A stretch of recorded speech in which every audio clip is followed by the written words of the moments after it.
Who say does that This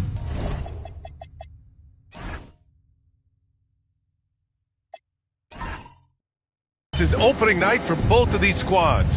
What do these games like to play in, Richard? It's so much fun. You put in so much work in the offseason to improve, to get better, and now it's your opportunity to show it. And now let's take a look at the starting lineup for the Charlotte Hornets. Dante Exum is out there with Colin Sexton. Then it's Andrew Wiggins. Then it's Marvin Bagley. Here's Gordon. After the basket by Charlotte. Westbrook outside. Off target from three-point range. Hey, sometimes you miss even under the best of circumstances. Exum outside. Wiggins outside. Beyond the arc. Grizzlies with the rebound. Gordon on the wing. He's guarded by Exum. Westbrook outside. No good on the three. And so it's Sexton who brings up the ball for Charlotte. Some nice passing by Charlotte here. Oh, and a beautiful feed leads to a monster jam. Just a textbook lead pass right there, putting it right where it needed to be. We played just over a minute here in the first. The 15-footer. Yep, that one goes.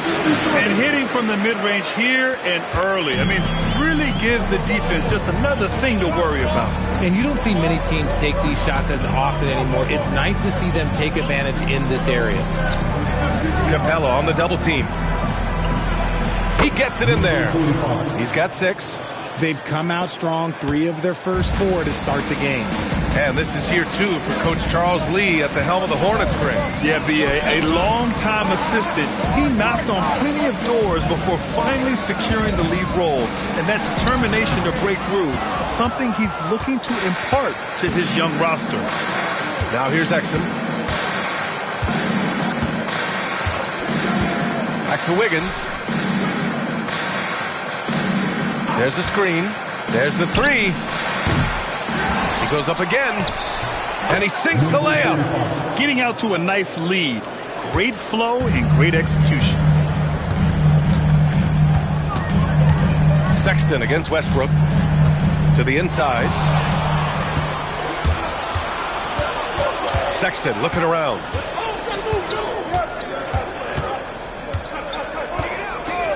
Wiggins outside. And he makes no mistake. Slam dunk. And I just love how he's making the effort plays that everyone around him appreciates. It is certainly making an impact tonight. Offensive rebounding is about hustle and determination. Huge putback, making a statement there. Wiggins with a steal.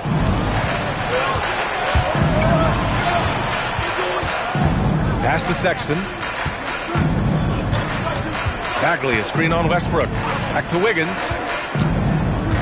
Outside Sexton. Down to 5 on the shot clock. Charlotte needs to get one up in a hurry. And there's Wiggins. That's good. On the assist by Sexton. I just love the ball movement. Westbrook against Sexton. Westbrook outside for 3. Gordon. And it's Bagley with the rebound.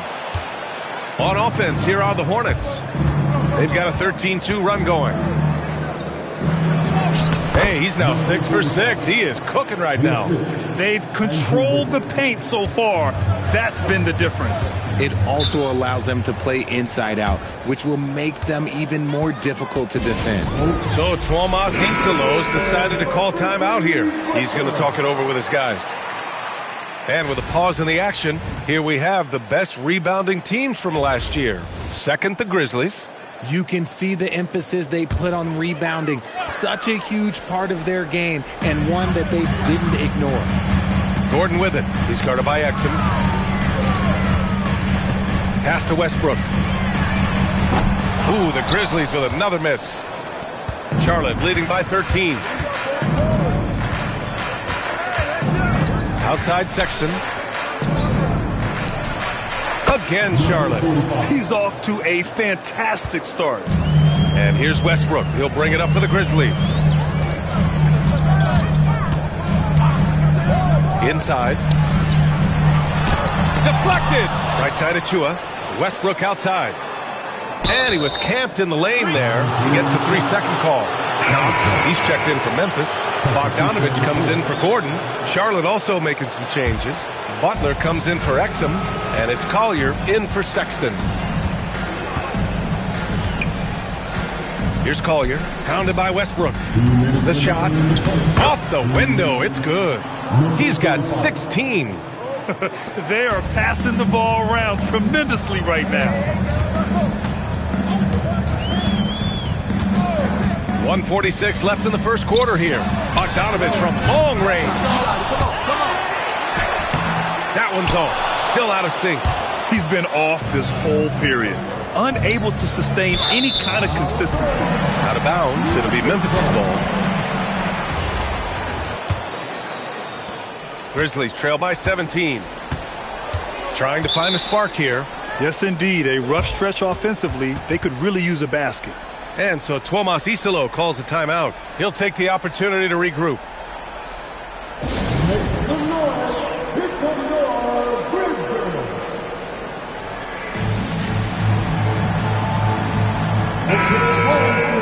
Let's get loud once again for your freestyle dance team.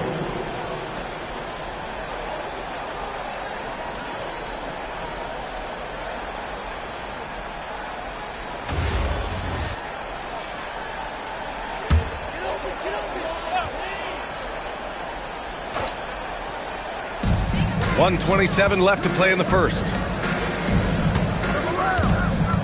Screen by Capella. And here's Westbrook from the arc. Can't hit that one. Oh, wow. He's yet to score this quarter, and it's not for a lack of trying. They just need him to make something. Pass to Butler. The three. Grizzlies with the rebound. And he probably thought he was going to bury that one. Knox the pass to Westbrook. To the paint. Their offense stone cold. Another miss there. Some people could say he's struggling on offense this period. I like to think of more of drowning. Just can't seem to find his confidence. Knox the pass to Westbrook. 32 seconds left to play in the first quarter. Lets the three fly. No good there. They need everyone clicking here. Unfortunately, his game has gone the other direction. Westbrook against Wiggins. Pass to Collier. Shot clock at 6. Out to Bagley. Hey, from beyond the arc. Gets the three ball to go. And the Hornets lead by 20. Boy, I like their energy coming in. Terrific execution so far.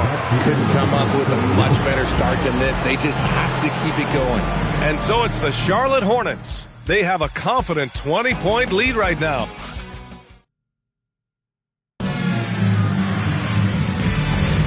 And if you're just tuning in, we've got a wide margin on the scoreboard, but plenty of time left for a comeback. All right, guys, let's get your take on the scoring breakdown for Charlotte. Guys, they're bullying them in the post, using their size and strength as an advantage, exploiting the defense. And another thing, they found the open man. Really playing unselfish basketball, moving the ball around there on the perimeter. We've got Bogdanovich, and it's Mobo in at the 4. That's the lineup in the game for Memphis. For 3, Collier. The rebound by Bogdanovich. Grizzlies trail by 18. Looking at the Grizzlies last year, all of their top 14 players in minutes played were in their 20s. Yeah, in some ways it's a good thing. Bodes well for the future, but I think they could use some veteran leadership at times. It's a tough balance between youth and experience. And it's Knox missing. Hard to turn down a look that good. Still, long twos are losing favor, and misses like that are the reason why. Pass to Shepard. And here's Butler outside. Oh, almost had a 4-point play right there. But he'll go to the line with a chance for 3. Well, Grant, as more and more teams look to get up and down, you think that lends itself to going deeper down the roster? Oh, definitely, B.A. Also, with the G League and bigger coaching staffs enabling end-of-the-bench guys to get more reps, it helps them stay ready when their number is called. A story of 2 halves last season for the Grizzlies, Richard. At the All-Star break, second in the West. But things went south down the stretch. Yeah, specifically their defense took a turn for the worse. They barely made the postseason, only to get swept by the Thunder. He may give up a little size, but has the bounce to hold his own. Pass to Pachulia. Here's Collier. There's the three. The rebound by Bogdanovich. To the middle. And it's going to be a 3-second call. That's a costly error. Let's see how they bounce back. Well, they don't have time to dwell on that. They just need to learn from their mistakes and move forward. Next play. Catching up on the changes for Charlotte. Andrew Wiggins checked in for Butler. Exum comes in for Shepard. And it's Colin Sexton in for Collier. The 2K leaderboard highlighting last season's assist leaders. In the third spot, Russell Westbrook. Fourth, Andrew Wiggins. And you got to give credit to how both of these guys see the floor. They are all about moving the rock and trying to set their guys up. This is why their teammates love playing with them.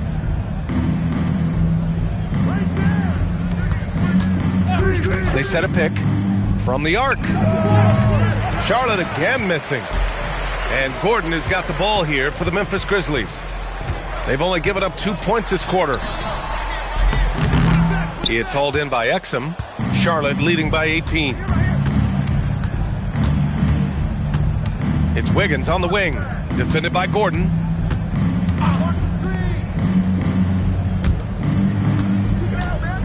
Exum outside.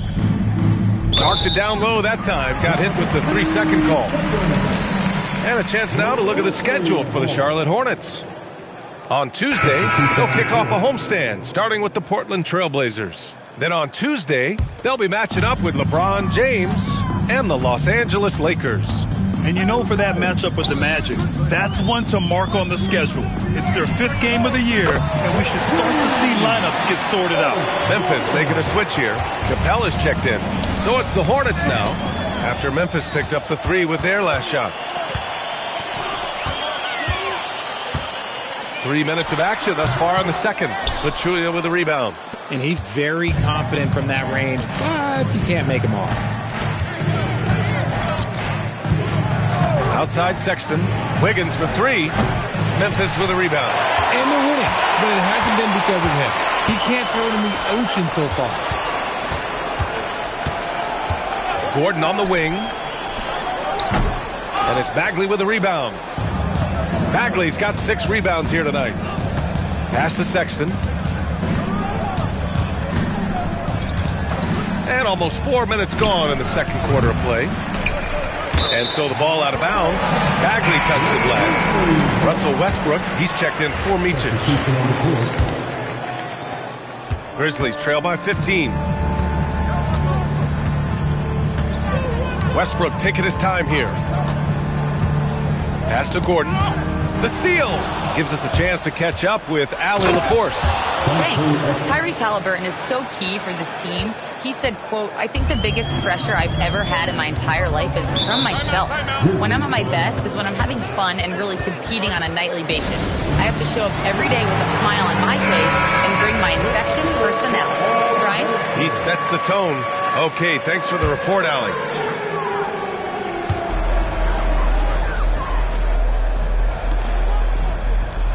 Pass to Achua. Some nice ball movement by Memphis. Shot clock at 5. Capella screen on Sexton. And the shot is good by Westbrook. Pick works well there, but the defense left a lot to be desired. Yeah, that just comes down to a lack of effort. The defender has to do a better job fighting through the screen. Exum outside. Takes the 3. Good work defensively by Gordon. Grizzlies trail by 14. Pass to Westbrook. Over Sexton.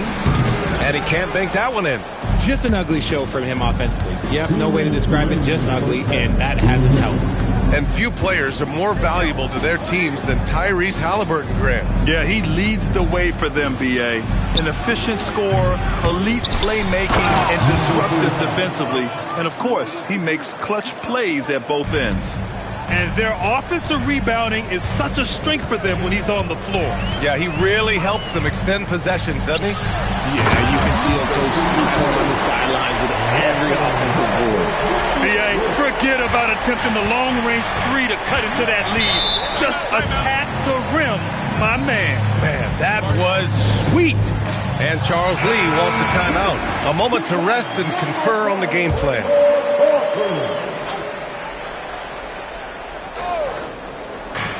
We've got 1:23 left to play in the first half. Pass to Bagley. And the officials will call the illegal screen here. You're not going to fool the officials too often on an illegal screen. That's a very avoidable turnover. You gotta focus on the details. Grizzlies trail by 14. Westbrook outside. Down low. Elbow shot. And the rebound goes to Charlotte. Wiggins passes to Exum. There's 48 seconds left in the first half of basketball. Wiggins for three. Achua with the rebound. Oh, man, for whatever reason, he can't get it going from three, and he's pretty good from there. To the inside, pass to Capella. And Andrew Wiggins gets the whistle that time. That'll be a second foul of the game. And that's 2 fouls for him so far, but I still think he needs to stay aggressive. 29 seconds left to play in the half. Gordon outside.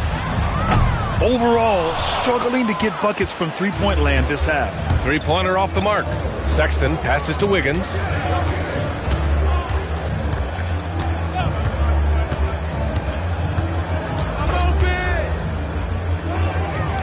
Bagley for three. He got it up in time, but it would not fall for him. And so it's Charlotte up 14 as we wrap up the quarter. They've done well to disrupt the opposition, playing inspired defense. Back after this.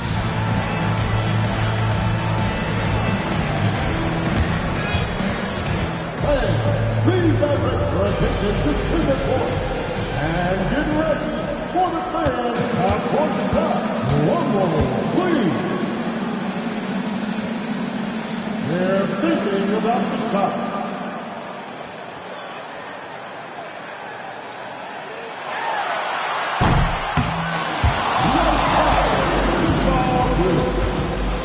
One more time around the ball for our contestant.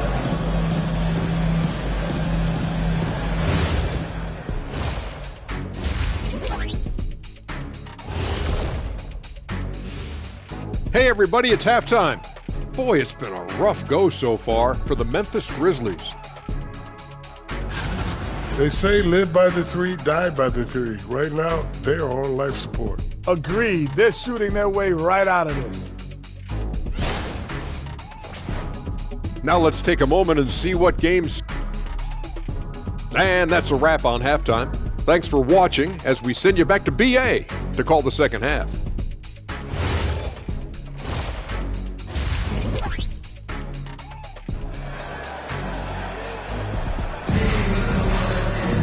And after a very lopsided first half, we'll see if things play out a little more evenly in the second.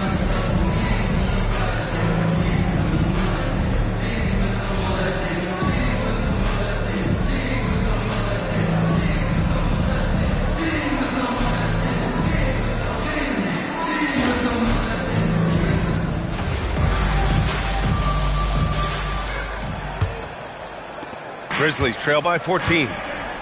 On the floor for Charlotte, Marvin Bagley is out there with Andrew Wiggins.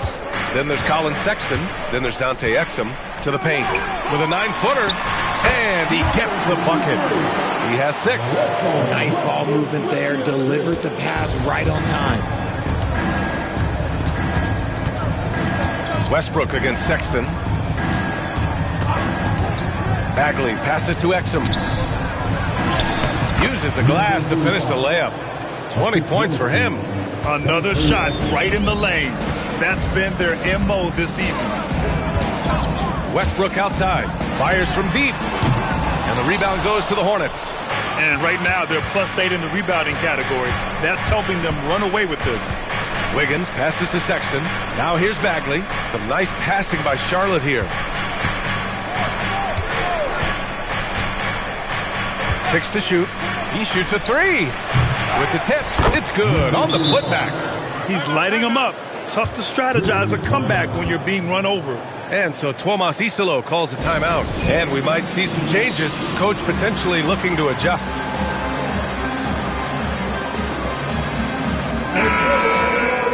And looking at second chance points last year, here were the teams that did the most damage on the offensive glass. In third, the Grizzlies. Fourth, the Hornets. Right here, these two teams really cashed in on the offensive glass, creating extra points out of nothing.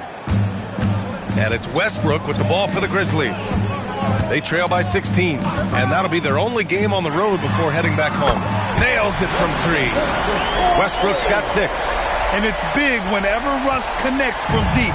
Needs to keep working on developing this shot. Just over a minute and a half played in the third. There's a screen. Wiggins for 3. They get the rebound. And it's thrown down hard with both hands. He turns the offensive board into a big slam. Wow, he was so well positioned there. Credit his anticipation. Now here's Westbrook. He has 6. Shot from 12. And it's Bagley with the rebound. Bagley's got his 7th rebound of the game with that last one. Well, his shooting is unfortunately not a big thing.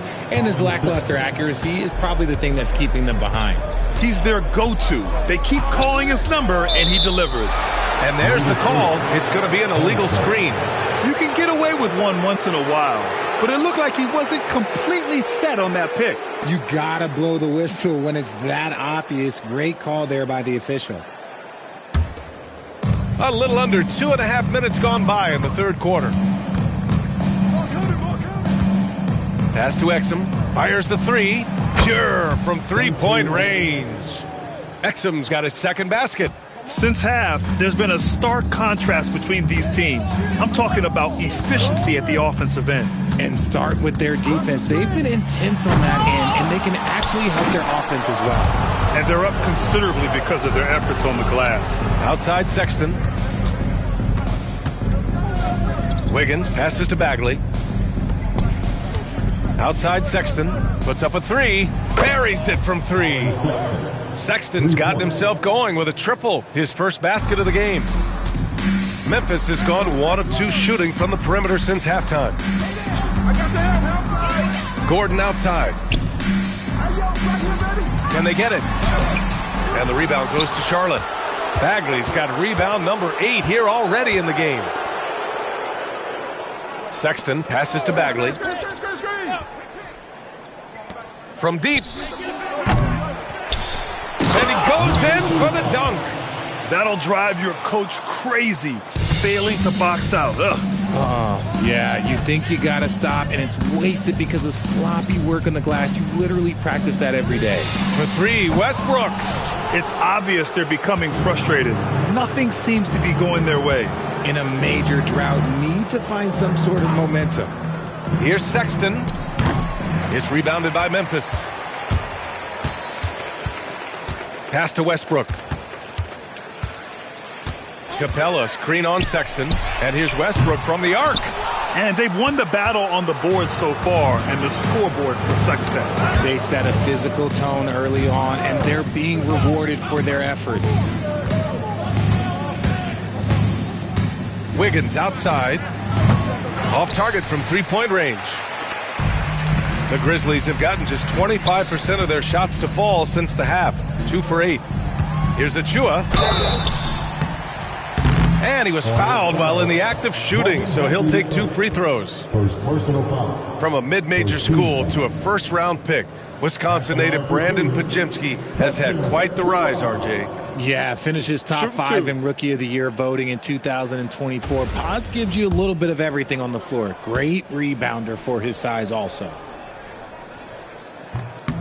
The first free throw is good. And, of course, you won a ring with the Cavs in 2016, Richard. Talk about the challenge of winning a title. In a lot of ways, it just comes down to will and grit. The playoffs are an extra 2 months of intense basketball. The team that wins it all normally has the most health and motivation.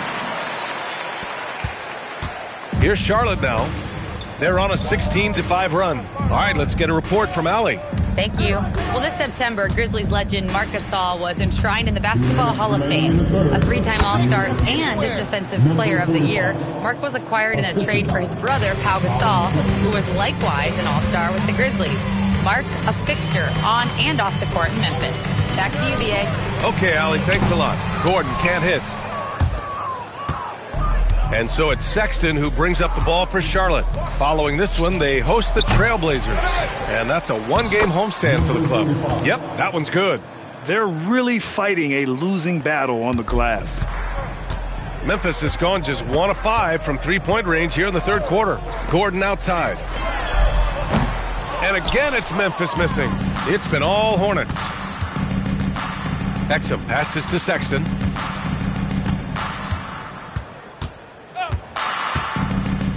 It's tipped. Pass to Exum. 5 on the clock. And there's a pick. Launches it. Drains the triple. Exum's got 8 points. Defensively, gotta close out a little faster. That's a look he'll make with regularity. Gordon outside. Over Butler. Gordon with another miss. I think he's gone completely dry. Nothing is hitting. Yeah, and the risk now is that he gets inside his own head. Time to take deep breaths in through the nose, out through the mouth, and let the game come to you. And some changes here for the Grizzlies. Mobo, he's checked in for Achua, and it's Knox in for Gordon. Charlotte also making some changes. Shepard comes in for Exum, and it's Collier in for Sexton. Connects from downtown. They're getting torched on the perimeter.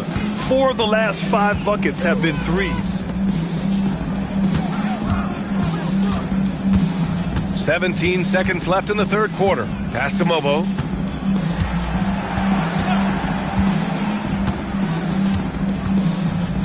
Looking to win the run. That shot is off. And as we conclude the third, pretty much a blowout here. It's been a one-sided affair. Charlotte on top, running away with this one. And we'll have the start of the fourth quarter for you as soon as we get back from this short break.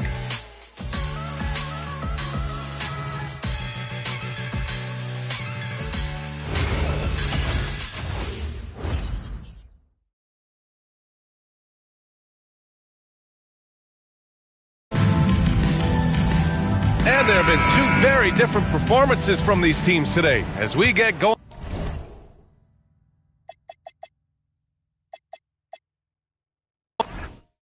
Yo, brother.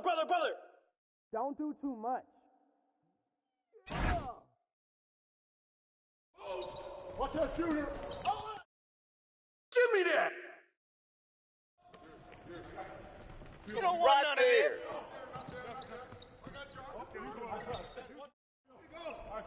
That's the way I do it.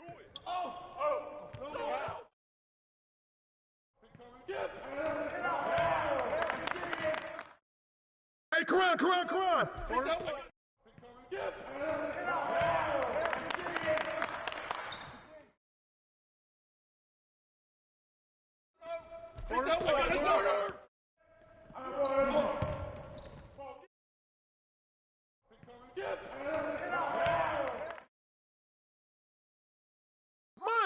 Let's go.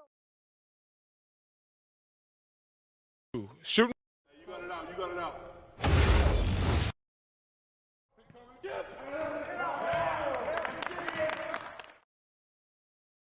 That's the way I get it.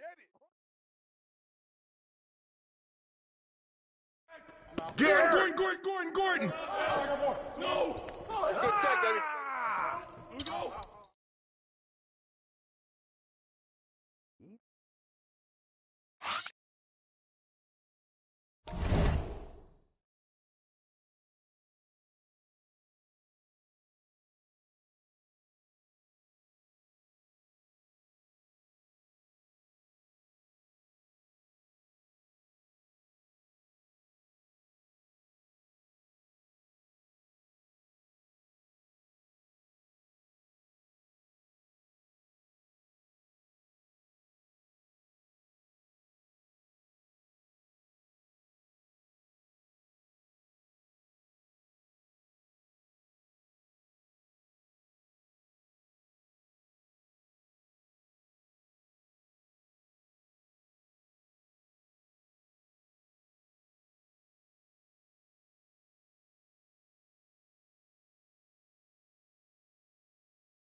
Well, we can finally say it. Well, no doubt these players, GA, are eager to get this season going. Listen, there's definitely some nerves, but it's mainly excitement. This is their first chance to showcase all the hard work they put in during the offseason. So here's Miami's starting group. They've got Bamba, Anthony Edwards out there with Shepard. Then there's Patrick Williams. Now here's Edwards. Just 5 on the clock. And it's Shepard missing. Bay with it. Pass to Stoudemire. Over Shepard. And here's Bay. Right wing. Spurs passing it around. Offensive rebound. And finally they hit one. Nice effort taking the early lead. Here we go. Always good to see the ball go through the net early. You know there's not a lid on that thing. Here in the first, a little over a minute played so far. No one near him. And it's good off the back rim and in. That's the right pass to make. Beautiful job. Here's Shepard. Sinks the triple. You can get used to that from Shepard. He likes to keep the ball moving. The Spurs have gone 2 for 4 from the field so far today. And now we're being joined by our 2K insider, Shams Charania, who's calling in with a good story. Shams, what do you have? Well, the future is looking bright for the Spurs. On and off the court, they pledged over $1 billion for a new arena and surrounding civic improvements in downtown San Antonio. I'm told nothing with the project has been finalized just yet, but clearly the Spurs are looking to help finance a new state-of-the-art arena in the near future, around Victor Wembanyama, no less. Yep, a wonderful organization. Okay, Shams, we appreciate the reporting.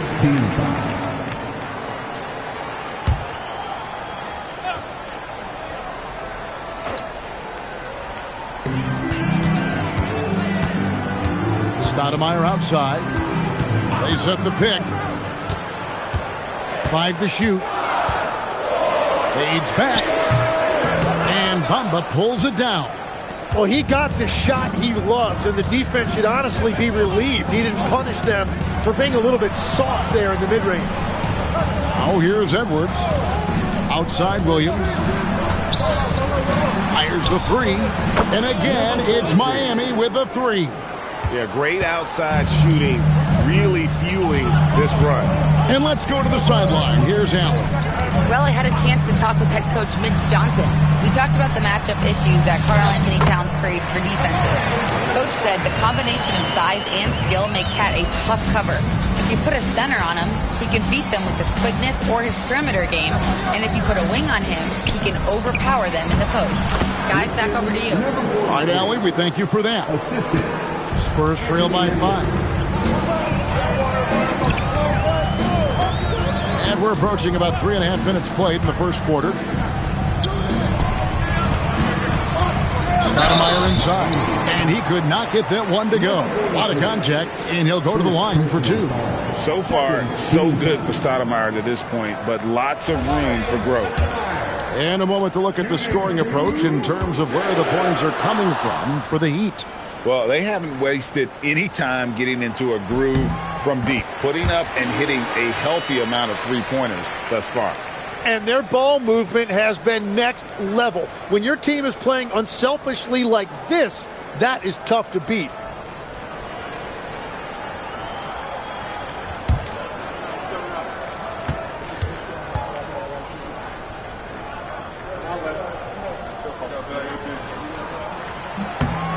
Good on both. And last season, the Heat with their worst finish in a decade. Greg, it was surprising. Well, the Jimmy Butler saga hung over the middle part of the season. The team's best player had 1 foot out the door even before they traded him. So now this team pivots towards that younger core. For 3, Edwards. Here's Shepard. He's covered by Ball. And it's Shepard missing. And the whistle blows. It's going to be on Anthony Edwards. That's his first foul. And the next one puts him in the bonus.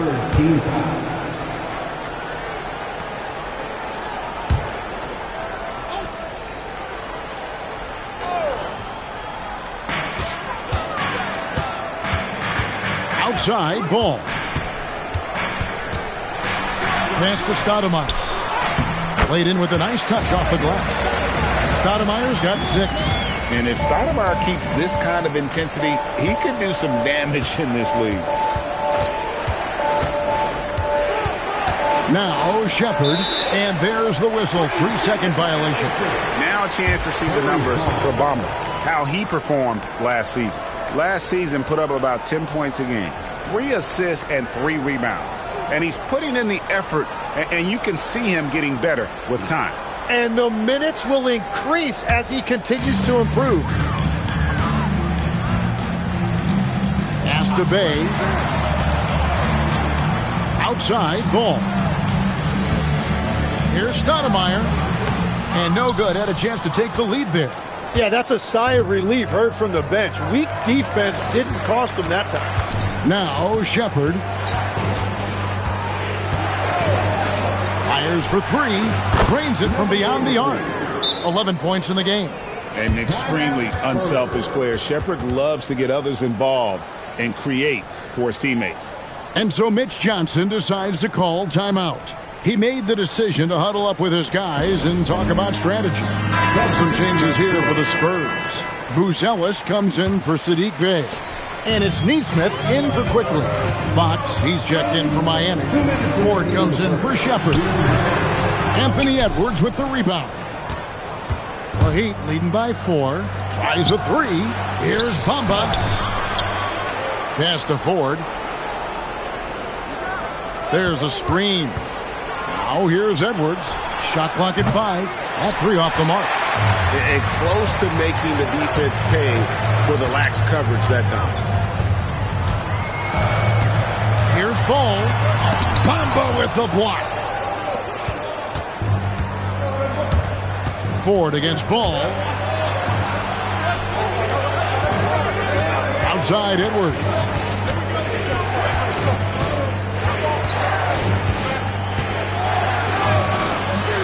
Buzelis grabs the board. Spurs trail by 4. Pass the ball. Inside. High post, Stoudemire. Spurs working the ball around now. The shot by Buzelis, no good. Here's Miami now. They're on a 14-6 run. There's the pick. Traps in the tray. The ball movement on this run has been fantastic and is a big part of why they've been able to get these good looks. Stoudemire setting the pick for Ball. Lets the 3 fly. Now in the scoring column with that bucket. 1 for 2 this game. Both teams running perimeter-oriented plays that are working. Yeah, just going back and forth. It is really competitive out there. Now here's Edwards.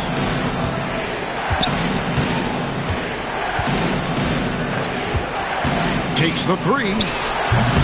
No good that time. And we reached the end of the first quarter. Heat lead by 4. And we'll get things.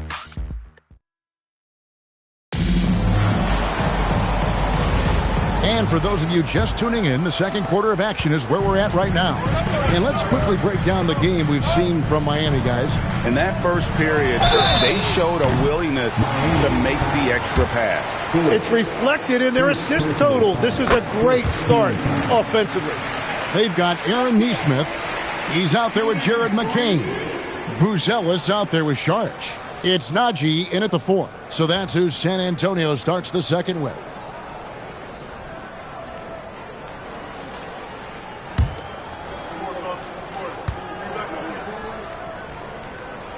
And the second free throw, good.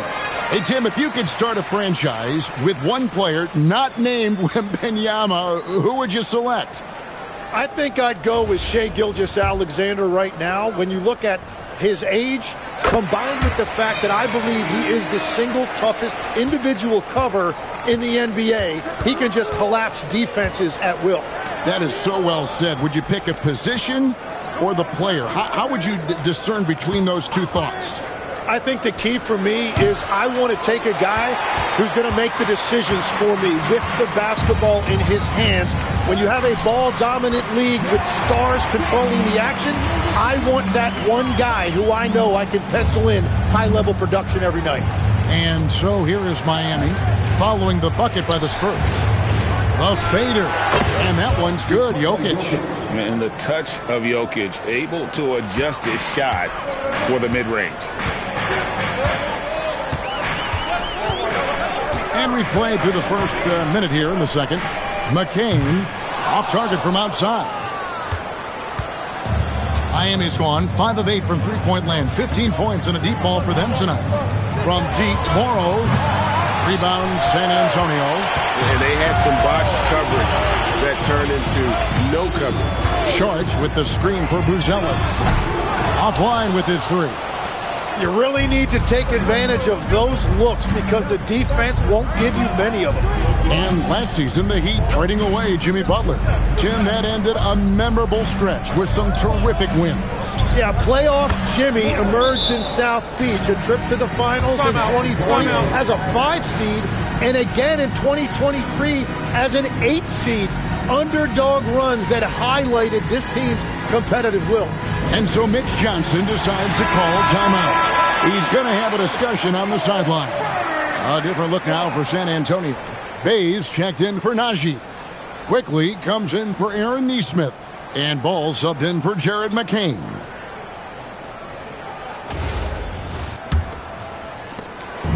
And so it's Ball who brings the ball up for San Antonio. They trail by 3. Pass to Sharch. He can't get it to go. Good defense by Jokic. Shepard with the ball. Still without a basket. Drills the three-pointer. Lethal from deep. Shepard will hurt you from there.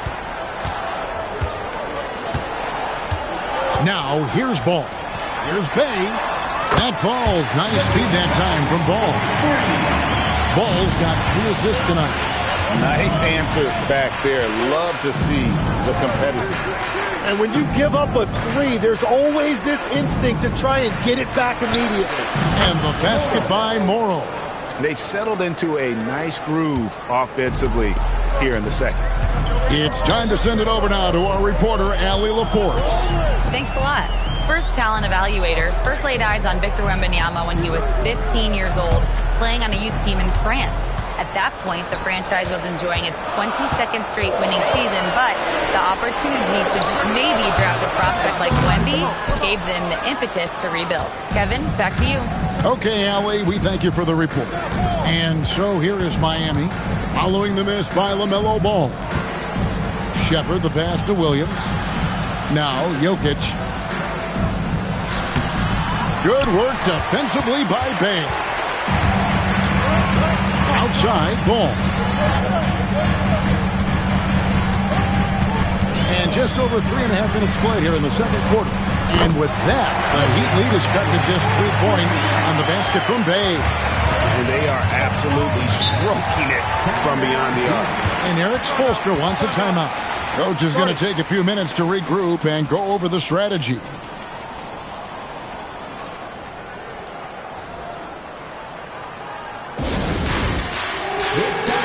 A different look for Miami. Mohamed Bamba, he's checked in for Jokic. And it's Edwards in for Anthony Mark.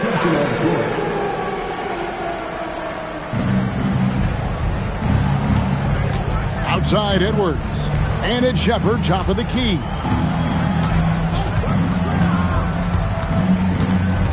And the call will be against LaMelo Ball. That's his first foul.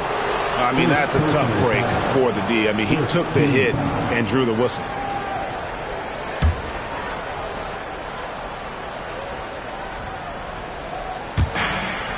Bamba dishes to Williams. Outside Edwards. And again, it's the Heat missing. And he didn't punish them for the weak coverage there, but they can count on him to continue missing. And here is ball. Quickly the bounce pass. Shot clock at 6. Here's Stoudemire. And that'll be 2 free throws coming up. Officials on the call with the foul. And Tim, I think it's safe to say that Kelly Oubre is an eccentric guy. Well, Kevin, he's got the tattoos, the painted fingernails, certainly not afraid to express himself stylistically. And in this league, if you can play, well, the dress code is flexible.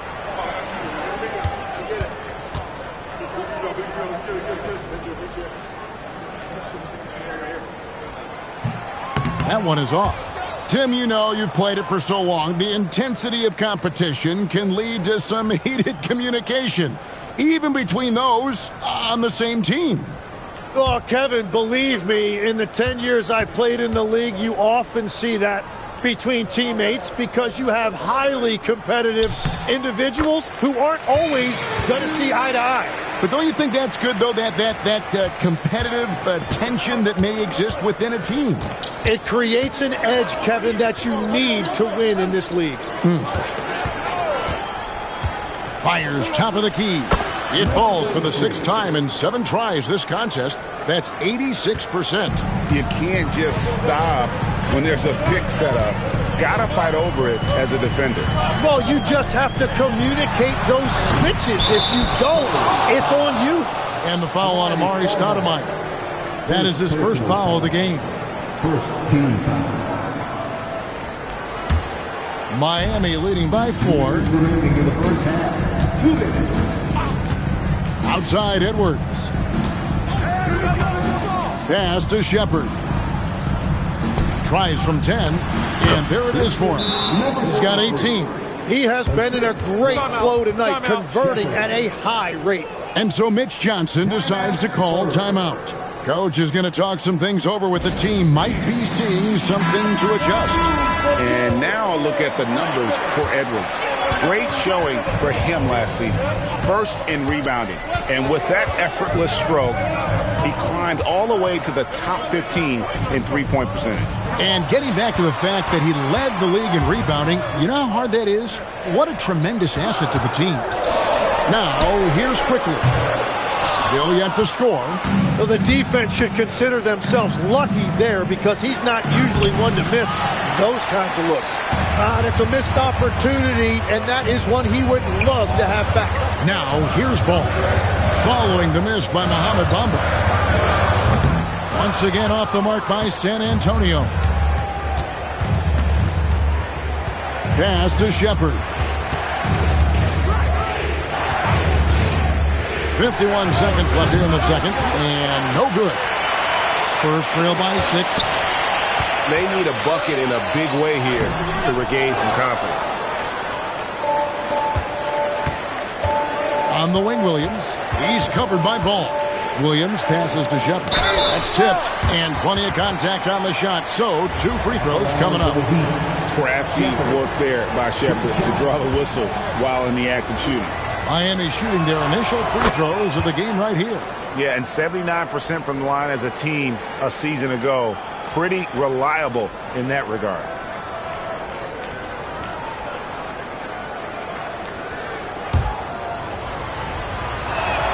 That one falls, so he hits both of them. You can be sure, GA, that as the Spurs build this team, there will be no shortcuts. Well, they're surely eyeing that group 8 hours north in OKC. Another young core that's not going anywhere. If the Spurs want to contend, the standard's been set.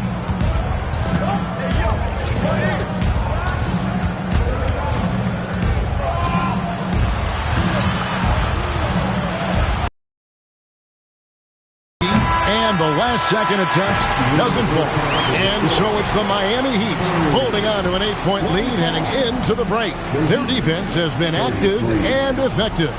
Now we have a moment. Allie, thank you for that interview. And now we're at halftime. And we'll be back to bring you more basketball after this.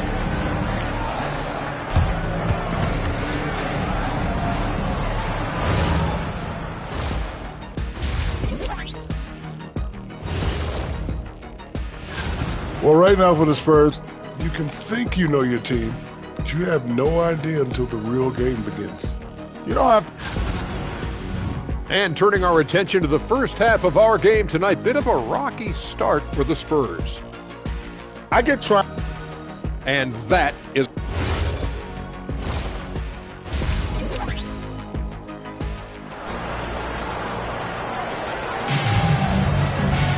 And if you're just joining us in this one, first half is in the books. One half to go.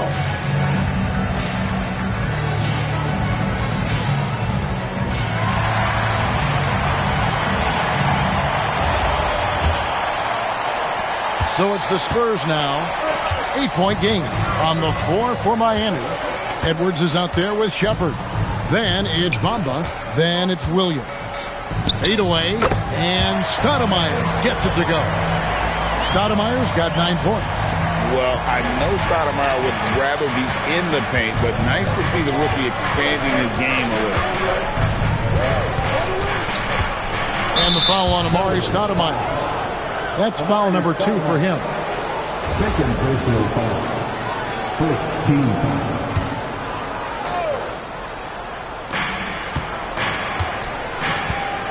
Here's Shepard. No one near Edwards as he lets it fly. And it's off from three-point range. And it's Bay with the ball for San Antonio. They trail by 6. Their next game is at the Rockets Arena in Houston for a game with the Rockets. That will be a getaway game for them, a one-game road trip.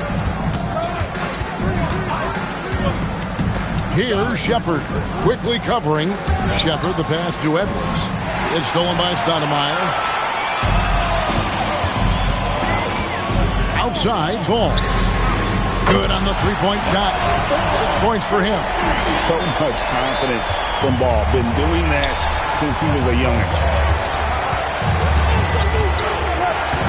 Outside, Edwards. They swipe it. And it's quickly in the corner.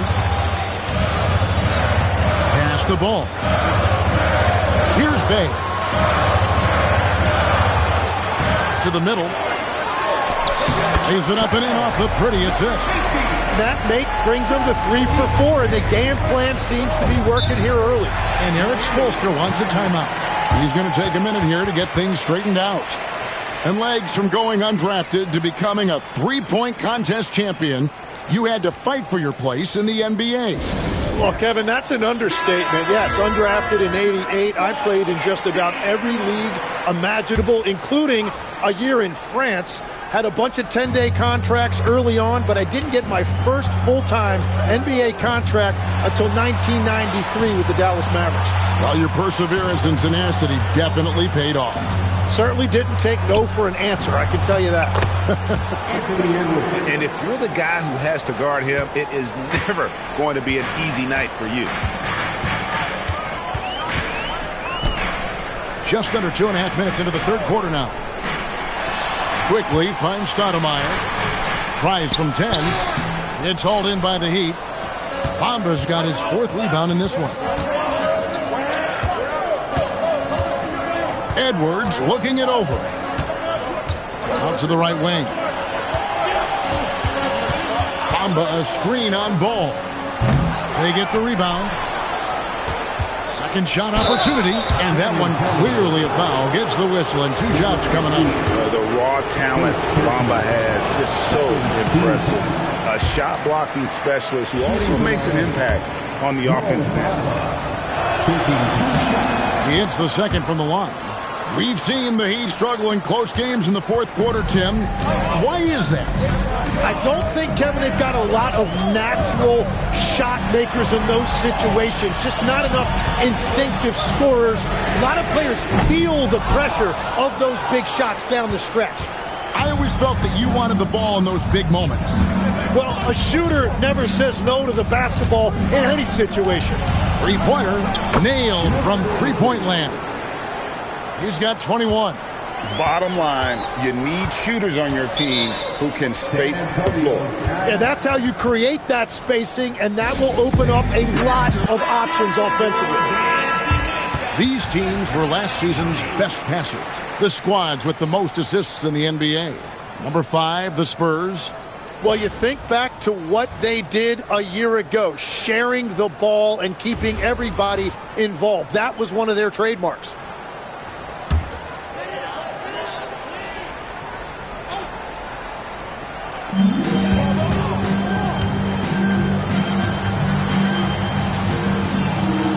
Spurs working the ball around now. A three from quickly. Again, the miss by the Spurs. Miami leading by 7. Edwards passes to Shepard. Back to Edwards. Pass to Williams. Here's Shepard. 6 on the shot clock. And here's Edwards. Lets it go from the wing. That shot off the mark. Quickly looking it over. Stoudemire in the post. And foul on the shot. He'll shoot 2 at the free throw line. The physicality is off the chart. Stoudemire, tough for a rook. He's gone 3 for 4 from the line.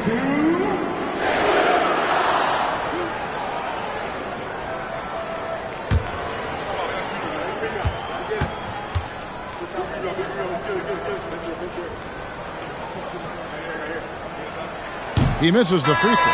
Neesmith, he's checked in for the Spurs. Heat also with the sub. Fox is checked in.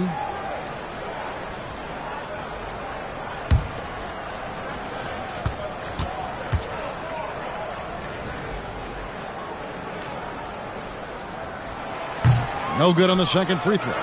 Miami leading by 7. Here's Edwards. Changes up. And he's fouled pretty hard on that shot, but he's got the chance to pick up the points at the line. Here it goes on Aaron Neesmith. And talented in so many ways. Edwards is focusing on 2 things: the refining of his shot mechanics and the sustained level of engagement.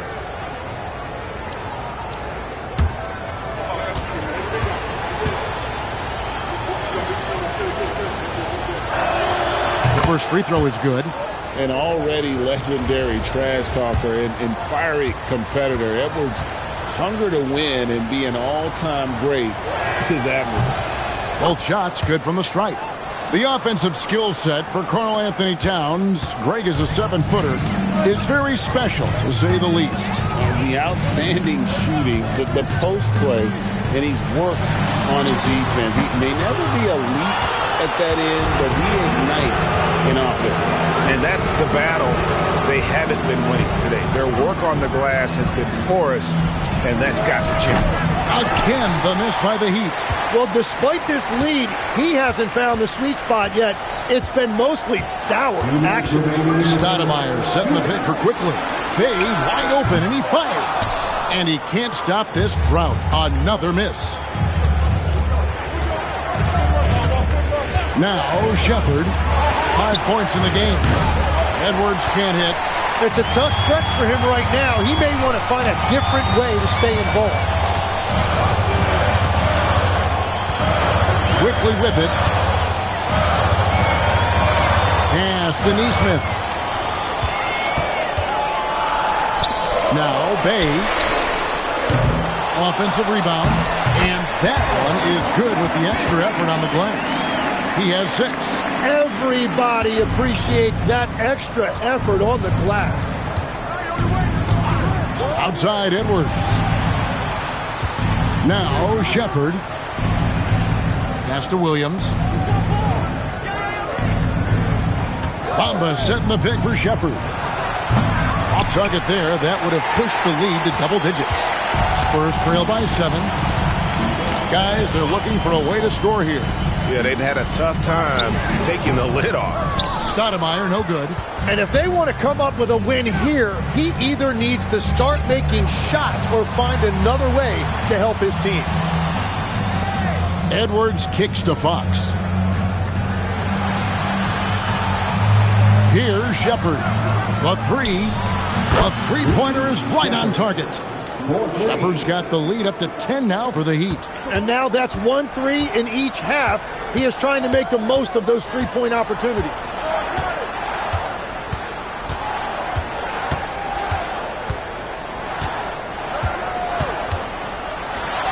Bamba with the block.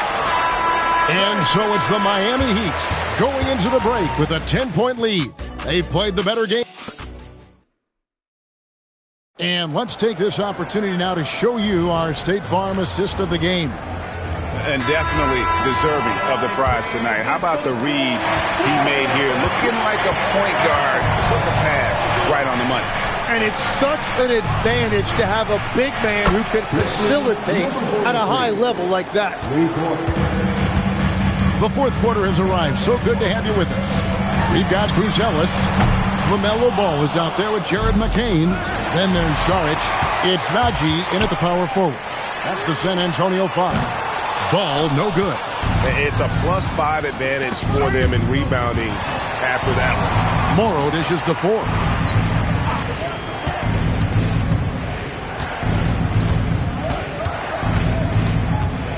To the wing on the left.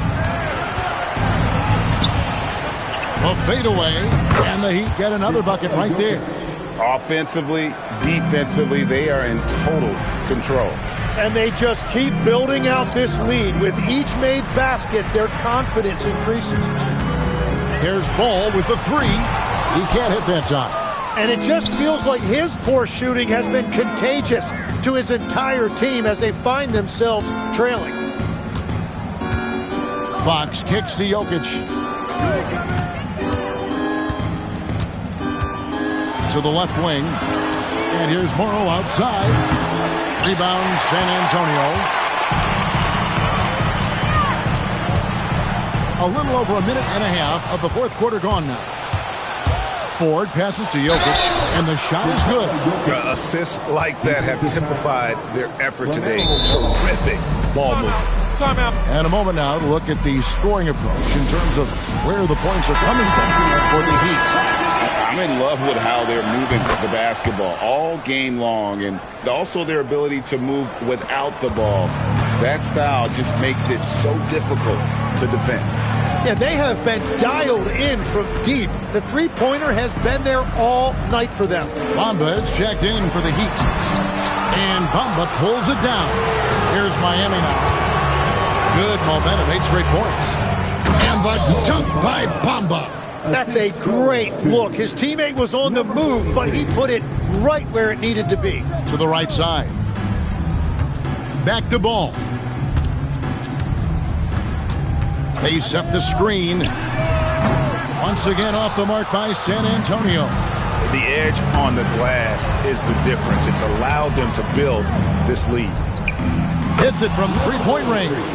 He's got 27. The defense is far too slow to close out on those three-point attempts. It's McCain on the wing. San Antonio again missing. The Heat leading by 23. We're in the final quarter of play here, 3 minutes in.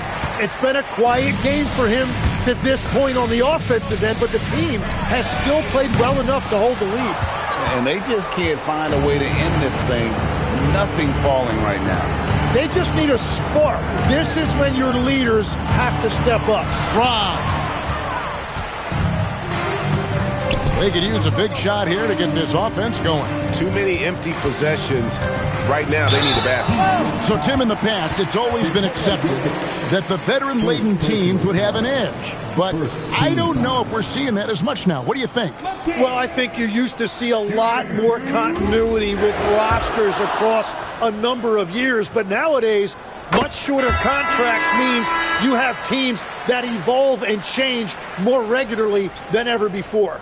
Almost feels like you got to be more nimble as a franchise than ever before. You absolutely have to have much more forethought because you keep these groups together for a shorter period of time. Looking at who's out there now for the Spurs. Stoudemire comes in for Jsk Naman. Bays subbed in for Bruce Ellis. And McCain drops them both. Yeah, McCain's going to do some really good things in this league. He's got a lot of skill, can really, really score, but then he's also got a tremendous work ethic. Throws it up high. Number 43. And so it's ball with it. He brings it up for San Antonio. Pass to Stoudemire. Fades.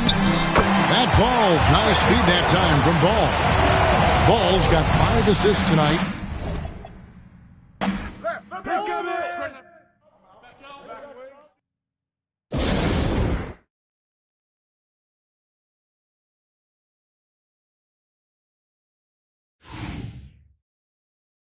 Oh, get that.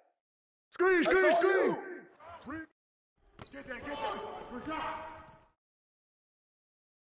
Hey, yo, pick up Jokic. TJ. Keep shooting that. Yep. Close again. Oh, foul. No.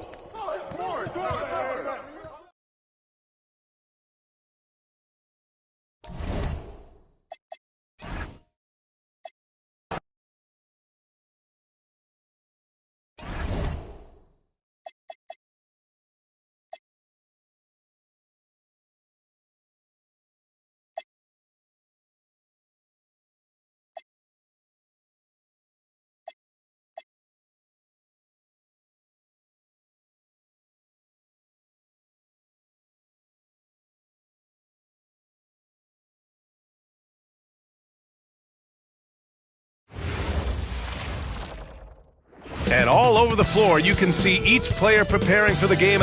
Welcome, everyone. Here it is at long last. It's the start of the NBA regular season.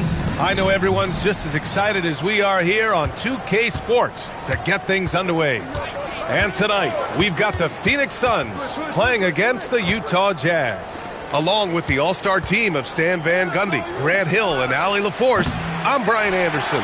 The starters for Utah. They've got Josh Okogie, also Tyrese Halliburton out there, and it's done in at the 3. Pass to Bosh, unloads, connects, the jumper drops.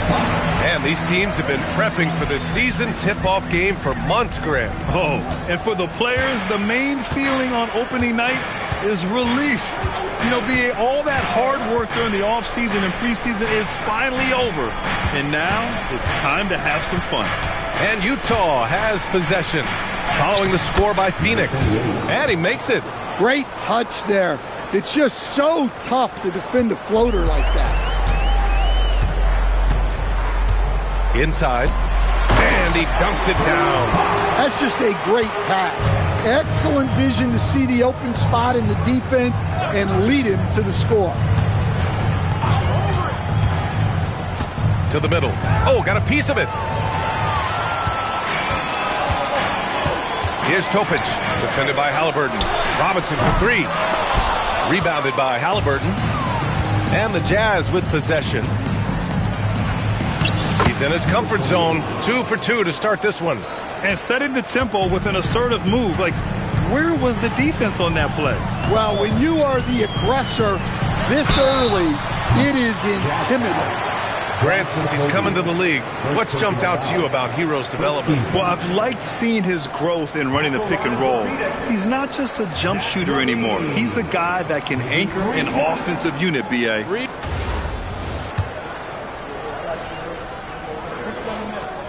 And he's good on the first of 3. And a contract extension this summer for Jazz head coach Will Hardy. Well, one of the youngest head coaches in the league. He has the respect of all of the other head coaches. He's part of that Spurs coaching tree, and his extension runs through 2031, which is a nice commitment from the Jazz. Look, he's an ideal modern wing. LaVine has tremendous athleticism, length, a great three-point shot. He's been productive for years. And he nails the third. And Grant, you played a half-decade in Phoenix. What stands out the most? Well, B.A., a great city with great fans. And that exciting run in 2010 where we made it to the conference finals. Let's go with a 3. And the three-pointer goes. He has 7. Easy look when the defender isn't fighting over the screen. Yeah, it's certainly worth it to disrupt the offense.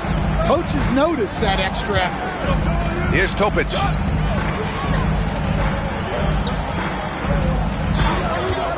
Clock at 6. Oh, Oh, drew the foul and almost hit the three-point bucket. But he'll head to the line for three. From going to the finals in 2021 to missing the playoffs last season, Grant, things have not gone according to plan for the Suns. Well, you know, B.A., they followed that trip to the finals with a 64-win season. But then they went all in on the big three of Booker, Durant, and Beal. And that just didn't yield the results they'd hoped for. Now here's Ayton. Another three for Utah. And that's what they want to do. Get him open looks early. Down low. Oh, they pick off the pass. Halliburton outside. First quarter of play, and we're about 3 minutes in. Pass to Okogie. The Jazz need to get one up in a hurry. Halliburton, no good. Yeah, and the defense has really got to tighten up on him. I mean, he's just too dangerous from the three-point line. Back to Levine. Three-pointer. Sends it home from three-point land. Levine's got 6. A well-practiced shooter. Levine has complete confidence in his shooting motion. They set the pick. Pass to Okogie. Fires for 3. That shot missing. The Suns leading. Here's Topic. And here's Robinson. Some nice ball movement by Phoenix. Here's Topic. Lets it go from deep. Not going to go that time.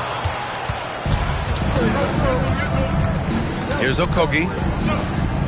To the inside. And he takes the fantastic lead pass up strong for the slam. Great dime by Halliburton. Remember, he's led the league in assists. And so the timeout by Jordan Ott here. Coach taking this moment to speak to his guys, maybe alter some of the game plan. All right, a moment now to bring up last season's top rebounding teams. Number 5, the Jazz. Well, the commitment they brought to the boards is evident in those numbers. Rebounding's never a glamour stat, but it wins you games.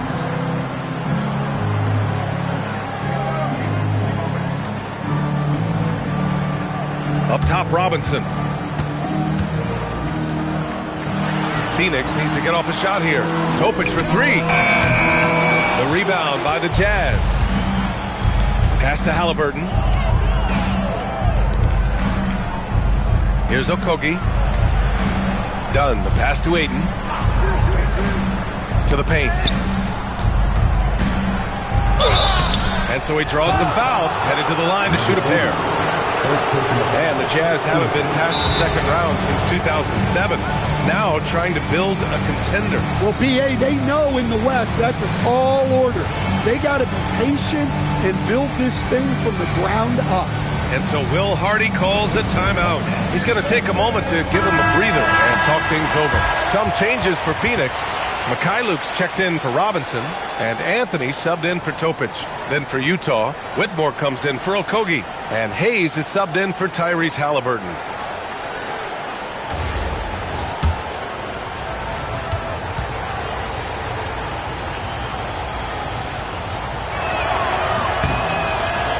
That's good from Ayton. Well, Ayton is a very skilled player, and he has the physical tools. You just want...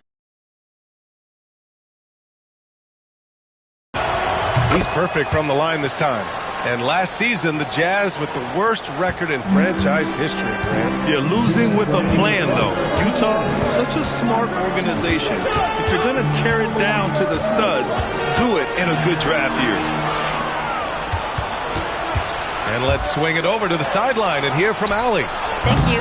Chet Holmgren checks some boxes. He said if you can play defense and shoot the ball, you can pretty much play on any court, anywhere. Those are two things that are always needed on the basketball court, and that's where the foundation of my game started. Guys, back to you. A unique talent. Thank you very much for the report, Allie. Another shot. Nails the baby hook. Well, that's easy pickings for him. Unless the defense is all over him, he'll take that all day long. A minute 9 left in the first. Pass to Whitmore. Hayden with a screen. And another miss by Utah. For Phoenix, they've gone 4 of 8 and looking in control. Now here's Levine. They set the pick. Down low. Here's Bosch. And it's good. Credit Levine with the assist. Bosch has got 6.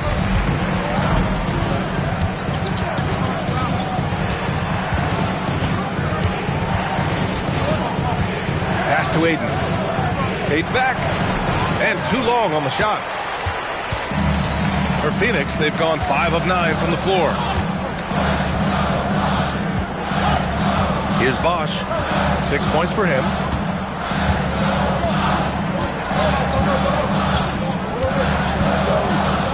Inside. Oh, deflected.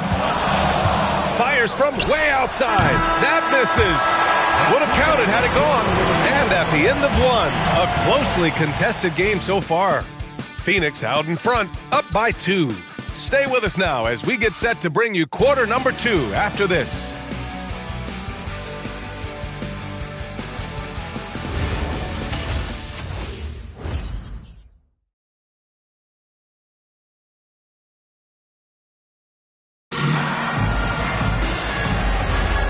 And close game underway so far. We'll see if either of these teams can jump out ahead in the second quarter. And take a look at the Suns' performance here, guys. What are your thoughts? Well, it's simple. Rebounding made all the difference in the first quarter. They really got after it. Hey, look, it's simple. More rebounds means more possessions, and that's clearly been their priority. So the Jazz 5 right now. Maxi Kleber out there with Whitmore.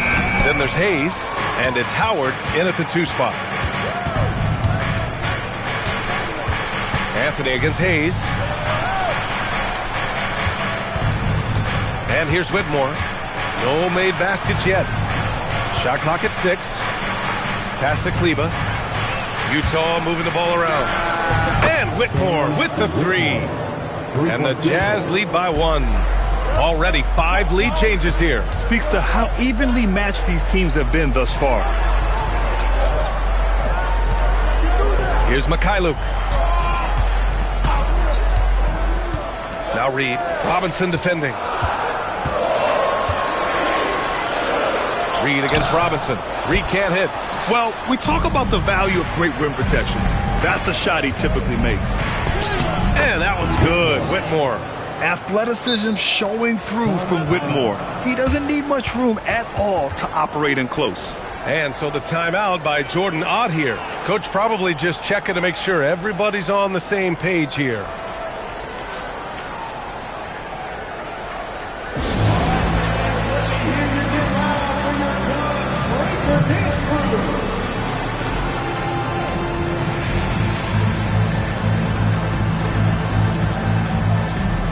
Teams deciding to change it up. Here's the group of players who had the most steals in the league last season. And you look at Mikhailuk, a constant threat, 3rd overall in steals. And of course, Cole Anthony, he's a menace to any ball handler and loves to jump passing lanes. These two struck fear into their opponents last year. Able to force so many steals, they're a problem for opposing offenses. And once again, off the mark by Phoenix. Given his range, you'd expect him to capitalize on that opening. Hayes, the pass to Halliburton. The 3 is up. And again, it's Utah with a 3. And Grant, in recent years, we've seen the pace of the NBA game increasing. Yeah, it stagnated in the 90s, but it is back. We're still not at the frenetic pace of the 1960s when we see over 120 possessions a game. But the efficiency is at an all-time high. And now that's a momentum builder for sure. So important in a close game. Look at his teammates here. They love it. Plays like that going to get them going. Yes, some guys shrink in big moments, and some rise to the occasion. Here's Topic. Pass to Bosch. Here's Boozer, defended by Halliburton. Anthony outside. And here's Robinson. Beyond the arc. Anthony misses. Jazz leading by 4. And about 3 minutes played now in the second quarter. Pass to Hayes. The three ball. It's hauled in by Robinson. For Phoenix, they've gone 1 for 6 in the second quarter. Not great. Here's Topic. Outside Robinson. Here's Topic. It's rebounded by Kleba.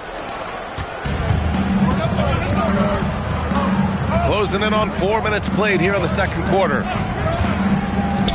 Here's the three. Hey, he's now 6 for 6. He is cooking right now. Their ball movement on this run has been tremendous. It's led to a lot of good, clean, open looks. And so the timeout by Jordan Ott here. He's going to take a minute to regroup with his players. Aiden, he's checked in for Utah. Dunn comes in for Hayes. Substitution on the court.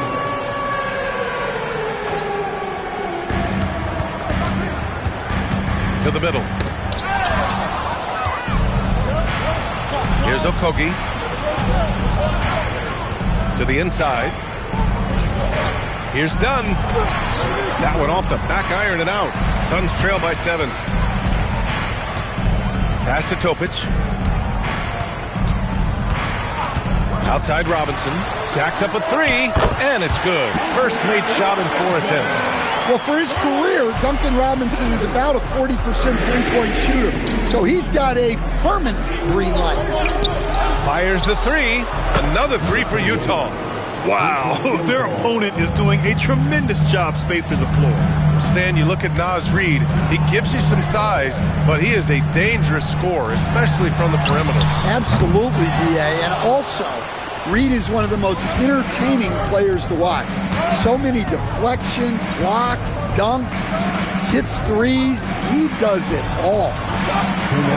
Up again. Great positioning on the putback. Layton has always been a solid offensive rebounder, and he's got the numbers to back it up. Here's Topic, defended by Halliburton. And he was camped in the lane there. He gets a 3-second call. And here's what Phoenix's schedule looks like. On Wednesday, it'll be the Philadelphia 76ers coming to town. Then on Tuesday, they'll begin a road trip starting in Chicago going up against the Bulls. And for that matchup with the Pistons, that will be their 4th outing in this young season. Coach will want to have his team starting to build a rhythm by then. Inside. And it's going to be a 3-second call.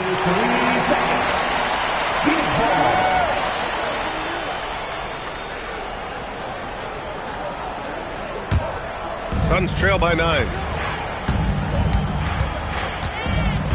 Here's Topic.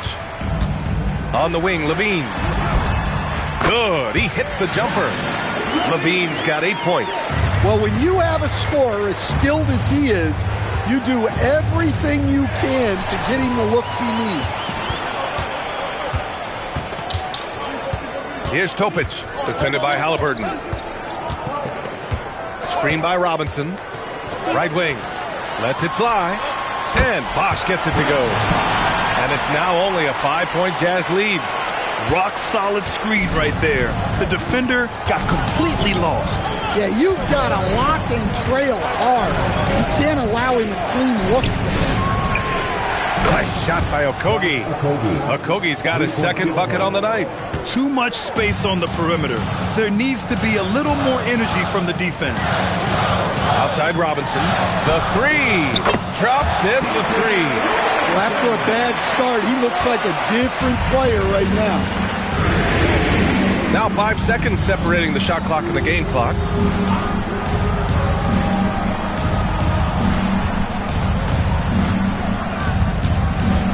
Pass to Okogie. Just 5 to shoot. This one for 3.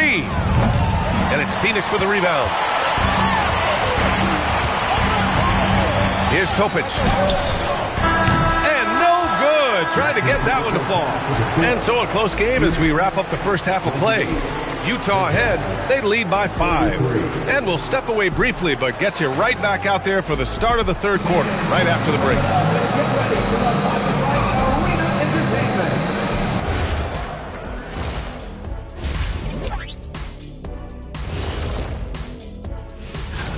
You know, for the Suns, you really get to see what they're made of after your hard work in the offseason. Yeah, you have big changes, and then you have subtle changes. Everything in preparation for this moment. And so thinking about the first half of this game, it's likely we'll see some adjustments for the Suns. I'm not seeing their activity on D. Right now, the game is close, but... That's it for us. Thanks for tuning in. Now let's send...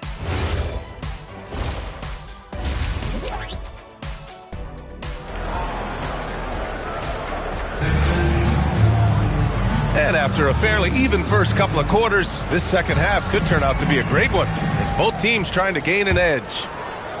Suns trail by 5. Zach LaVine out there with Topic. Then it's Duncan Robinson, and it's Bosch in at the 4. And that's the group for Jordan Ott as we begin the second half. Well, we see this more and more. Big guys who can't really shoot it from deep. Halliburton up top. No points yet. Okogie. Down it goes. And a great assist by Halliburton. Halliburton's got 5 assists in the game. Here's Topic. Outside LaVine. And he makes no mistake. Slam dunk. And that's why you don't give up on the glass. Man, his efforts well rewarded right there. Well, that's what he does. He makes an impact with his activity on the board. Slams it down with 2 hands. Man, they're really getting aggressive now. Here's Bosch. No good from outside. And he almost made them regret defending him so loosely. Stripped away. Pulls it. Number 40, second personal foul.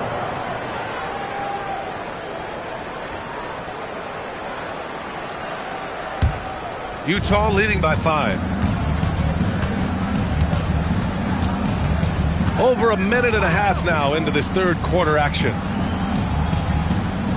Ayton, a screen on Robinson. No good on the 3. The Suns have gone 2 of 5 in this third quarter. Pass to Bosch. Now here's LaVine.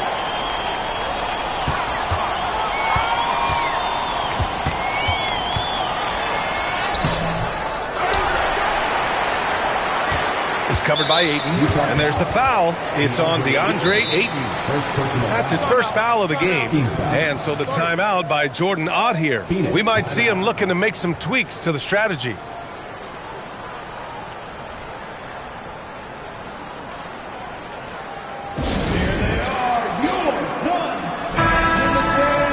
And checking the 2K leaderboard. These teams led the league in three-point percentage last year. In third, Phoenix. Well, last season, what stood out about this team was their three-point shooting. They shot a very high percentage from distance.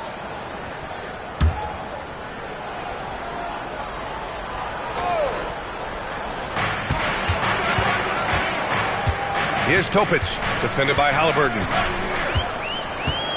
Down to 5 on the shot clock. Pass to Robinson. Here's LaVine for 3. Oh, just dropping it in. LaVine. Well, they know LaVine can knock that down. The defense has to do a better job of running him off the line. To the paint. Robinson with a steal. Well, we're into the third quarter. Just over 2.5 minutes played. For the lead. And the Suns get another 3. They're getting torched on the perimeter. 4 of the last 5 buckets have been threes.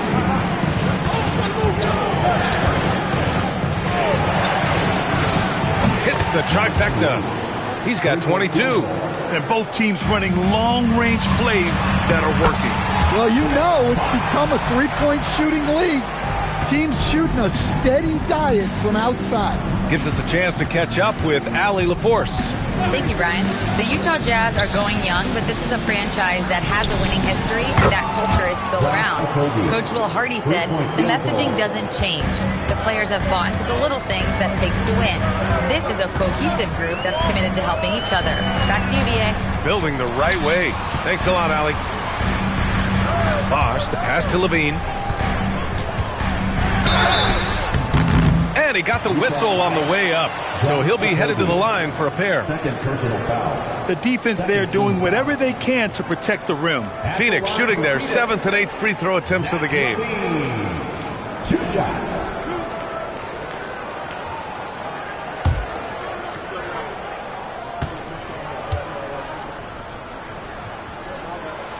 That free throw, no good. So both teams changing it up here.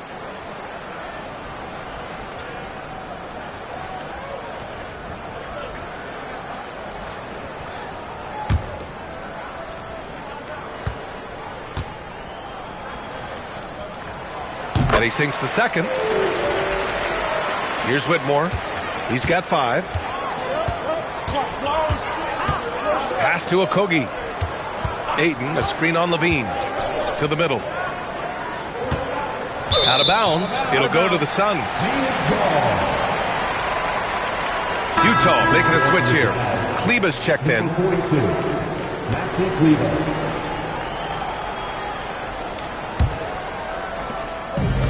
The Suns have gone 5 for 9 from the floor in the third quarter. Pass to Robinson. The 3 is up. And Ayton pulls it down. Utah has gone 3 of 4 from outside in the second half. Here's Okogie. 11 points in the game. 3-pointer, Halliburton. And again, it's Utah with a 3. Unselfish basketball. That's what coaches love to see. Down low. Howard down after the assist led him to the lane. I'll tell you what, it's good to be his age.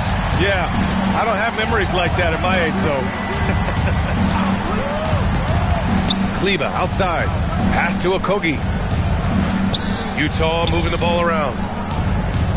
6 to shoot. Back to Kleba. Here's Okogie. Takes a 3. The shot off that time. And it didn't register as an official block, but he did everything you want in disrupting that shot. Well, you know, sometimes the most pivotal plays don't always go on the stat sheet. Well, over the course of the night, he's been taking shots he's comfortable with, and it's working. Pass to Halliburton for 3. Oh, you got to guard Halliburton from there. 12 straight points off threes. This defense is not extending very well. They set the screen. Outside Levine from behind the arc. And Ayton pulls it down. Ayton's got 4 rebounds now. Dunn outside. Back to Halliburton. 3-pointer. Oh, and again, it's the Jazz from deep. A guard who can do it all. Halliburton is solid at feeding the rock to his guys. Outside Levine. From outside the arc. And that doesn't go either for Levine. Yeah, no, he usually makes you pay from that range. Halliburton, the pass to Kleba. And there's the whistle. Illegal screen is the call. Well, the league has put an emphasis to crack down on illegal screens. Yeah, and yet we still see it a lot. It's a tough thing to police. Here's what Utah's going with right now. Whitmore's checked in for Dunn. And Hayes is subbed in for Tyrese Halliburton. Pass to Levine. There's 25 seconds left in the third. Utah leading by 6. And here's Hayes. Kleba finds Hayes.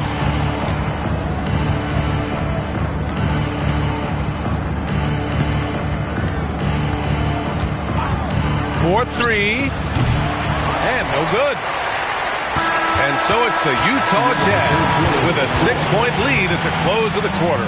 They've been lights out from deep, and it's a big reason why they have a lead in this one. Back to the game after this break.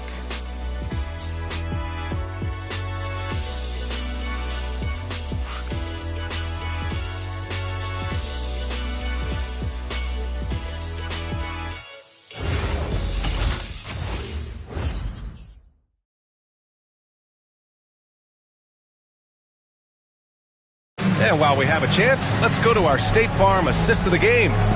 And just a selfless decision from your two-guard, showing his ability to get his teammates good looks. Yeah, that's great decision-making, and one that embodies a team-first mindset. And with these teams locked in a very close contest, this fourth quarter promises to be a good one. And Utah looking at who they've got to start the fourth. They've got Whitmore, and it's Robinson in at the center position. Pass to Owens. Here's Boozer. Here's Owens. Boozer passes to Mikhailuk. Anthony outside. The three-pointer off the mark. Utah leading by 6. Howard, the pass to Hayes.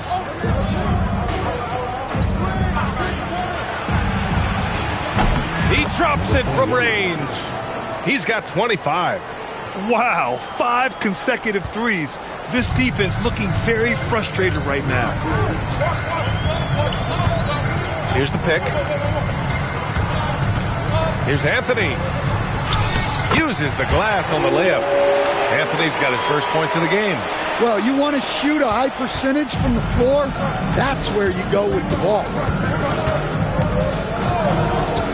Hayes with a screen. Launches a three. A rebound by Bosch. Well, sometimes it's just not your night. But despite his struggles, they're ahead in the game. Anthony outside.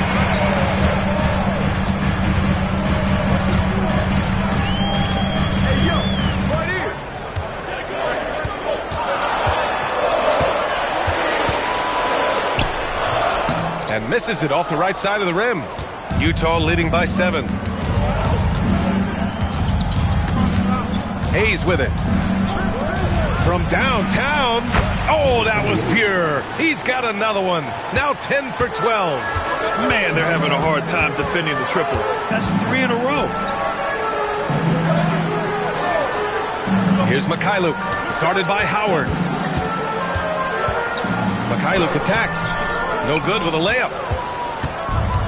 The Jazz have gotten half of their attempts to fall in the fourth. 2 for 4 now. Utah moving the ball around. Here's Hayes. And there's another one for the Jazz. And it's the Suns with the ball. A 12-point game. Anthony outside.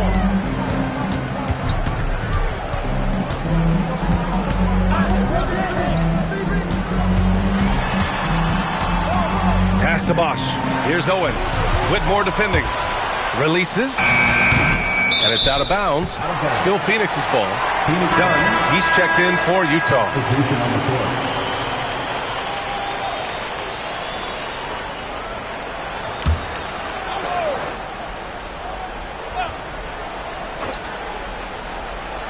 And so it's Phoenix with it.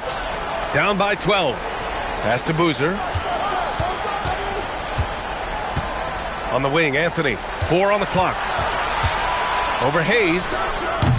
Anthony misses. And he just hasn't been able to get it going this period. Well, the offense has to look for ways to get him easier shots, better selections. You have to be set up for success. Robinson passes to Hayes. There's the triple. Another 3 for Utah. Hard to win games when you allow clean looks from the perimeter. To the left side wing. Pass to Boozer. Now Anthony.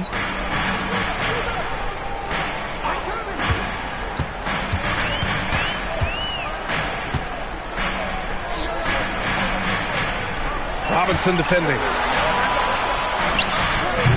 Oh, the offensive struggles continue. Missing again.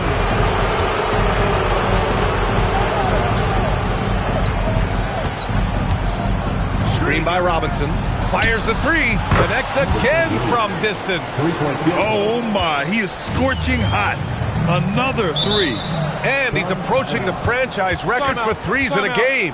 And Jordan Ott decides to call timeout. He's decided it's time to clarify the situation, leaving little room for error.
this brief pause, let's take a look at our player of the game. Yeah, and this game really has his fingerprints all over it. He's been dominating and making it look effortless. It's always fun to watch someone just flat out take over like he's done here today. Boy, it's not hard to be blown away by his level of play. It's never easy winning on the road, but to do it in this fashion, that's a special performance right there.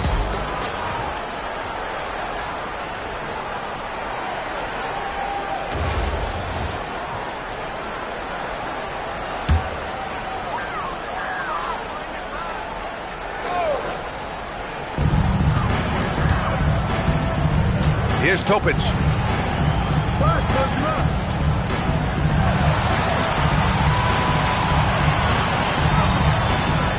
Just 5 on the clock. He shoots. It's good. What a day. Doing what he can to help shrink the deficit, but it has to be a team effort. Ayton outside. These calls can be so difficult for officials to make. Third personal foul. First team foul.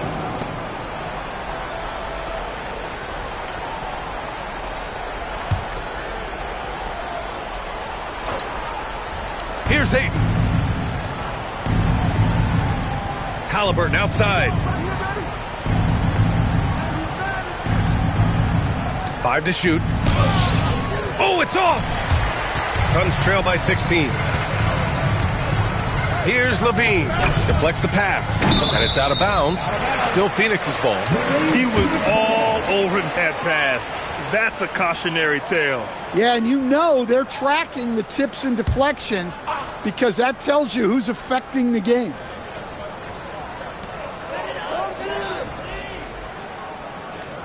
A minute and a half left in the fourth. Just 5 on the clock. Beyond the arc. And this one hasn't been in doubt for a bit now. They came out on a mission, and you can bag up this win for the Jazz. Check out their assist numbers. They didn't get stuck in isolation. They got the ball to the guys who had the best matchups. And so this win marks their first victory of the new year.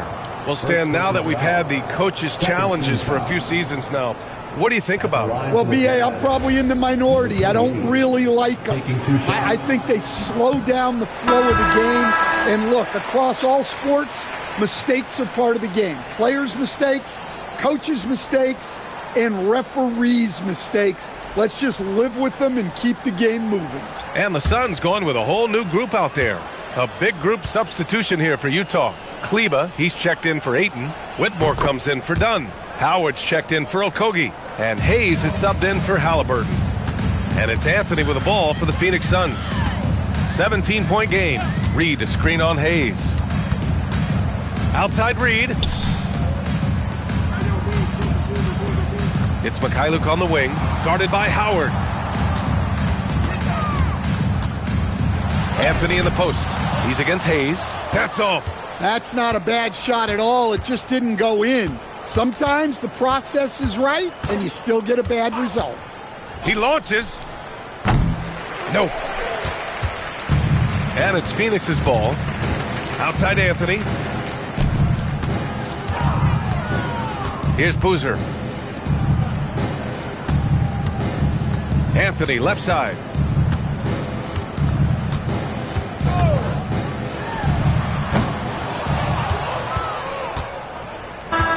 So we see the Jazz taking the W here.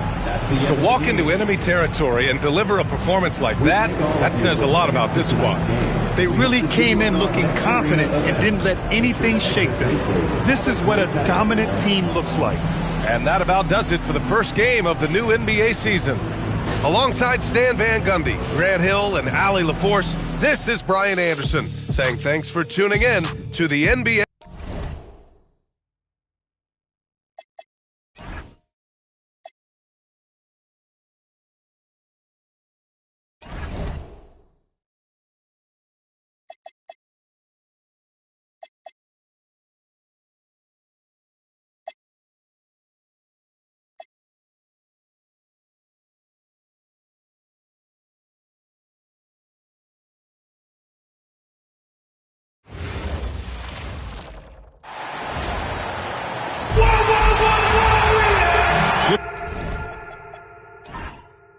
RJ, you can feel the excitement in the air. It's the season opener for both these teams. The wait is finally over for these fans. Both teams hoping to kick things off with a win, so I expect a lot of effort tonight. And now the opening lineup for Detroit. Sarr out there with Isaiah Stewart. Then there's Heinrich. And it's Shannon in at the shooting guard. And at 7'1", Sarr makes dunking look easy. The defense has to push him further from the rim. Out to the right wing. From deep. They grab their own miss. And Yao slams it in. Yeah, coach's pet peeve there. No box out. Yeah, you think you got to stop, and it's wasted because of sloppy work on the glass. You literally practice that every day. Puts up a deep three.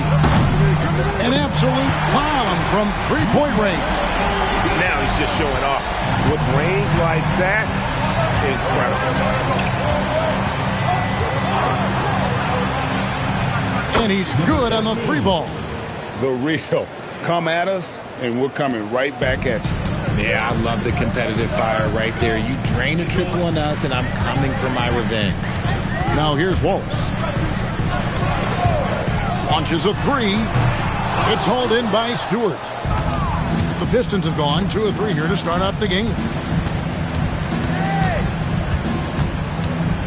And here in the first, closing in on 2 minutes play. 5 to shoot. The leader, that one wide left. Golden State's gone 1 of 3 from beyond the arc so far in the game. Talk about a guy, Richard, who can shoot the lights out. Keon Ellis, over 40% for his career from 3. Yeah, coming into the league, everyone talked about his defense. But he's shown great touch from outside, and he generally takes good shots. So it's the Pistons now, after the Warriors pick up 3. If you're just tuning in, we played about 2.5 minutes here in the first. Williams passes to Whitehead. And here is Wallace. Buries it from three-point range. He's got 9. Yeah, great outside shooting, really fueling this run. Right now, let's take a second to catch up with Allie LaForce on the sideline. Steve Kerr gave me a few minutes to catch up with him.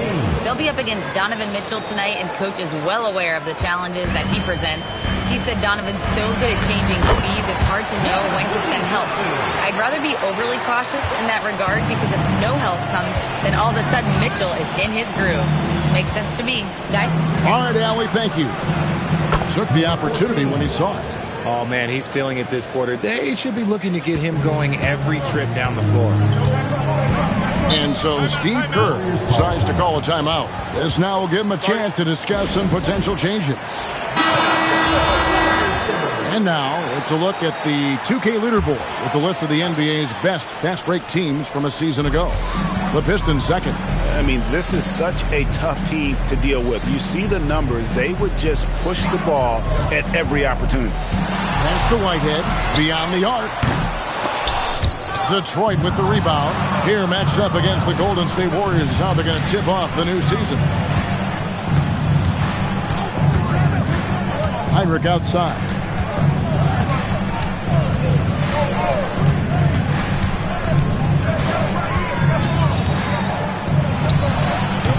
Rebound by Wallace.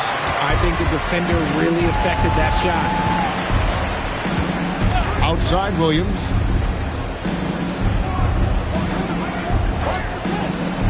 Launches it. And the three ball is good. He's found his rhythm from deep, and you can see the confidence. And, of course, it helps space the floor, which gives this offense more room to operate. Now, here's Stewart. Still scoreless. Heinrich outside. Pass to Sarr. The Pistons need to get off a shot here. And he can't answer back. The three-pointer offline. And so Whitehead will bring it up for Golden State. 6-point game. And this young Pistons team, GA, you and I love them, building around toughness. Yeah, offensively, attacking the paint, defensively, where they are engaged. And They'll send you to the foul line quite a bit, but it's a product of that hard-nosed style. And he's clearly led the way offensively. The question is, can they ride him and get back into it?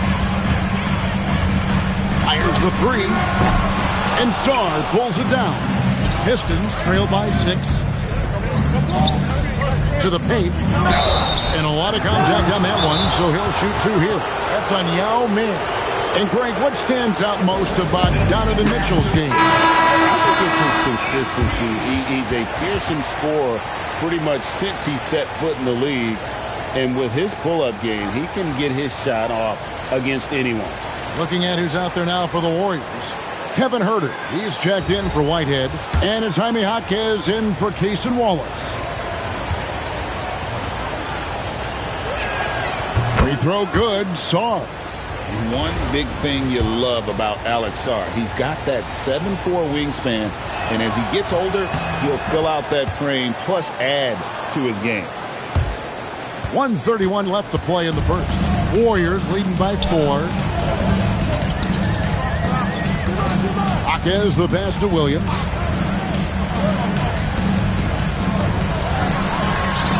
Gets it to go from beyond the arc. 18 points for him. And they don't want to get in a habit of giving him open looks from 3. First quarter still, but not who you want to leave open. There's the 3. Trains the three-pointer. Oh, man, a hot start for him. He's hit 5 of his first 7. Jaquez with the ball.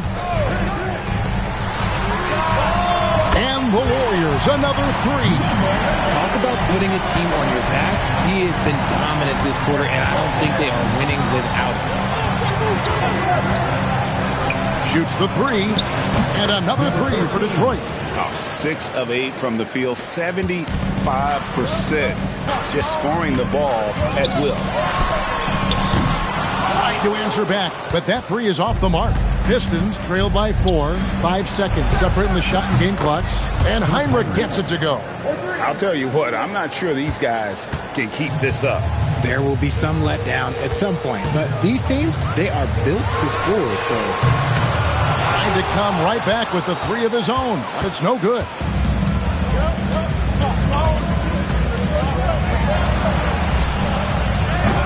No luck that time in the shot that would have put them on top. And a good game so far as we conclude the first quarter. Warriors lead by 1. Live from Chase Center, you're watching 2K Sports.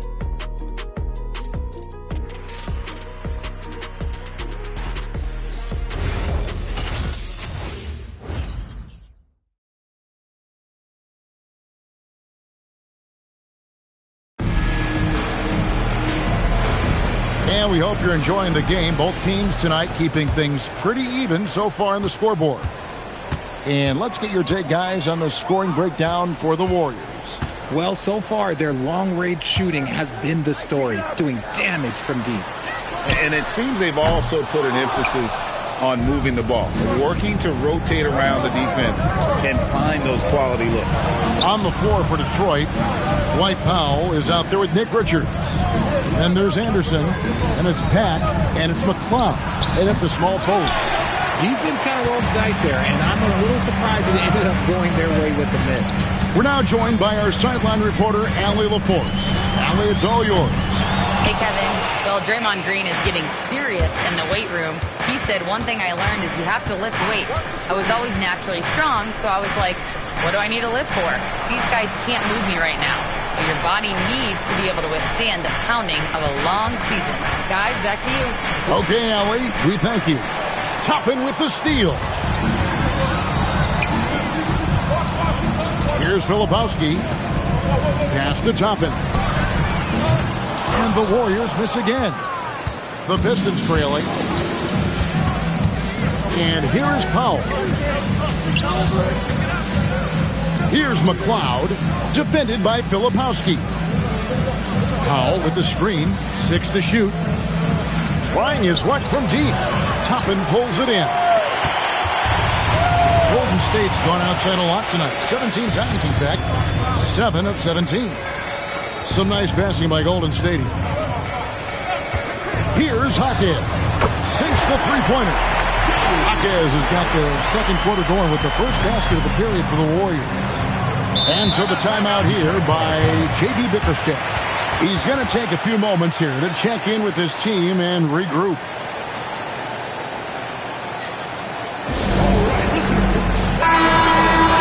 Courtesy of the 2K leaderboard, here's a peek at the league's top scores from a season ago.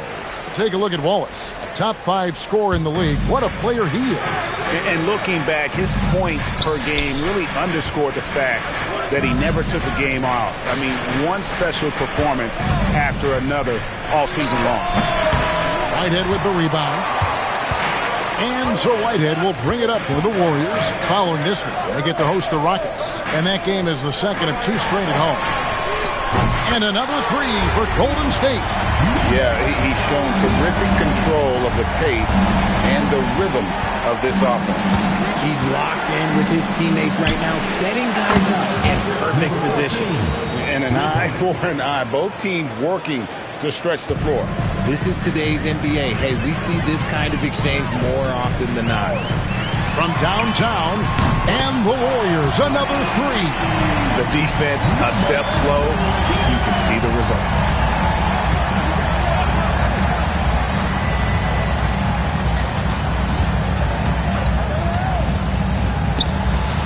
Another 3 for Detroit. So, Greg, you played in the league over a decade. What's the toughest thing about being a pro basketball player? Lots of things. To me, it's just keeping your spot. Every year, there's just so much talent coming in. So holding on to a place on the roster when that can be as difficult as anything. Here's Pat. Scoreless thus far. Unloads. And the rebound goes to the Warriors. Wallace looking for an opening. Lets it go with the 3. The shot that time, not on target.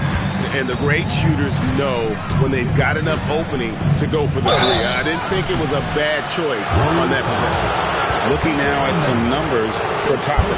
Last season's performance for him averaged about 9 points per game, 4 rebounds, and 2 assists. Nothing about his numbers really jump out at you, but he'll come up with a timely play or 2 every game. And that's what you need from some guys on the team. Not everyone can be an all-star. You need glue guys to find that success, too. Looking at who's out there now for the Warriors. Yao comes in for Benga. And it's Robert Williams in for Toppin. Over to the wing. Gets the 3-pointer to fall. 26 points for him. And wasn't sure he could keep up the pace he set from 3-point range in that first, but boy, has he ever. Stewart against Williams. Now the pass to Whitehead. Got it off in time and beat the shot clock, but it's no good. And talking to Con Kniffel, Greg, he has a burning passion to be great. And just tell him. Yeah, he gets up before everyone else and goes to work. Some people have called him an old soul, just very mature and disciplined. Back to Wallace. To end the drought, connects again from distance. Buries his 10th triple of the game. Unbelievable.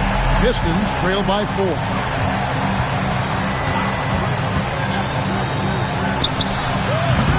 No good on the triple. The Warriors shooting pretty good tonight at 48%.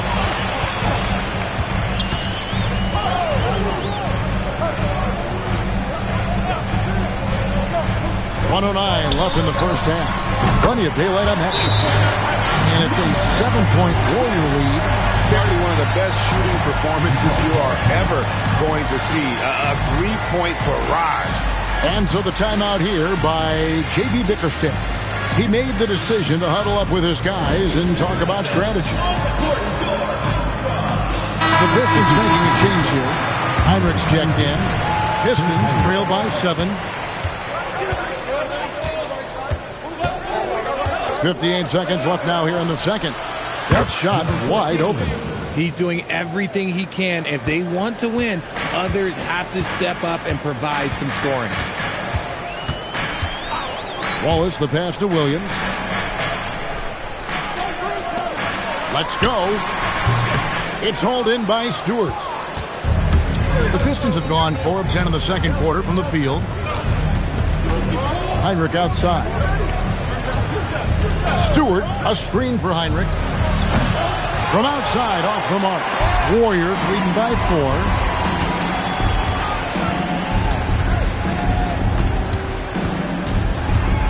And the foul called on Alex Saw. That's his first foul. First team foul. 12 seconds left to play here in the half. Pass to Yao.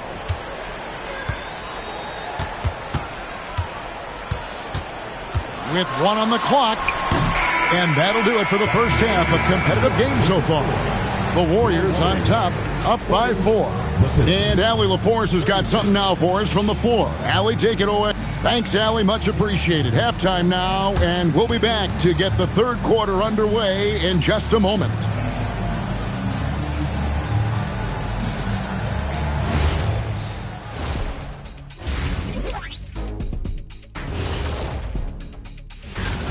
Even before the game started, you could feel the energy in this arena, man. They fed off that.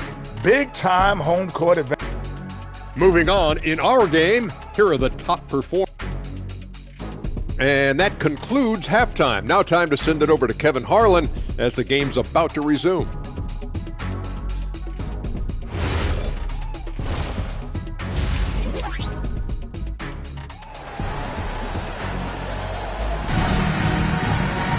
And we're halfway through this one. Plenty of basketball left in a game that's been fairly even so far.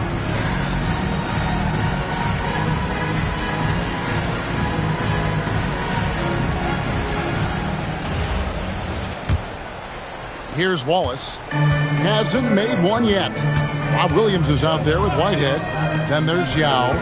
Then there's Cason Wallace. So that's the group out there for Golden State. Shots good by Williams.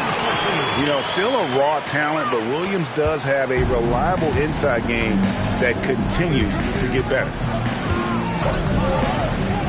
Here's the 3. And again for 3.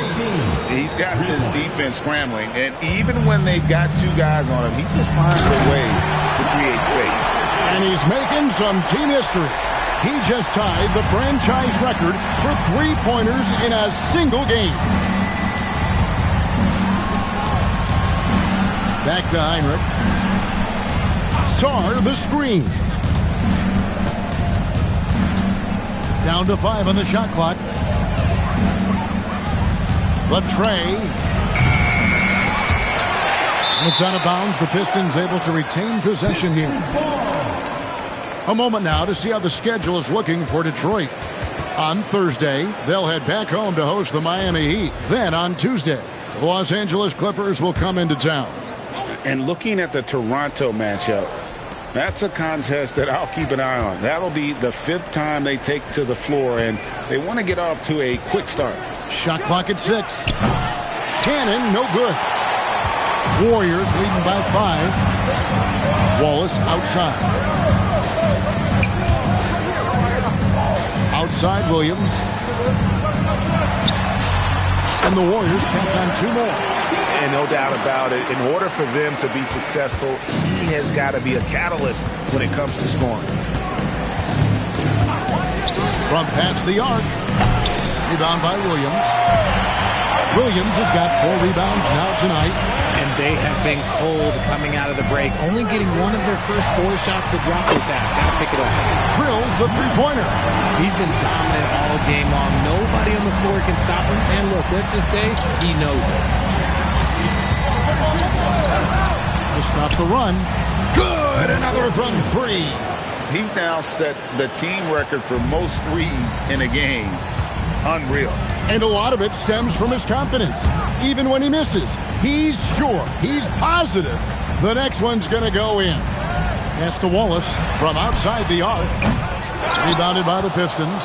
But only the first miss of the second half. They've come out here with authority. And stolen by Yao. Wallace left side. Second half of play, and we're 3 minutes into the third here.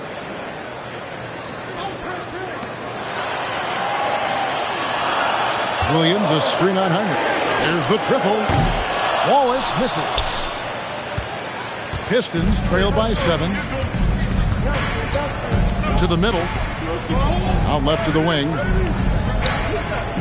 Nice ball movement by Detroit. And again, Detroit with the 3. And all of a sudden, that 3 puts them in striking distance, guys. He's had that shot working all night. And I bet he's thinking that he could close the gap completely if he can keep those 3s coming. Trying to answer back, but that 3 is off the mark. Detroit's gotten the three-pointer to fall to the tune of 50% here in the third quarter. They've made 3 of 6. Good on the bucket. With skills like a traditional wing, Sarr might get more looks like that from the mid-range. Back to Wallace.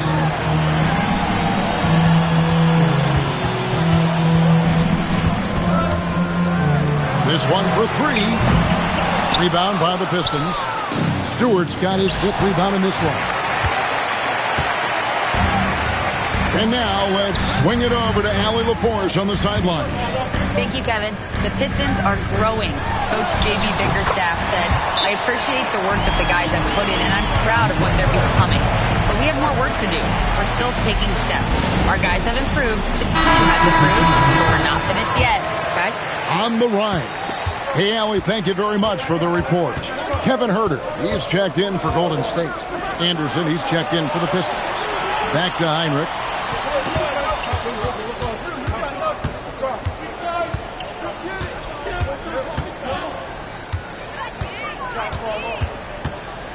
Shoots. The Warriors pull it in. They've led by as much as 10. 2 minutes remaining in the third. 2 minutes. Wallace against Heinrich. Wallace misses. Pistons trail by 4. You watch Jason Tatum, Richard. He looks comfortable in everything he does. And even though it's a hard game, he just makes it look so easy. And I think being an NBA champion, that's giving him a little boost in confidence. Sarr with the screen on Herter. Shannon passes to Sarr. Takes it off the glass. That's now 8 points for Alex Sarr. Oh, great ball movement there. 1:22 left in the third quarter of the game. Back to Wallace. Jacks up a 3. Drops in the tray. Wallace has got himself going there. His first points of the game on the deep ball. No one there to contest, so he just drops it in like he's at the rec league. Pass to Shannon. Fires the 3. It's rebounded by Golden State. Williams has got rebound number 5 here tonight. Herter passes to Wallace. Back to Herter. Now Wallace. Beyond the arc. And the Warriors. Another 3. And he found the perfect spot behind the arc there. Big gap in the D. Stewart with this screen on Wallace. Anderson outside. 27 seconds left to play in the third. Sarr. And the layup is good after a nice lead pass. Sarr's got 6 points in the quarter. And not being as aggressive from the three-point line anymore. They had a lot more attempts in that first half. Wallace outside. Hesty out.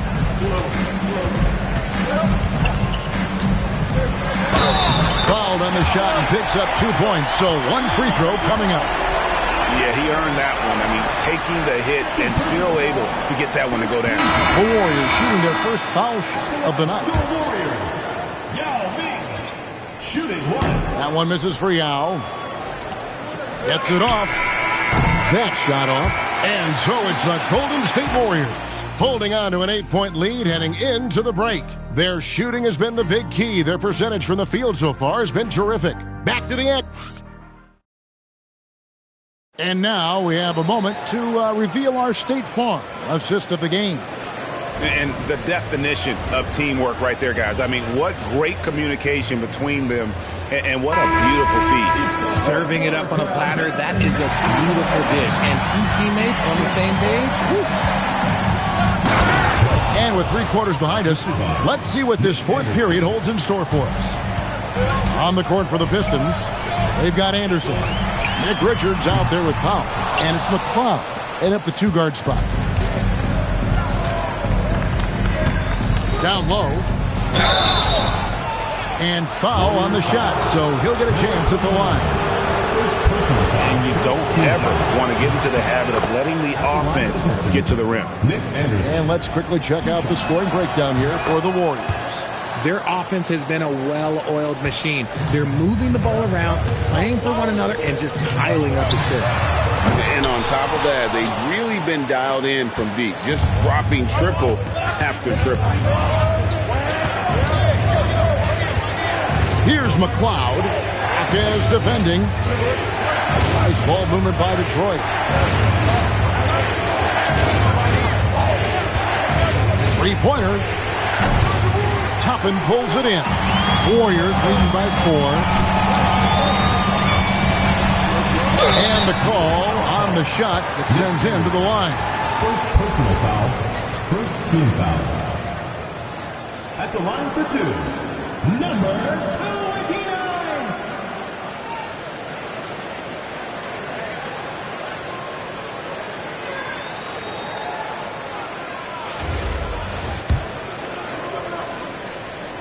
And he makes the first.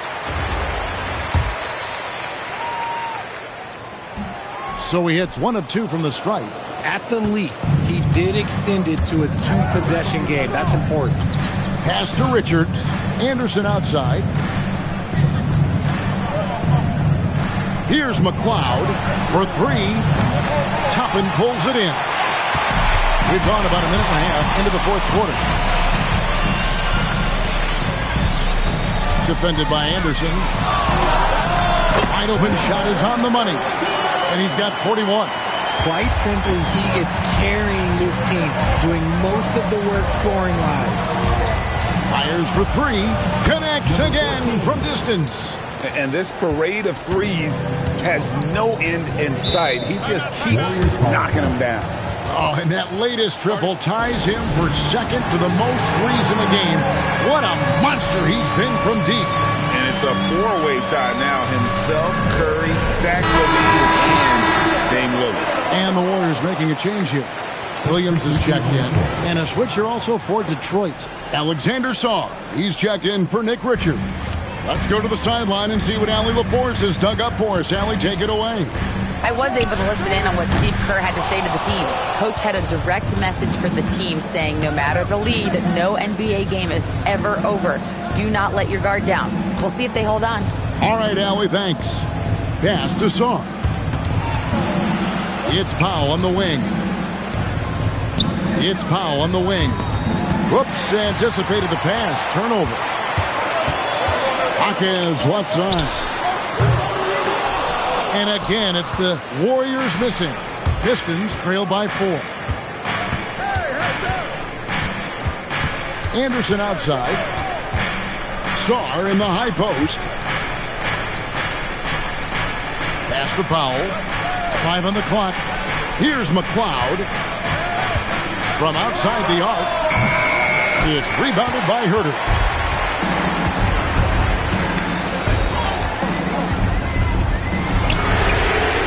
On the triple. He's just lighting them up in this game. But he's going to have to extend a little bit more, or he's going to keep knocking them down from deep. Here's Anderson. No good on that one. Warriors leading by 7. This one for 3, and again for 3. There it is. A shot that puts him at the top of the record book. So Greg is now tied for the mark for most threes in a single game. In one word, amazing. In all those great shooting performances from Klay Thompson, well, this night belongs right there with him.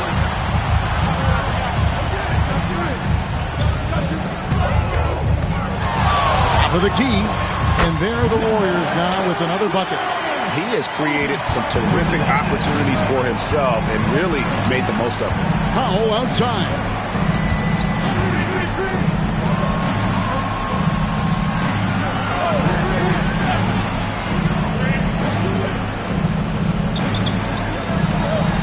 Now Zard. From outside. Herter there for the rebound. Jaquez outside. Now Herter.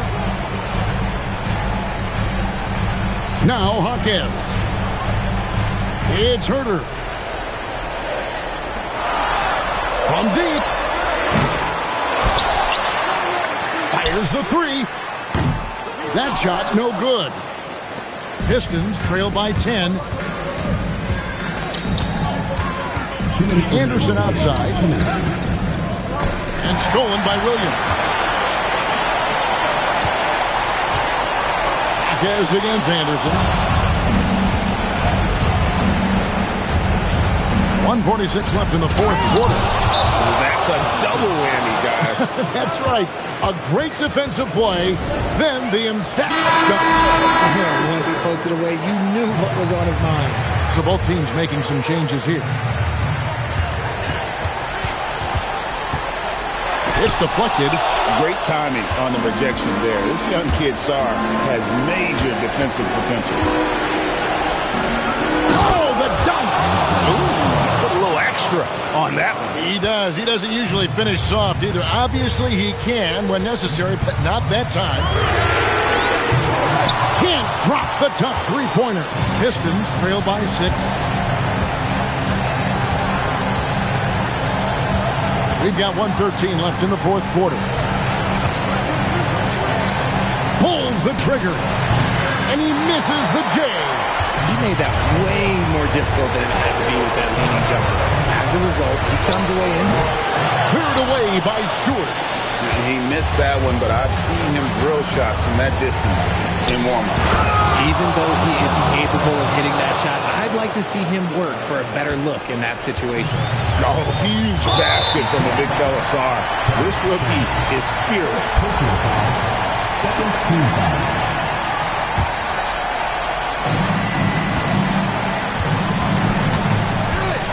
40 seconds left here in the fourth quarter. Beyond the arc. It's good. Relentless in their approach, even with the game firmly in hand. No let up with these guys. They're going for the throat now.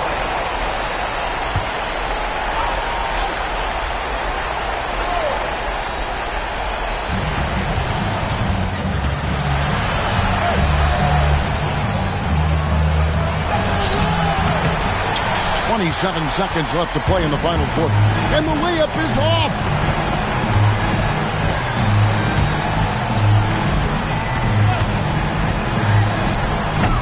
Missed on the three. Let's lose a three. Buries the deep ball. A quality pass, setting up a quality shot. It's just textbook basketball. They've led by as much as 10. Out of bounds. Pistons ball as Detroit keeps possession. Timeout call. The Pistons. They're down by 4. And let's get your take, guys. What's the strategy? Yeah, trying to get back in this thing, they need a score. Yeah, it has to be fast. They got to take the first good look they get. So it's a narrow victory for the Warriors, pulling out the W. It was a fantastic ball game, and they did a great job making sure it didn't get away from them late. Yeah, I mean, they faced some challenges, but really held firm when they needed to. On both ends, and just effective in terms of coming away with this win. Allie, let's go to you courtside. What do you have for us? Jason, congrats on the win. How do you prepare yourself to carry such a big scoring load for this team? Just a lot of hard work. You know, my teammates trusting me and vice versa. So, we do a good job, whoever's. As always, Allie, we appreciate it. And that about does it for the first game of the new NBA season. With Richard Jefferson and Greg Anthony, and along with Allie LaForce on the sideline, I'm Kevin Harlan. Thank you for watching tonight's NBA coverage. We'll see you later on.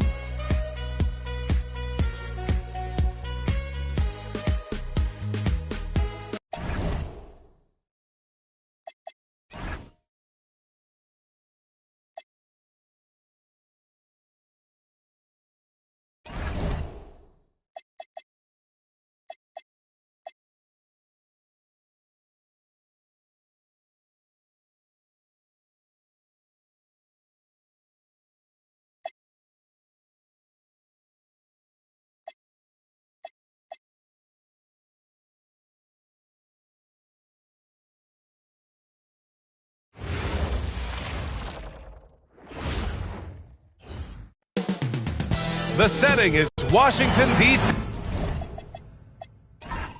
and Capital One Arena. The Celtics taking on the Wizards.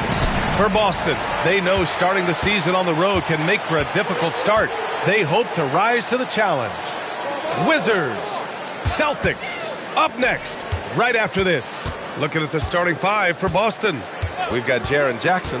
He's out there with Zachary Risacher, and it's Owens in at the 2. Santos can't get it to go. And the defense gets bailed out by the miss. He usually converts that. And last season, Grant, the sale of the Celtics franchise for $6.1 billion. It seemed like a lot at the time. Well, yeah, that was until the Lakers sale hit 11 digits last summer, BA.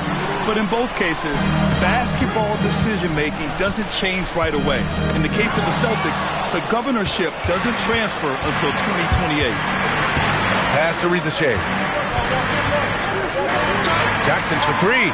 And again, Boston with the triple. Yeah, Jackson Jr. does have this in his bag. The big man can punish you from range. Outside Gilgeous-Alexander. Celtics foul. First personal foul. First team foul.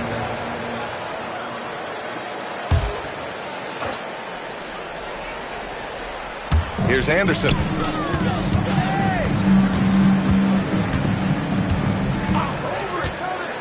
Six on the shot clock.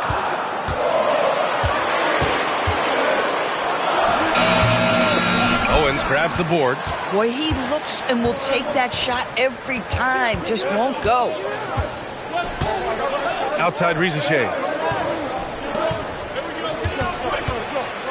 Washington foul. Steve Smith. First personal foul. First team foul.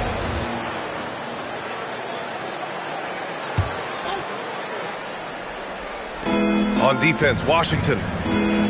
Nothing up yet on the scoreboard for him. Just 5 to shoot. Carter, the pass to Jackson. And here's Owens outside. Santos pulls it in. And SGA has got the ball here for the Wizards. 6-point game. Pass to Milicic. And here's Anderson. To the paint. It's tipped. Stolen by Jackson. Here's Owens. And there's the rejection. Here's Anderson. Oh, and makes it with the kiss. Well, this is where Anderson has functioned for most of his career. So savvy on the interior. Outside Risacher. Takes a 3. Oh, nice finish from the low block. That one's good. The defense getting out-hustled on the putback. Can't let that happen. You have got to put a body on somebody. We talk about it ad nauseum, but you've got to be disciplined with the box outs. Well, Grant, in 2024, you added Cooper Flagg to the USA Select Team before he even played a game in college. You know, B.A., he maybe looked really good, too. You know, he performed extremely well against the men's national team. And at just the age of 17, he already looked like one of the better players on the court that day. And they call an illegal screen here. Yeah, 3 turnovers already and some frustration starting to settle in. And it's a Celtics ball. A big stretch here going. 10-2. Outside Risacher. From the arc. Rebound Washington. He had more than enough room to hit that. Just couldn't make it happen. A moment to hear from Allie LaForce. A bit ago, Brian Keith and I were able to chat. We talked about Kevin Durant and just how challenging a matchup he is. He told me, quote, his length is what makes him so difficult. Throwing that quick release on his jumper, all we can ask our guys to do is get a hand up on any shot they can. We'll see how effective their defense is on Durant tonight. Back over to you. All right, Allie, thanks once again. Their ball movement on this run has been tremendous. It's led to a lot of good, clean, open looks. The rebound by Jackson. Celtics lead by 8. Carter finds Jackson. Here's Owens. 6 to shoot. Shakes him. A chance to extend the lead to double digits, but it's no good. The Wizards have gone 2 of 6 to open up this game. Pass to Milicic. Anderson with it. Over Owens. Anderson can't get it to go. Boston has gone 2 of 5 from deep. Owens, the pass to Carter.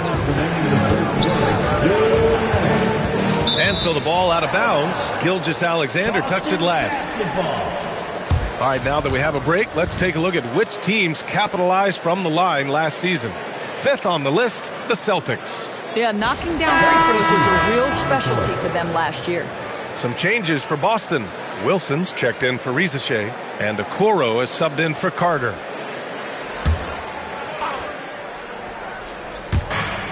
.156 left in the first quarter. Okoro outside. 5 on the clock. Wilson. Again, the miss by Boston. Wizards trail by 8. Smith outside. Pass to Armstrong. Here's West. He puts up a 3. Missed it. Now 0 for 1 on this game. Now here's Okoro. Jackson outside. And the call is going to be, yes, an illegal screen. 2 fouls for him already. If he's not more careful, his minutes will be curtailed. Murray's checked in for Boston.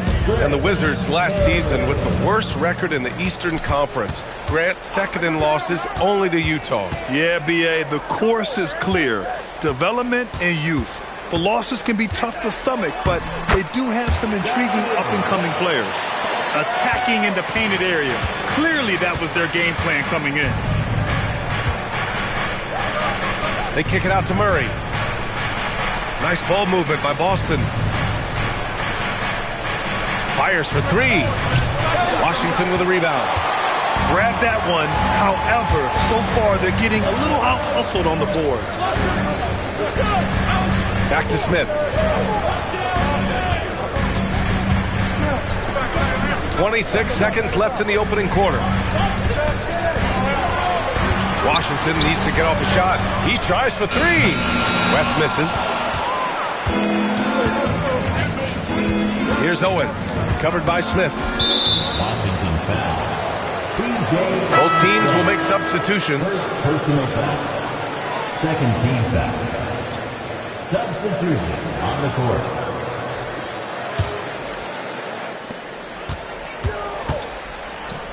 Outside Murray. Drills it from deep. And the Celtics lead by 9. 3-point field goal. Just 4 seconds left to play in the first. Here's West. Oh, no good on the last second attempt there. And so it's Boston. They have a nice 9-point cushion.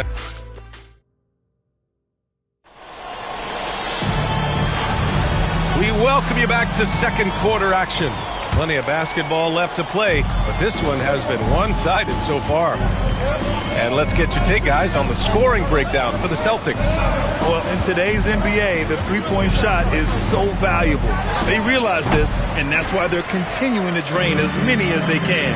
Yeah, what an excellent display of passing in the early stages of this game. A good deal of their points coming directly off quality passes. They've got Kenyon Martin, and it's Armstrong in at the point guard position. That's the group starting the second quarter for the Wizards. Murray passes to Okoro. Clock at 6. No doubt Anthony Simons has shown he can be a 20-point per game scorer in this league. Yeah, the shooting is great. He's a natural at finding his shot, but he'll be targeted at the other end. That's where he's got to improve. Well, the physical gifts of Isaac Okoro are evident. Now it's about what are my best skills and what can help me become a real rotation player in the NBA. It's both from the stripe, the start of a fresh season. But we know the focus for both of these teams is to come out strong today. Yeah, for the first handful of games, you just want to play hard and build some chemistry. Get more comfortable with your teammates while also learning their tendencies and preferences. And the shot goes. Murray's got 5 points.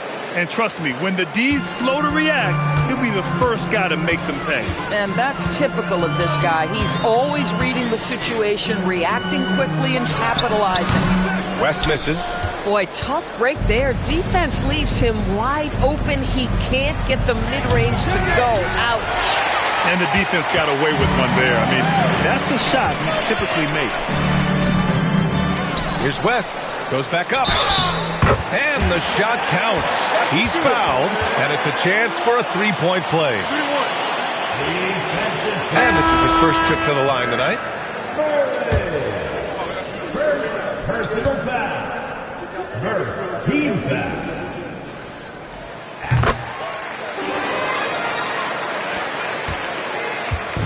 And so it's Carter who brings up the ball for Boston. They've led by as many as 11. The three from Rizashé. The rebound by the Wizards. Oh, that is how you deny an open look with some in-your-face defense. Here's Santos. He's now 1 for 2 with that bucket. We've seen that more than once today. An effortless basket inside. Outside Carter. Pass to Rizashé. Picked by Murray. Inside. Here's Shireman. Launches it. Boston, no good that time either. Here's Armstrong. He's checked by Carter. There's the screen. To the inside. Santos. Oh, a great 1-2 punch. Beautiful pass and a nasty jam. Tremendous lead pass. Boy, that makes your teammates happy, folks. Carter from outside gets the three to fall. Carter's gotten himself going here. His first points of the game on the deep ball. SGA surveying the D. Pass to Armstrong.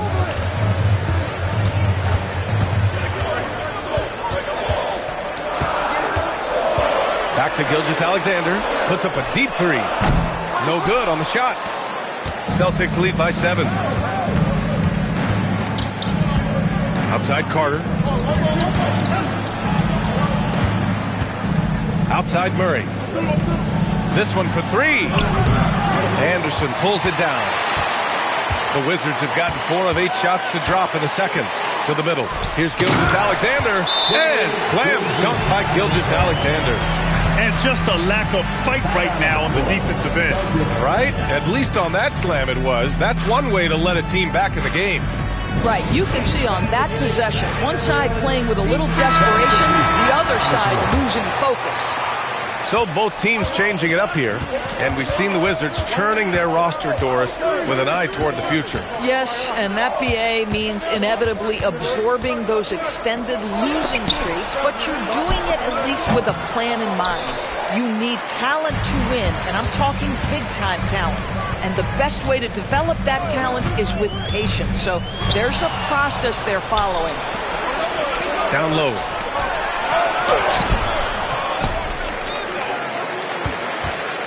Second shot opportunity, and the foul is called. He missed it, so he's got a couple of free throws coming his way. Boston shooting their 3rd and 4th free throw attempts of the game. Shooting for Boston. 2 shots.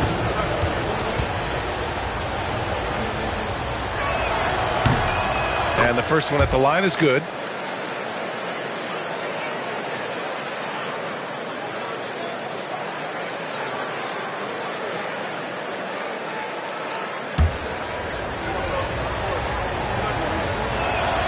And so he's able to get 1 of 2.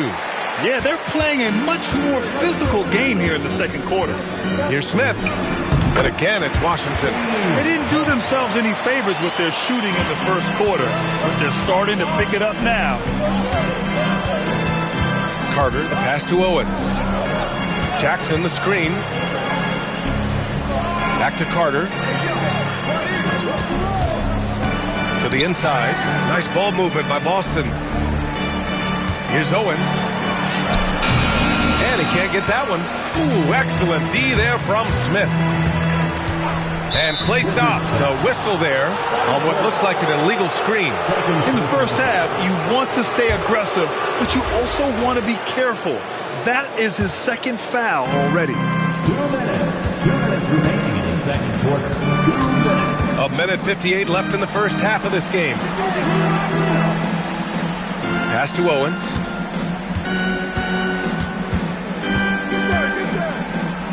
Shot clock at 5. So it'll be 2 free throws. He was fouled in the act of shooting. In terms of two-way guards, Grant, Desmond Bane is as good as any. What do you see in his game? Well, just look at him, B.A. Bane is so strong. That really helps him there on the defensive end. And offensively, a lights-out three-point shooter. The first one falls. And one thing about this game, Grant, on any given night, you can see an upset. Yeah, I mean, B.A., it just shows how hard it is to be consistent night in and night out. Every team in the league has quality players. So if you're off your game even just a little, that could be enough to lose it for you.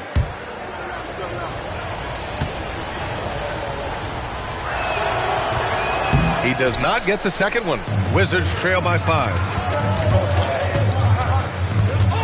Anderson passes to Gilgeous-Alexander. A minute 29 left in the second. Pass to Milicic. Out to the wing. Stolen. Fast break. Here come the Celtics. And he jams it home with authority. Showcasing his athleticism. Plays like this are why you got to be excited about Risseche's future in this league. And now looking at the 2K leaderboard. Here's a view of which teams last year got after it with their shot blocking. 5th on the list, the Celtics. They had the bodies and the energy needed to be a strong defensive team, and they made it hard for opponents to do damage. Pass to Anderson. And here's Smith. Here's Milicic. Left side Anderson. Down to 5 on the shot clock. Over Risseche. And another miss by Washington. Celtics lead by 7. 43 seconds left in the first half of this one. Here's Gilgeous-Alexander. Look at Shea playing big inside. Setting each other up beautifully. I love it. 8 of their last 10 points coming off assists. The 3 from Risseche. It's rebounded by Washington. Santos has got 6 rebounds now in the game. Pass to Smith. 11 seconds left in the second quarter.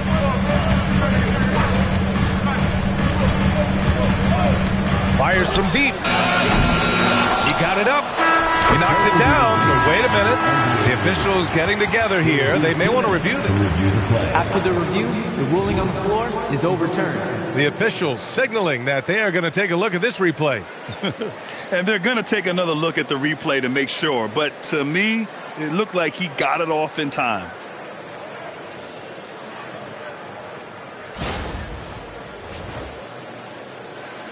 So the replay was conclusive. Call overturned. Grant, that one's going to count. And B.A., you can argue against replay all you want. But at the end of the day, you want it to be a level playing field. You want the call to be correct.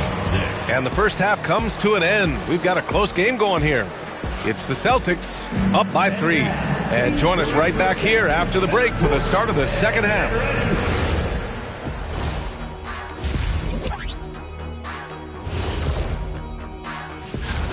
Well, you can't speed them up. They take care of that basketball and maximize the value of possessions. Then why aren't they up? All right, guys, let's swing it over and see what the fans have been posting. Thanks, as always.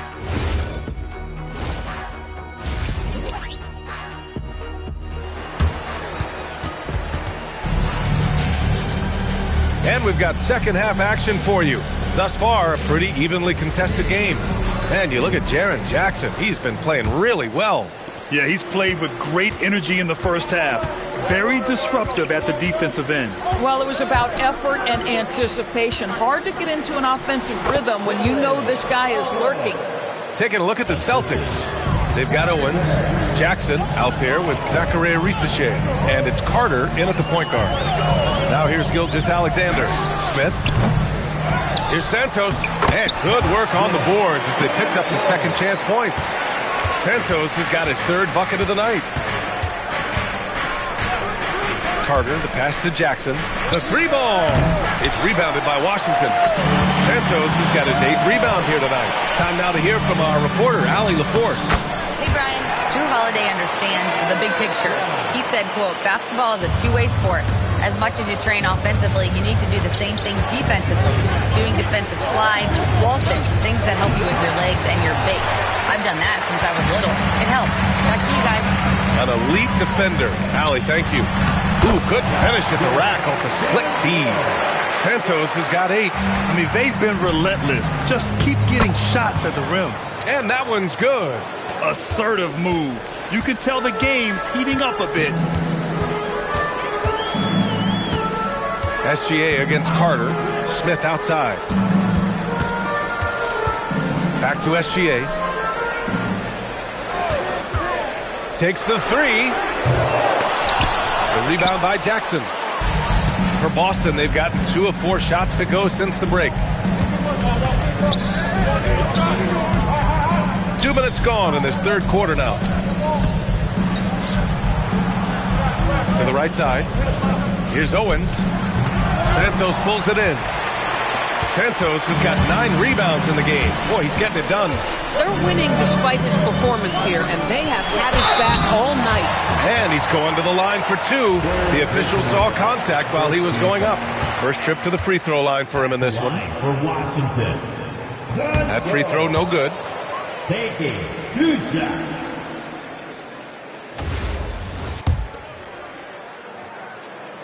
So it comes up empty at the line. The Celtics with the lead. Not quite 2.5 minutes played here in the second half. Pass to Carter.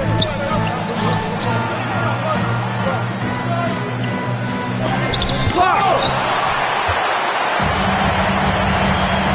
Outside, Anderson. Now SGA. He's checked by Carter.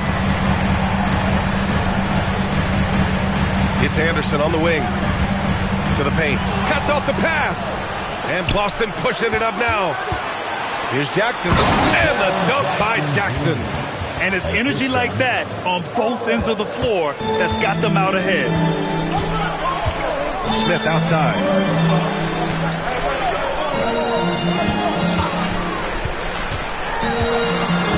Inside. Stolen by Jackson.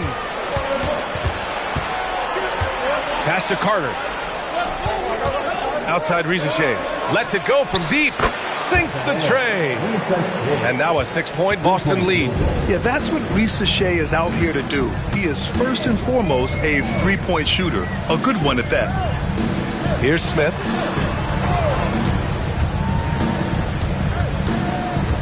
And here's Anderson. Rizichet covering. They need this. Anderson can't get it to go. And so it's Carter who brings up the ball for the Boston Celtics. Their defense has only allowed 6 points in the second half. Jackson can't get it to go. Sometimes the game requires you to just keep at it, so he's got to be aggressive. Grant, is it fair to call Kevin Durant one of the most unique players we've ever seen? Without a doubt, B.A., most definitely. The blend of size and perimeter skill, unprecedented.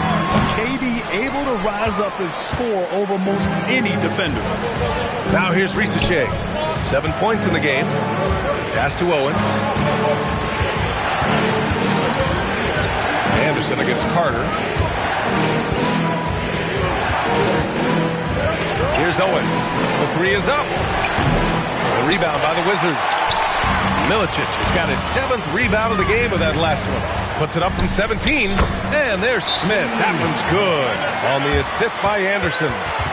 Coaches love assisted buckets, boy. It just means the team is working well together. Murray's checked in for Boston. Wilson comes in for Jackson. 2 minutes. 2 minutes remaining. Outside Rizichet. The 3. He can't hit that time. Boy, they've done a good job overcoming his offensive struggles. He's got to be very thankful for his teammates. Here's Hibbert. Goes up and lays it in. Nice and easy. And now just a 2-point Boston lead. Well orchestrated. And then the pass is right on the money. Pass to Owens. Nice ball movement by Boston. Murray, a screen on Smith. And a deep three from Owens. Again, the miss by Boston. You wonder what the score would be if they weren't controlling the glass. Anderson finds Gilgeous-Alexander. Now here's Smith for the lead. The rebound by Murray. And just terrible defense. I don't know how he missed that shot. Pass to Wilson. 55 seconds left to play in the third quarter of basketball. Here's Owens. Late clock. The Celtics got to hurry here. Carter can't get it to go. Grant, they could attempt a 2 for 1 here. They could. The key here is a good look. You can really see their confidence growing as this game has gone on. They have reason to believe that. What I love is the heart, the fire, the tenacity. This is absolutely fantastic. You'd like to see more effective ball movement there. Well, there's no doubt there were better options on the floor, but it certainly seemed like he had his mind made up. Well, the defense allowed that one. He had a clear path to the cup.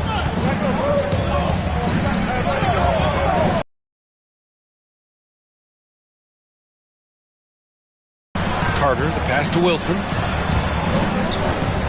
To win the drought. Oh, it would have counted had it fallen, but it is offline. It's still anybody's game as we reach the end of 3.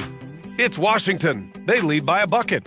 And we're coming right back after this break to get the fourth quarter started.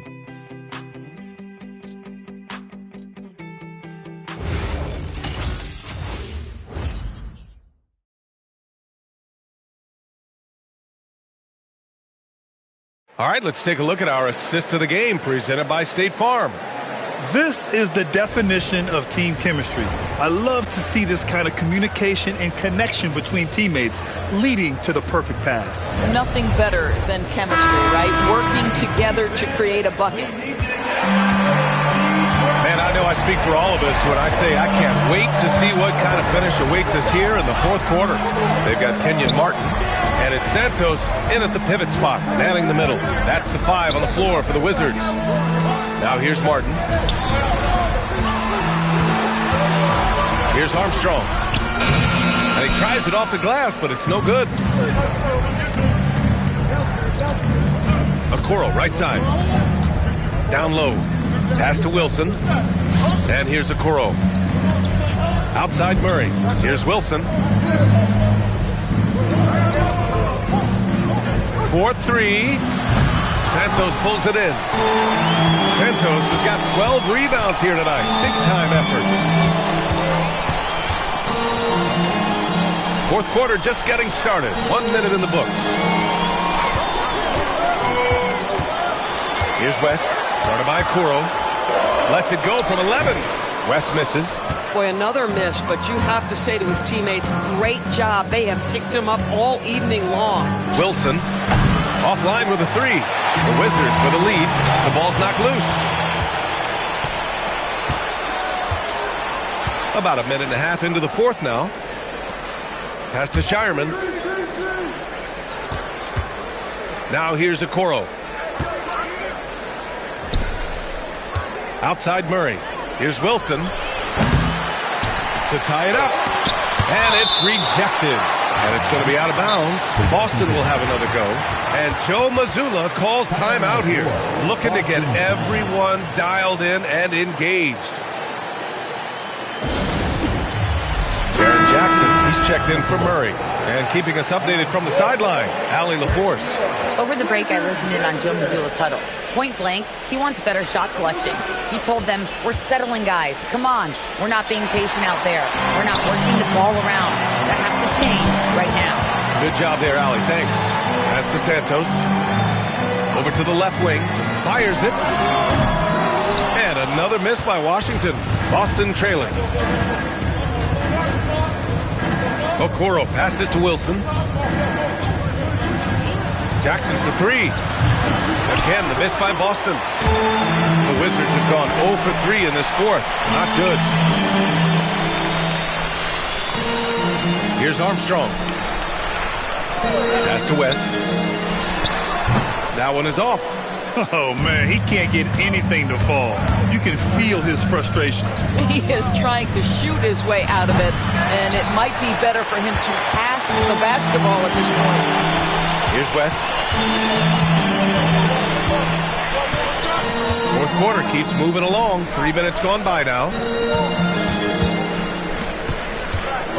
Here's Armstrong to the paint. And there's the shot clock violation. Couldn't get the shot off in time. Oh, in a close game like this, that is the kind of mental lapse you have to avoid. Here's what Boston's going with right now. Risache, he's checked in for Wilson. Owens comes in for Okoro. And it's Carter in for Shireman. After hitting a couple of threes in the first half, he hasn't had much going from distance. To the middle. Here's Santos. Ooh, coming through again. Shooting 5 for 7 now. We haven't seen many buckets like that one. These teams have struggled to dial in their shooting. Well, you have to appreciate the defensive battle for sure. Both squads struggling on the offensive end. We call this grit and grind. At the line for the Celtics. 2 shots. And he drops the first. That's also good, so he hits both free throws. We played just over 3.5 minutes now in the fourth quarter. Carter against Gilgeous-Alexander. Pass to Smith. Here's Milicic. Back to Smith. And here's SGA. Shot on the wing. Shot's no good. They managed to get the rebound, but that's an area where they've been struggling tonight. The free ball is down. He really thrives in high-pressure moments. That's a big-time play. Now Smith. Here's Milicic. Up top Smith. Here's SGA. Not that time. Here's Owens, covered by Smith. Using the glass to lay it in. It's winning time, and that's a winning play. Carter against Gilgeous-Alexander. Now Smith. Outside Gilgeous-Alexander. Here's Santos. Oh, and again, unable to change momentum here. It's stolen away. A minute 37 left to play in the fourth quarter.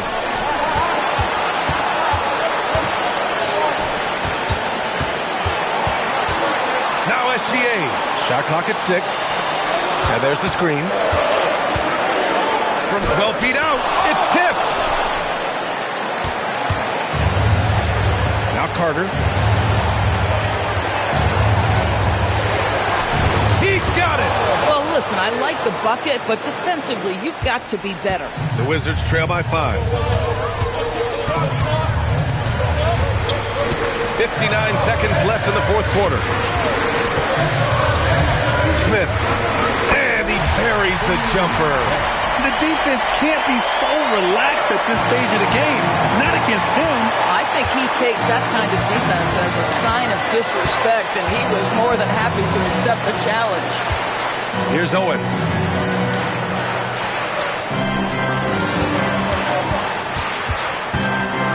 Tipped. They can't go empty on any of their possessions from here on out.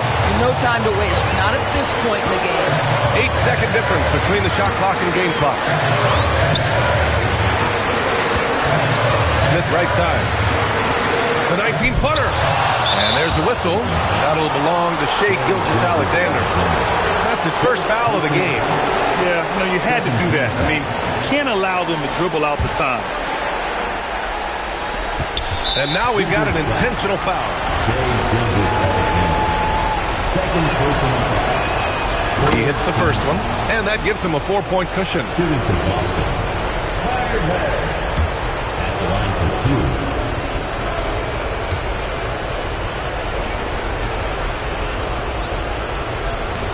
And he's unable to get the second one. Now a timeout called by Washington. They're behind by 4. Any speculation on what we're going to see coming out of this timeout? No doubt. They've got to get a quick bucket here. They need to score, and they need to do it quickly, but it is still possible here.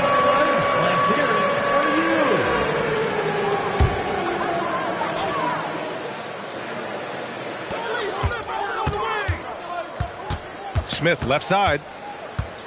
Fires the 3. Oh, it's off. So it's a narrow victory for the Celtics, pulling it out for the W. Just a gutsy performance on the road. It really was. When this one was up in the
All right, everyone, the NBA season starts today.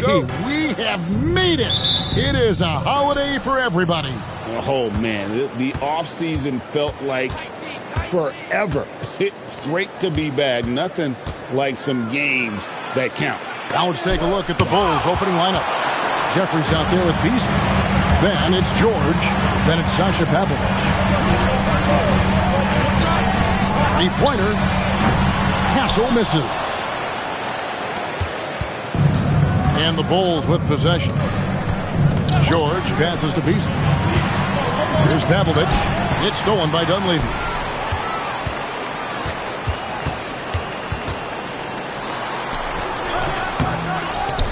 Clinging with it, working on Beasley. Some nice ball movement here by the Raptors. Lock at 6. Money from the wing. And drawing first blood, you know coach likes that momentum out of the gate. And that begins what should be a terrific battle between these teams. Now, here's George. And oh boy, a lot of contact there, but he gets the call and will shoot 2. It goes on Donovan Clingan. And there are a few players who can dominate on both ends, but Anthony Davis is certainly among them. Yeah, he's one of the most dynamic defenders in the game, Kevin, and offensively, he can hurt you in a multitude of ways, whether it's off the dribble, posting, or facing up. Here's Castle.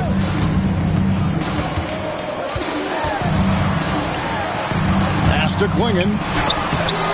Rebound by the Bulls. And now, Allie LaForce has something for us from the sideline. I talked with the Raptors head coach earlier. We spoke about the challenge of facing Anthony Davis. Coach commented, there aren't a lot of guys like AD, bigs who can control both ends of the paint. We have to be aware of him at all times, or he's going to take over the game. No doubt, Davis will be a factor tonight. Back over to you, Kevin. Thank you, Allie. Sinks the triple. He's got 5. And there's a nice playmaking element to Castle's game, especially at 6'6". Outside, George. And it's King with the rebound. And if that's the best look you can get on a possession, what a waste of a trip down the floor. I'm not sure what he was thinking right there, but we see this in this game sometimes. Well, the defense was solid, but usually I expect him to make that layup. Jeffries, another shot. He takes it up and lays it in. And a better box out saves them 2 points there. Nothing will drive your coach crazier than what you just saw. Lack of focus, lack of effort. Cranes the three-pointer. Here's George. And in this first quarter, about 3 minutes played. That shot is no good, and he's 1 for 3 from the floor. High arcing shot. Pass to Dunleavy. Now Castle. Now Klingon. No scoring in this one. And the ball's tied up, so we'll have a jump ball. Jump ball called on the play.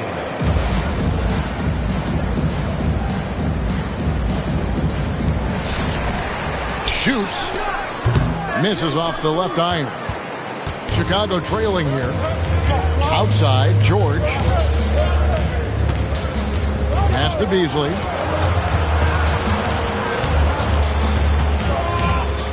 Over Dunleavy. And that one is good by Beasley. Beasley's got his second basket of the night. Well, he is looking confident. Love how they're using him so far. And now they are just going to keep riding that momentum with the hot hand. And they had some botched coverage that turned into no coverage. And Tim, of the teams that were not in the playoffs or even in the play-in last season, you can make a case the Raptors among many teams that have a lot of potential to get there this year. Yeah, I agree. And you could also put the Spurs in that conversation too. But if you're just looking at the East, the Raptors could easily climb back into relevance as their young talent develops. Now, here's George. And it's King with the rebound. Here's Castle. Pass to Dunleavy. Klingon with it. Working on George. 6 on the shot clock. No good on the 3. Bulls have gotten 3 of 8 shots to fall for them here in the first quarter.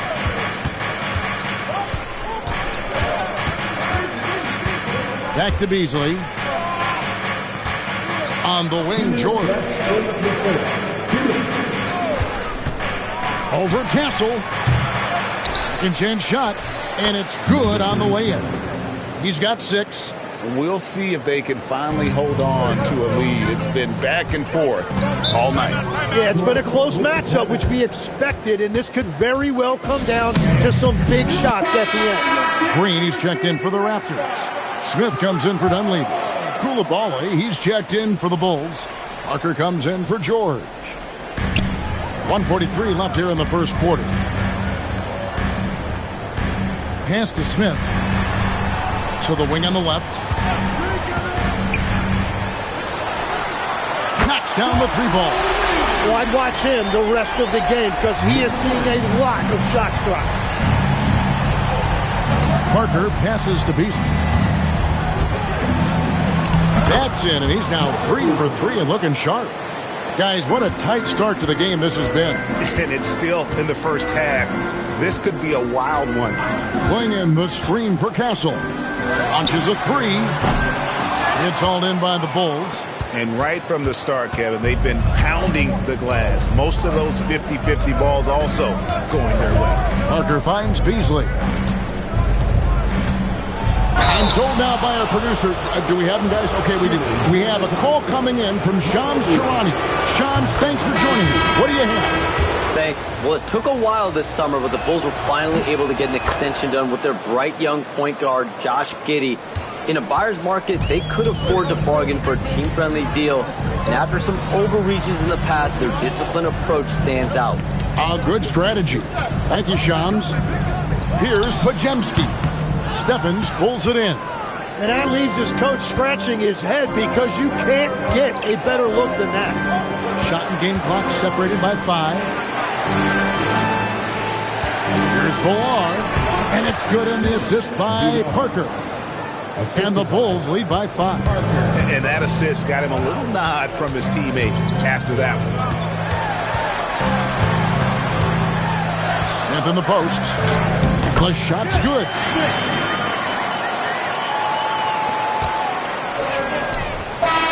A good close contest so far as we finish the first quarter. Bulls lead by 3. And back with this.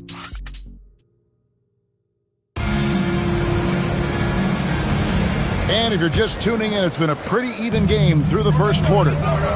Hey guys, what do you think about the offensive approach we've seen so far for Chicago? Tons of points off penetration so far, guys. They're driving at will on the defense, just taking whatever they want. And how about the work they've done inside, just owning the paint so far? On the court right now, second quarter for the Bulls. We've got Jaden McDaniels. Parker out there with Koulibaly. And it's Bilal in at the center, filling out the middle. Smith dishes to Mozgov. Lays it up off the glass. Very difficult to stop team play when the ball's moving. Excellent find with the pass to create that scoring opportunity.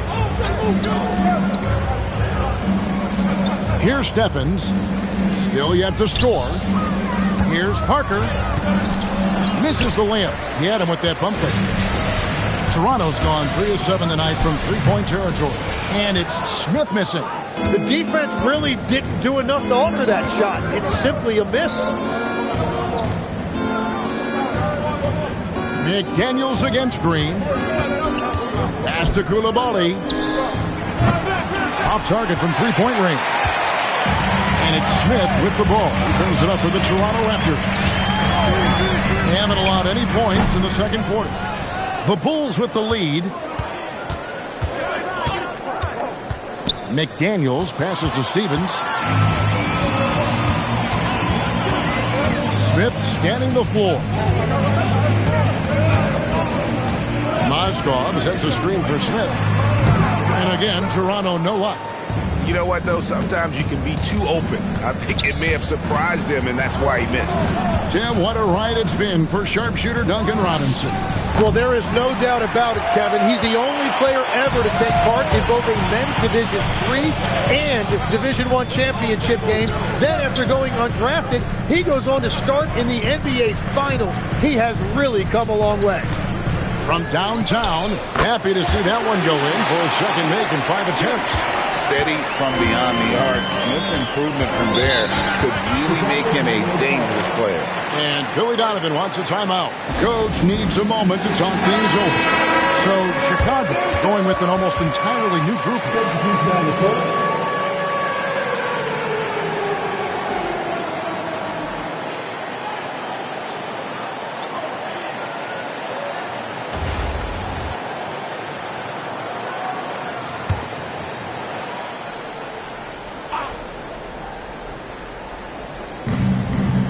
And we're now a little over 2.5 minutes into the second quarter.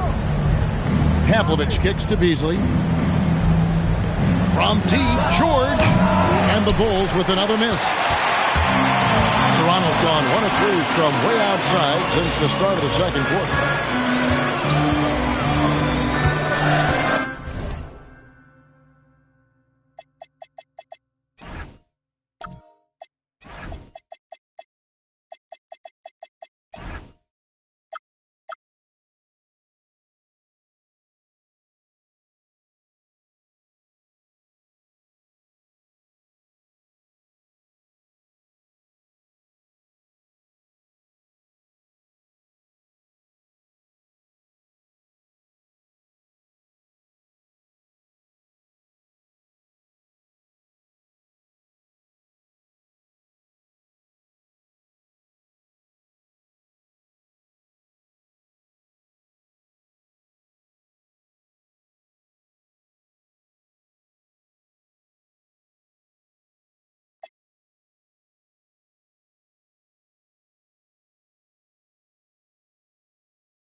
up next.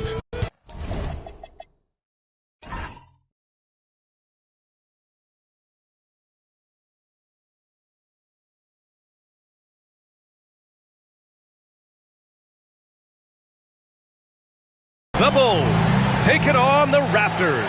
For the Bulls, the chance to start the year right with a win on the road. Never an easy thing to do in this league. Raptors, Bulls, coming up next. And the starting group for Chicago. You've got George, and it's Beasley in at the small forward position. And coach, that long off season is over. The NBA is back. How happy are you to hear those words? You have no idea. I've been waiting a long time for tonight, a game that counts. How great is this? Now here's George, just 4 to shoot. A deep three. It's not going to go for him.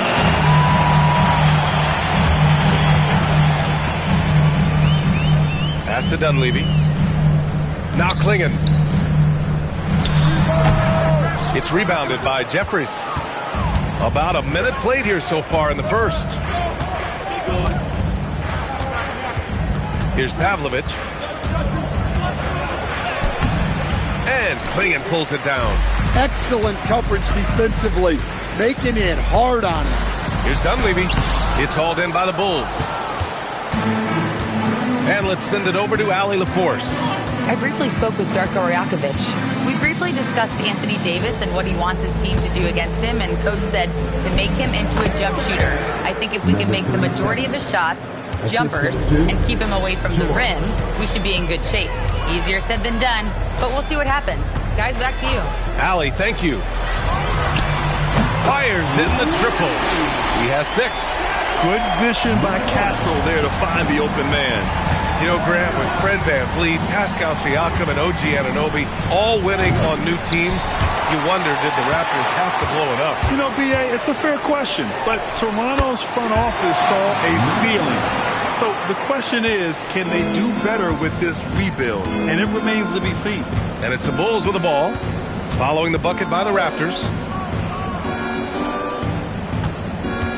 Now here's Beasley, guarded closely. And it's Stephon Castle with a foul. That's his first foul. First quarter of ball, almost 2.5 minutes in. It's George on the wing. He's guarded by Castle. Just 5 to shoot. Well, look, that's another missed opportunity. 1 for 5 now from the field. Here's King. Played it in with a nice touch off the window. An outstanding first quarter from the field. Here's Pavlovich. George outside. Pass to Beasley. Chicago passing it around. A shot to stop the run.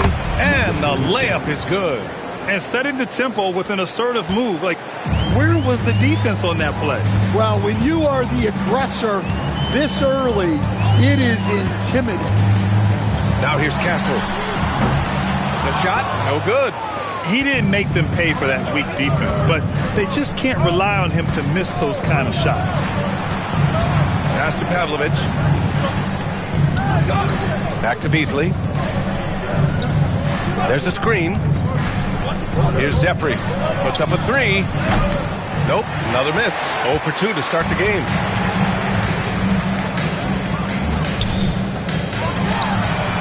Knocks down the long K. 11 points in the game. When you let a team knock down that many threes, you know you're likely to be on the wrong side of a run. And taking a look at last year's stats. Here were the players that led the way in terms of steals. Keontae George is second. Last year, he was really opportunistic defensively, creating havoc. Yeah, every coach wants assisted buckets. Guys like George, they move the ball. Castle for 3. And the Raptors, another 3. This defense just can't stay connected to shooters. Here's Pavlovich. He's scoreless.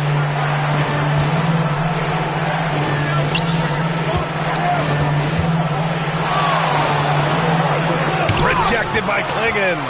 Wow, great size and better positioning made that block possible from Klingin.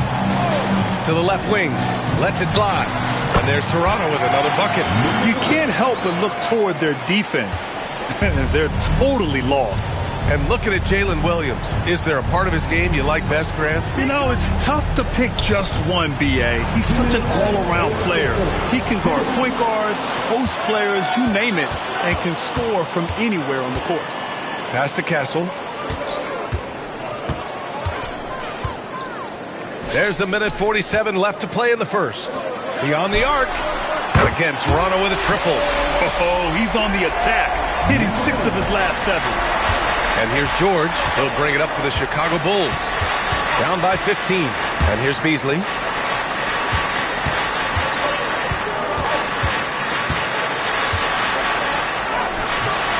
And miss after miss right now. Wow. Missed the easy one right there, right at the rim. It came up in. They're not wasting any time putting their stamp on this game. What a start. Yeah, but you can't let up at all. They've got a chance to put this game away early, and they should take it. So both teams making some changes here.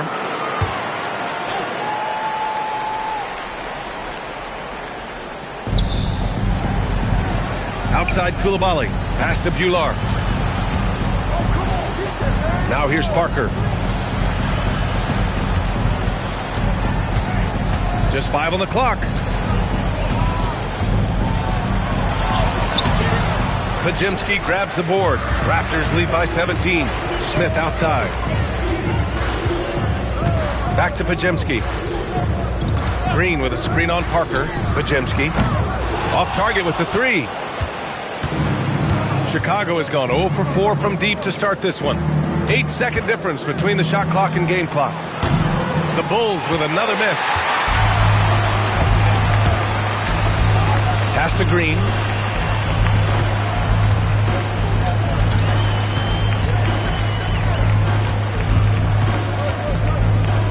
The 3 is up. The shot misses. And so it's Toronto, leading by 17 at the end of the period. Boy, they've been playing at a fast pace, beating the deep.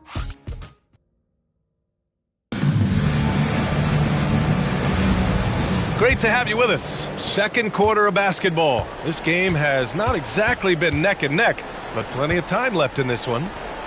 And some stats here, guys. The scoring breakdown for the Raptors. Well, the thing about hitting early threes, it spaces the floor and makes things a lot easier offensively. And from the jump, they've also clearly been focused on running effective plays here tonight. And there's been a lot of high-quality distribution from them on the floor. On the court right now, second quarter for the Bulls. We've got Bilal Koulibaly, and it's Bular in at the 5. And I think that play tells you everything you need to know. They're simply playing at a higher level, getting a steal and turning it into quick points. McDaniels with it. Green picks him up. Stevens, the pass to Parker. Counted from distance. Parker's gotten himself going with a triple, his first basket of the game. Smith outside. Pass to Moskov. Outside Pajemski. The 3 hits a three-pointer. And the Raptors lead by 19.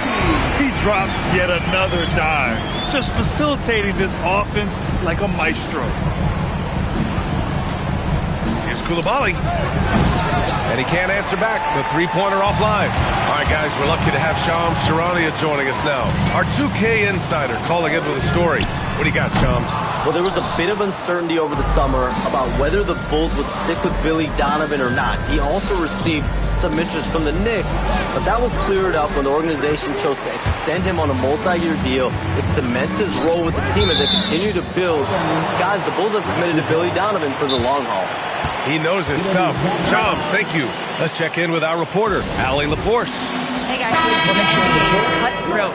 All-star Kevin Durant said, you've got to build up that dislike for guys that you're competing against, and you can't be friends while you're on the court. It's a dog-eat-dog world, especially when you're at the level of greatness. You don't want anybody to take that thing you've got. Guys?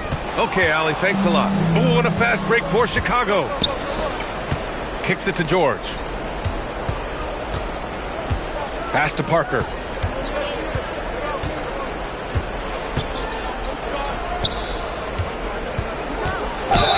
The basket drops, and he gets fouled on the shot. One free throw coming his way. Oh, unreal play to take on the contact and get it to go. Chicago shooting their first free throw of the night. Toronto making a switch here. Klingen's checked in, and the Bulls also making a change. Jeffries checked in for McDaniels.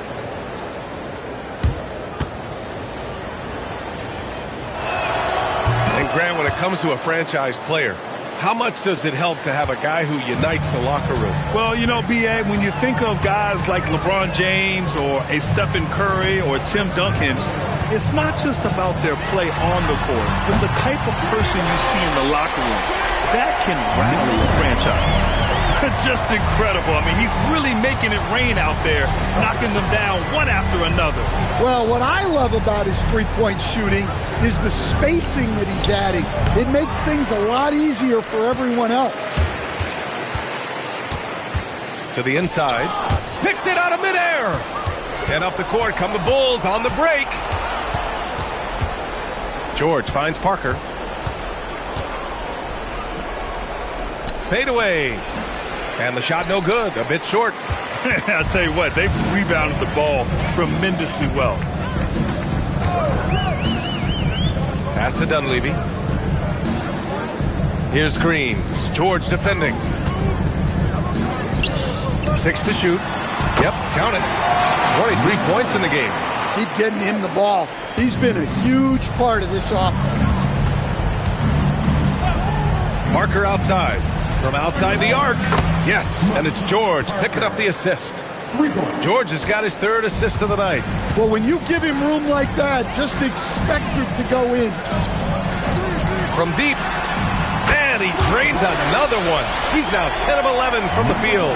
As the deep shots continue to fall, you can sense the frustration growing among these defenders.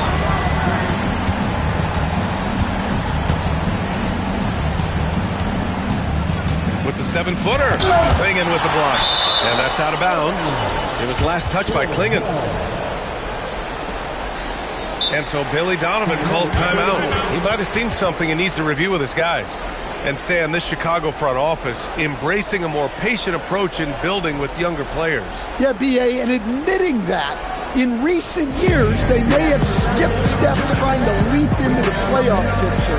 So now a change of course is taking place.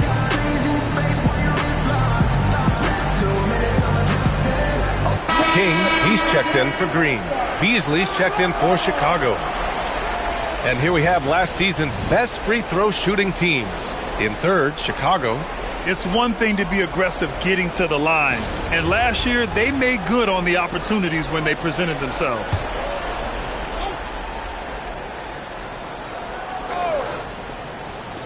Clock at 6. George for 3.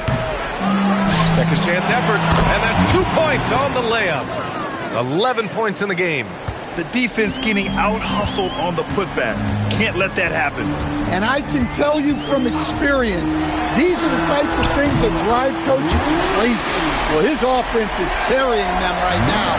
And even with the defense keying on him, he's making great adjustments on the fly. Well, that's a great pass. He has the timing and rhythm of a metronome.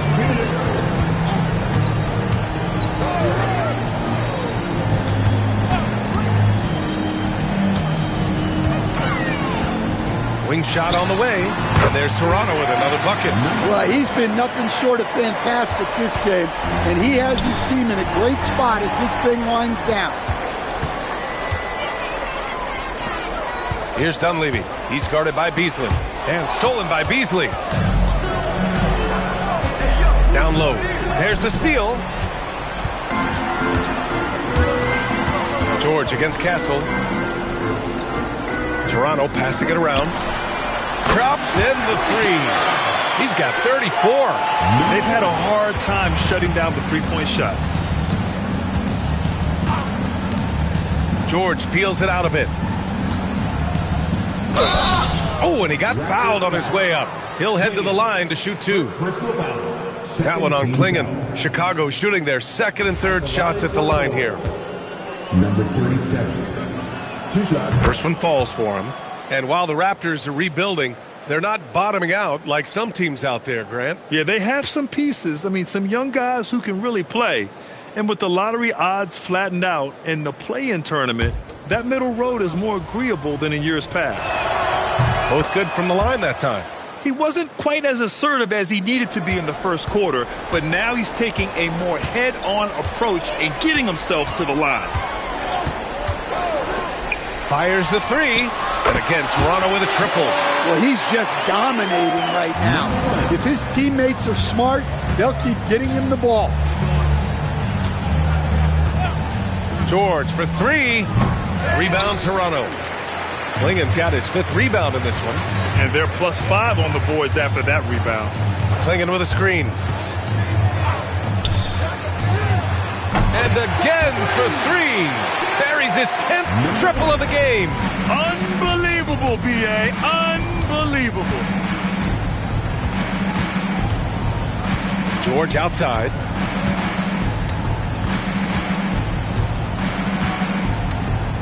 Inside. Klingon with a defensive effort.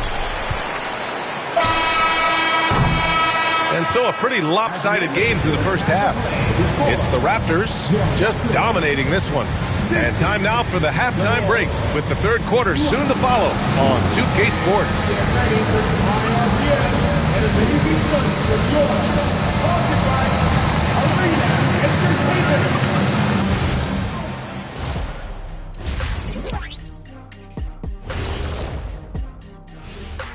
Welcome, everybody. This game revealing a big disparity in play.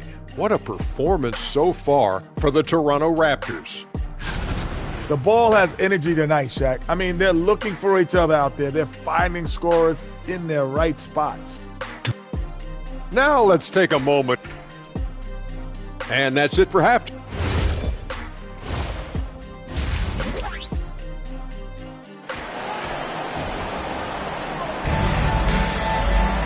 And with the second half upon us, we'll find out if this game becomes the rout that it's threatening to be.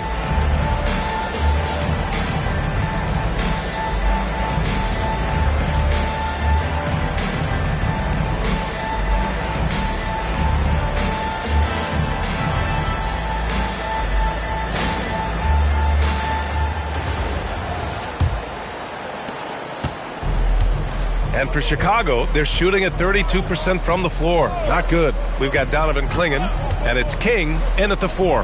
That's the 5 out there for the Raptors. And the Bulls, with one playoff game win in the last 8 seasons, the lowest total over any 8-year stretch in franchise history, Stan. Well, yeah, they've hovered around 500 for the last 4 seasons and been really competitive. But the problem is you can get stuck in that middle. Now, going young, can they find a path back to relevance?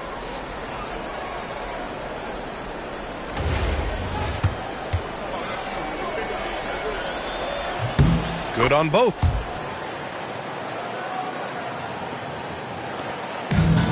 And for the Raptors, they're shooting the ball incredibly well tonight. 73% from the floor.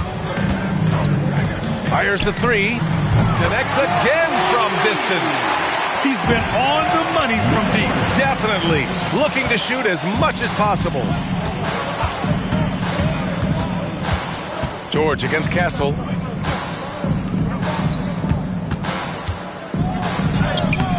He can't get that one to fall.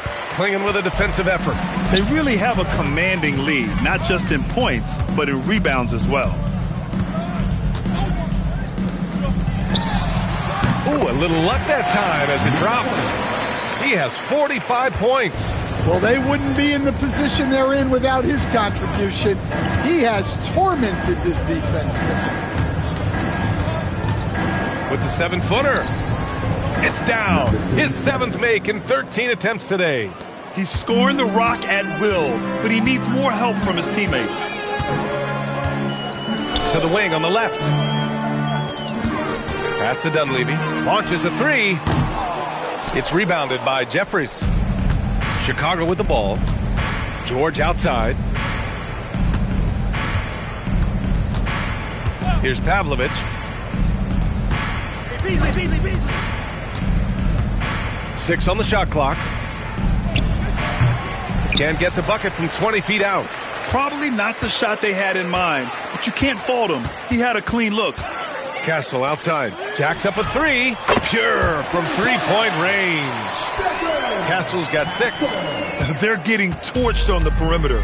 4 of the last 5 buckets have been threes. Beasley outside. Over to the wing. Out of bounds. It'll be Toronto's ball. Miscommunication oftentimes leads to turnovers. That's something they'll want to discuss. Just under 2.5 minutes into this third quarter now. From behind the arc. Good. Another from 3. He's got this defense scrambling. Even when they've got 2 guys on him, he finds a way to get to space. And he's making some team history. He just tied the franchise record for three-pointers in a single game. They set the screen. Pass to King. From deep three-point range, it's hauled in by the Bulls. Jeffries has got 4 rebounds now. George passes to Beasley. Raptors foul. Number 1. First personal foul. Second team foul.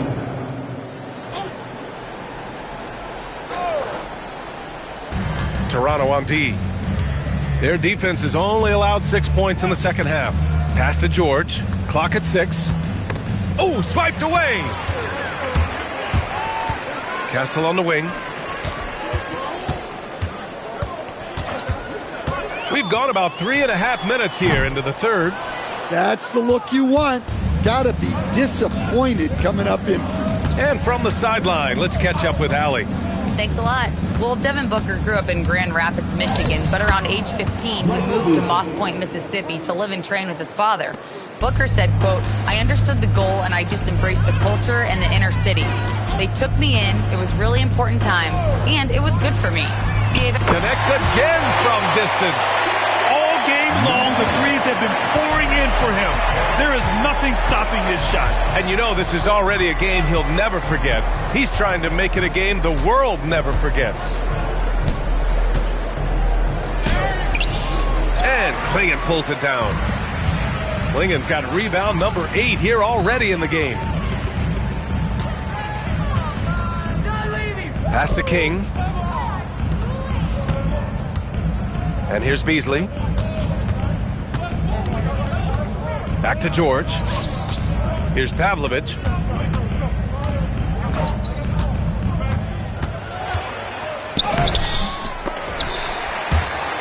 Rebound by the Raptors. Here's Dunleavy. Oh, a huge slam! An exclamation point on that break. Action on the break has fueled them tonight. They're winning the transition battle. Yeah, they did a great job of controlling the pace throughout the game and keeping the defense on their heels. From the wing, second chance shot. King gets the bucket. King's gotten his second bucket of the game. And a closer look here at the hustle stats for the Raptors. Well, all you can ask for is your guys to be really active on D, and they've been more than that tonight. And we also got to talk about the number of points they've scored in transition, just jumping all over the opposition in this regard. So Toronto ends up going with a new group.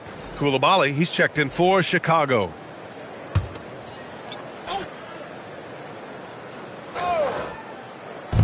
.125 left to play in the third quarter.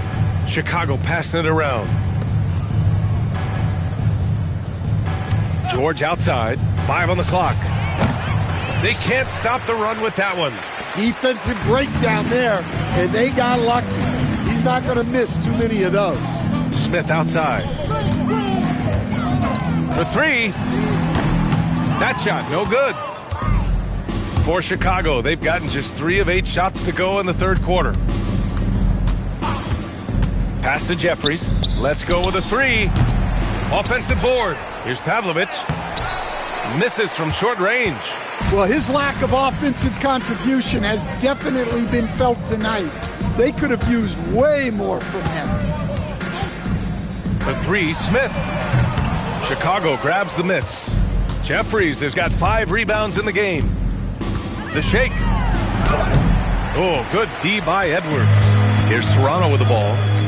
They're on an 18-6 run. Smith outside. From downtown. No good. And 3 quarters of play in the books. This one's all but over already. It's the Raptors running away with this one. And when we return, and a worthy candidate tonight as we take a look at our State Farm assist of the game. And from the 2-guard spot, an unselfish play like this sets a fantastic tone. Yeah, well, he looked like a pass-first point guard on this.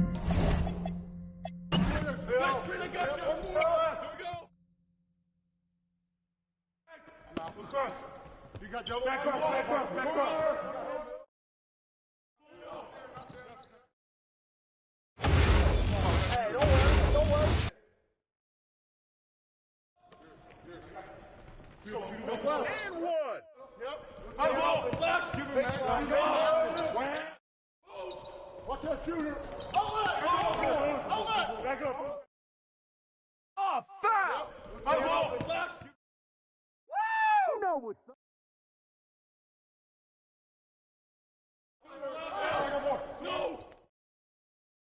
Give me that. Shooting. You got it out.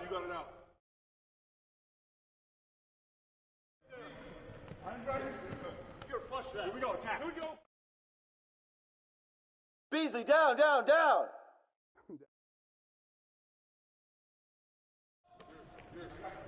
Oh, foul!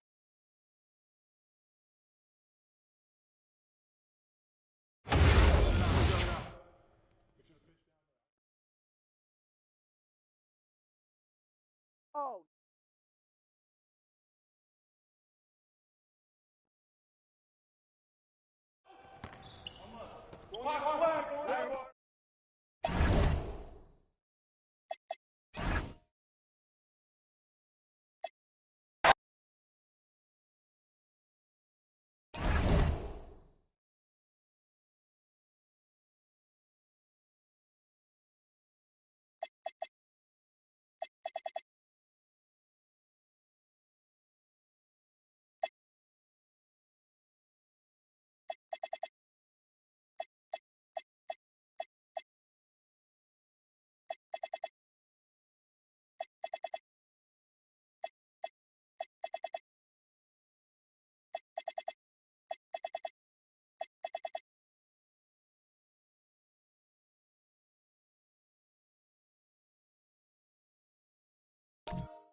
We got minutes, we have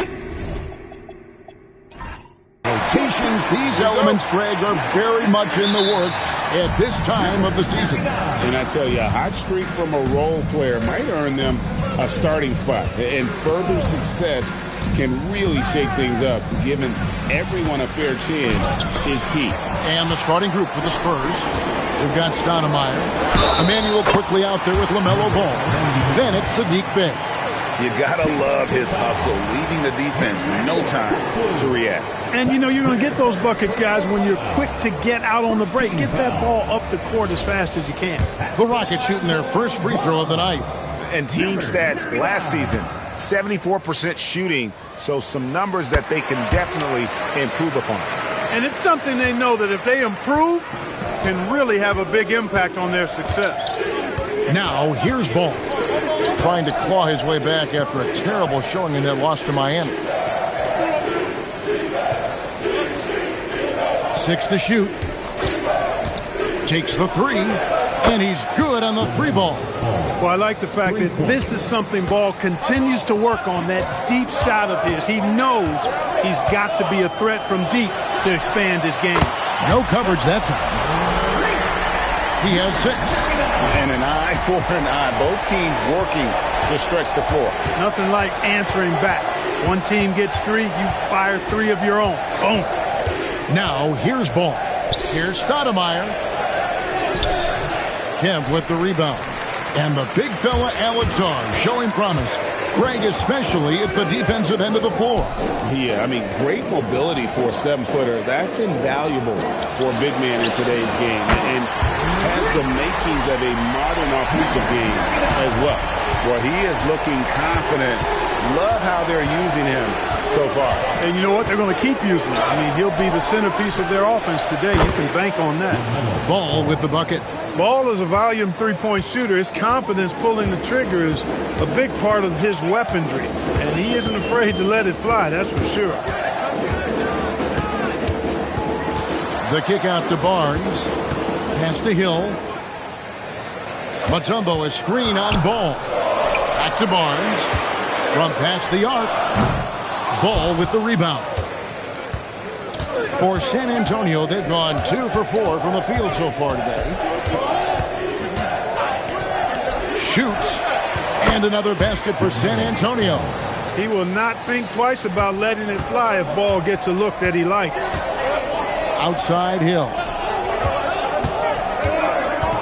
Here's Kemp. The 3. The rebound by the Spurs. And you could tell he thought that triple was going to fall. Stoudemire with a screen on Hill. Pass to Bay. There's a screen. That doesn't go in. Had a chance, though, to take the lead. Houston in the lead. Now we'll hear from Allie LaForce, and she's got a story for us. An update. Allie? I caught up with Coach Ime Udoka. Well, no surprise, we started chatting about Victor Wembanyama, and I asked what the plan was there, and Coach said with a shrug, stay on him and hope for the best. What can you do? So still no magic answers for how to slow down a unique threat like Wemby on the floor. Kevin, back to you. Thank you once again, Allie. Quickly finds Bay. And that one is off. And Barnes has got the ball here for Houston. And it's Kemp with the jam. Chemistry at its best. An unreal alley-oop. You're right. The pass, the catch, the dunk. All of it perfect. And it all had to be, because that's not nearly as easy as they made it appear. And so Mitch Johnson decides to call timeout. Looking for a breather and maybe adjusting a thing or two.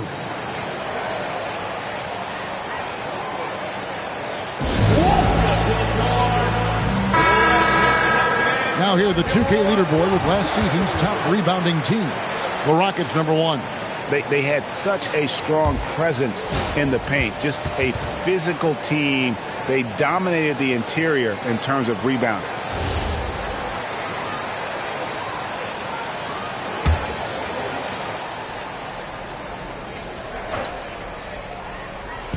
So it's the Spurs now. They trail by 3. Ball, the bounce pass. Here's quickly. Scoreless thus far. 4 on the shot clock. Can't tie it up as that one's no good. Rockets have gone 4 of 7 from the field, shooting over 50%. And guys, hold on now. I'm getting word we have Shams Charania calling in. Shams, what do you have for us? Thanks, guys. The Spurs are ecstatic to welcome back their superstar big man, Victor Wembanyama. He actually spent 10 days this summer training with monks in China, and he continues to embrace unorthodox training methods.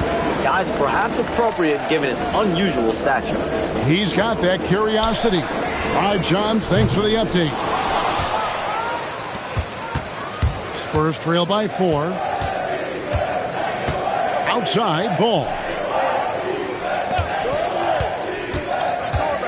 Inside, and there's the slam dunk to finish it off. Getting the ball into the paint for a close range look.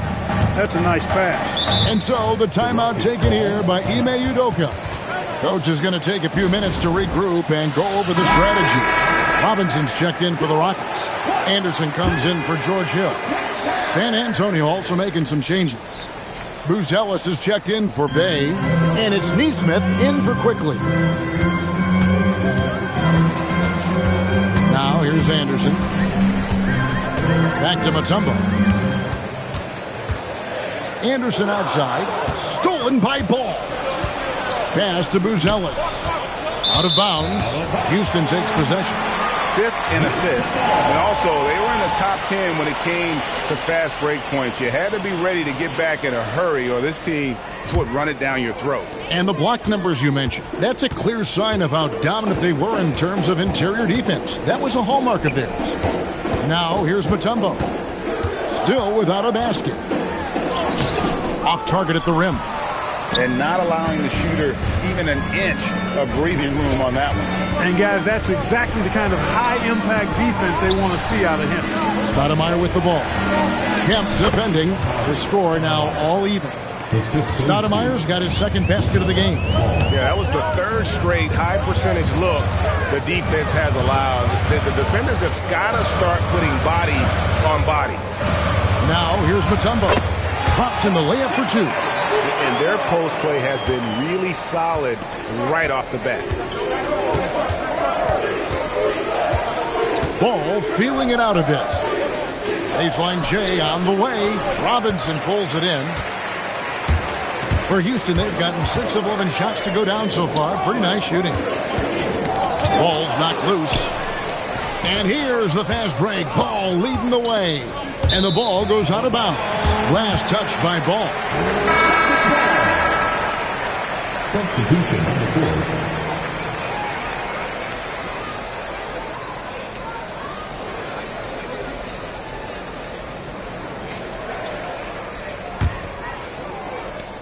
.20 seconds left here in the opening quarter. McCain against Anderson. To the inside. Here's Wagner. Another miss by Houston. I tell you what, the defense should send Christmas cards for that miss. So at the end of 1 quarter of play, still a close game. Rockets lead by 2. We'll be back shortly live from Houston, Texas.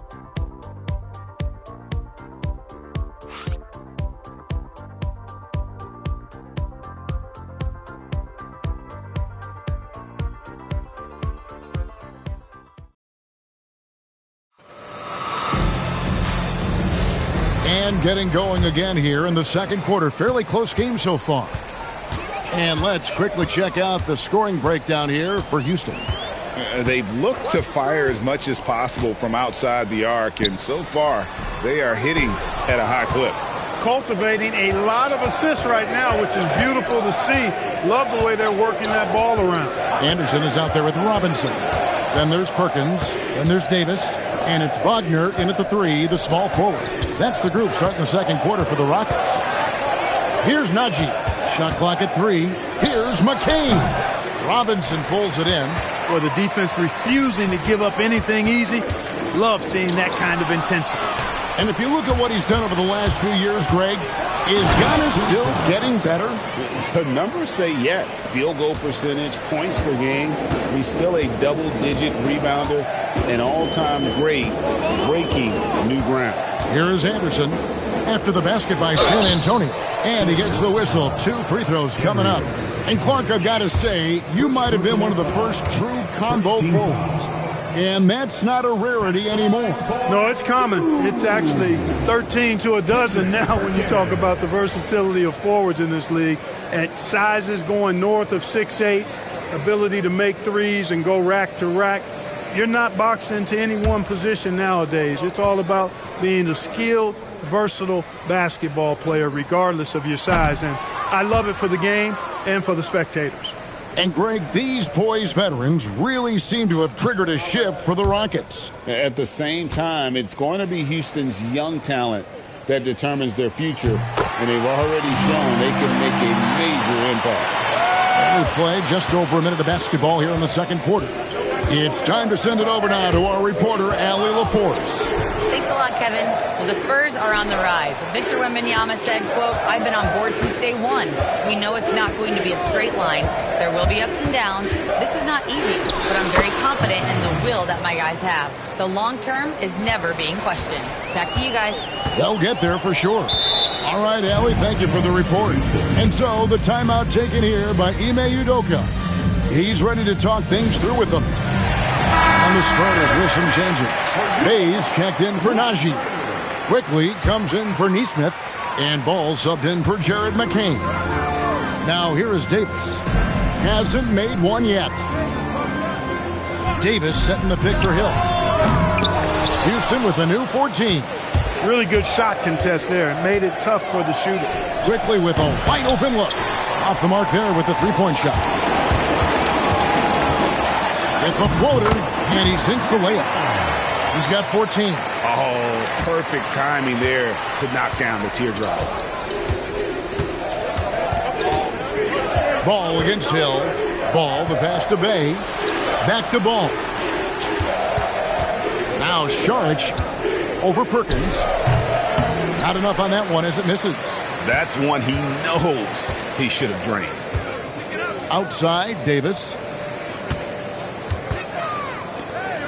Hill looking it over. Barnes passes to Davis. Houston moving it around. Davis sets a screen. Clock at 4. And he hits it just before the shot clock expires. And now it's a 3-point Rocket lead. His shooting has been outstanding. Definitely one of the reasons they're up in this game. On the wing quickly. Pass to Buzelis. Bay with the screen for Buzelis.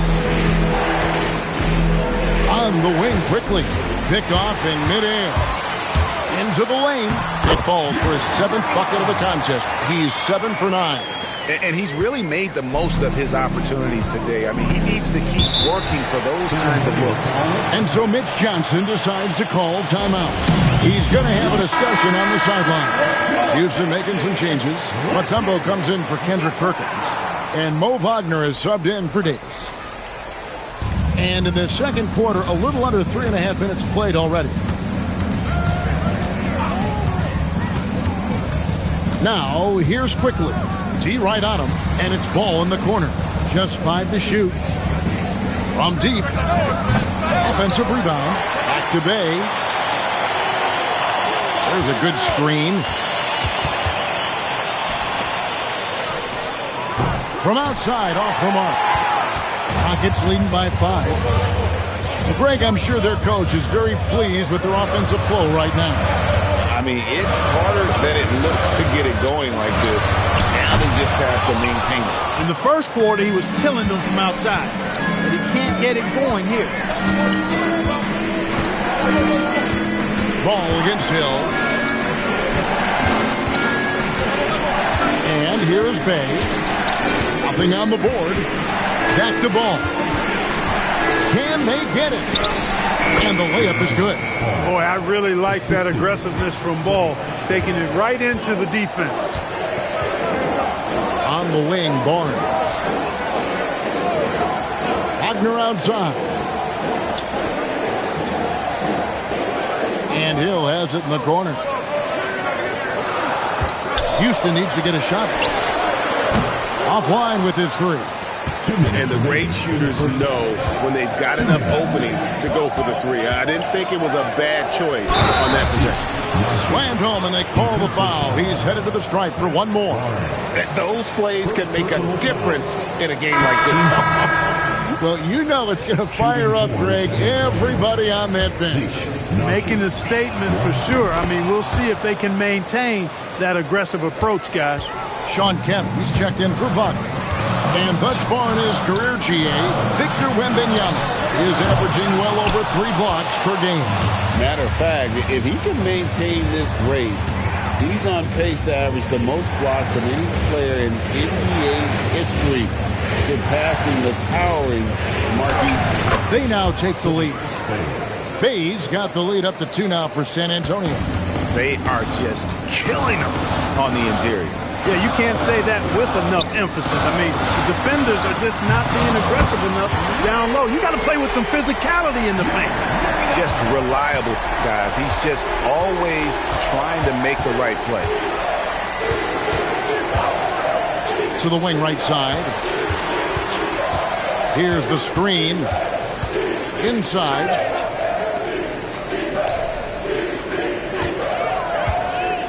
The Spurs need to get a shot off here. Kept alive. Goes back up. He lays it in. Guys back and forth this first half. And this could continue to go back and forth the entire way. Outside Hill. Here's Kemp. Score the basket. His second of 2 attempts. And that is what we talk about. Make the next pass. Fantastic feed. About 7 seconds separating the shot and game clocks. To the middle. And he makes no mistake on the slam dunk. The finish was nice, but the setup was better. Yeah, G8, the pick working to full effect before the stuff. And, you know, not enough help from the defense there to compensate. He gets a clean look, and that's exactly how you draw it up. And good that time. 23 points in the game.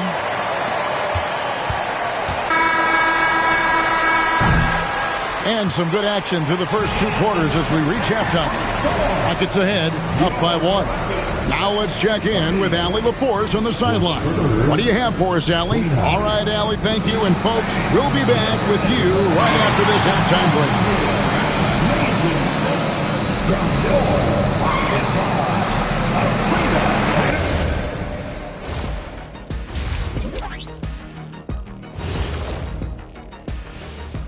Come one, come all. The 2K half. Taking a look at Houston. I've always loved when I started the season at home. I'd be eating good. I'd be dominating down low.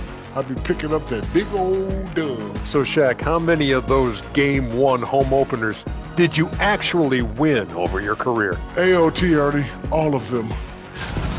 Now let's take a look at this San Antonio Spurs game, which has been very competitive. I only have 2 words for you. Elbow, famich. Establish yourself inside, good things will happen. That is more than enough of us. Let's send you back to the game. Kevin Harlan and crew with the second half.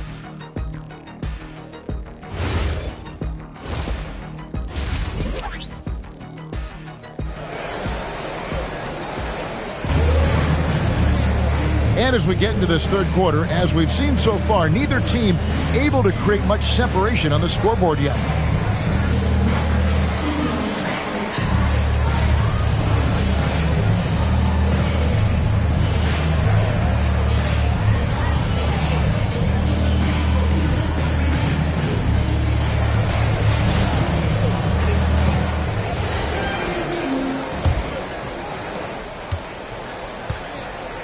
Getting underway now in the second half, and here's the 5 for Mitch Johnson. We've got Emmanuel quickly. Stoudemire out there with Bay. Then there's LaMelo Ball. He gets it in there. And the Rockets lead by 3. It's a great move, and he catches the defense completely off guard. Yeah, if that's a harbinger of things to come, he's looking at having a very big second half. Pass to Stoudemire. And it's sent back by Kemp. To the paint. Bangs home the trifecta. He's found his rhythm from deep, and you can see the confidence. Yeah, I'd be confident too. As a matter of fact, I mean, if you're stacking up threes the way he is, I mean, he's doing all his work from behind the arc. Faster quickly. From 11 feet away. And it's Stoudemire missing. Rockets leading by 6. Greg, their offensive approach has been rock solid here. And they're finding the weak spots in the D and attacking. Lets it go from deep. Ball with the rebound. Ball's got 4 rebounds now tonight. Are perhaps the biggest surprise of last season? The Houston Rockets. For sure. I mean, they hadn't even made the play-in tournament in 2024. Just with internal development and improvement, ended up as the 2 seed in the stacked West. You've got to give Ime Udoka and his staff tremendous credit. A 3-pointer off the mark. And so it's Ball who brings the ball up for the Spurs. Still looking for their first bucket of the second half. Bay gets the bucket. Showing the range. How about Bay taking and making his fair share of those triples? Quickly covering. Stolen by Quickly. And it's Ball in the corner. Not quite 2.5 minutes played here in the second half. And again, San Antonio turns it over.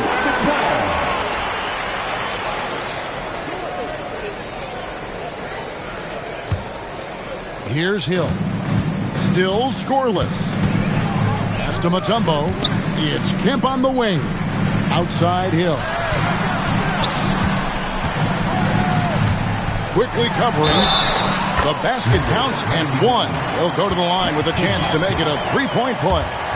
Yeah, the D has not been able to keep the ball out of the paint at that end of the floor. The Rockets shooting their fourth shot at the foul line here. Spurs trail by 5. Outside, Ball. Here's Stoudemire. That one, no good. Great D that time from Kemp.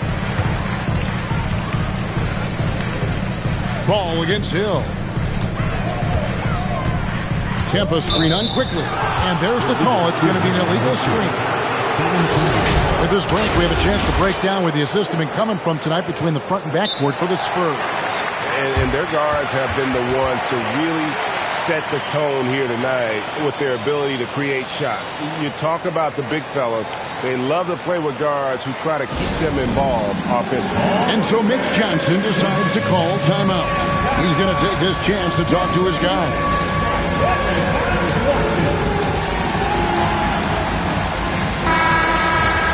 With this chance, let's show you the league's most intimidating shot-blocking defenses from last season. In fourth, the Spurs. I don't think you can ever underestimate the effect that a few block shots can have on your opponent. I mean, it can get into your head as an offensive player. You're going in there thinking you've got a clear path, and then you see the ball going behind you in reverse. I mean, that could be major intimidation and affect your game. They'd love to get more help from him offensively right now. And the call will be against LaMelo Ball.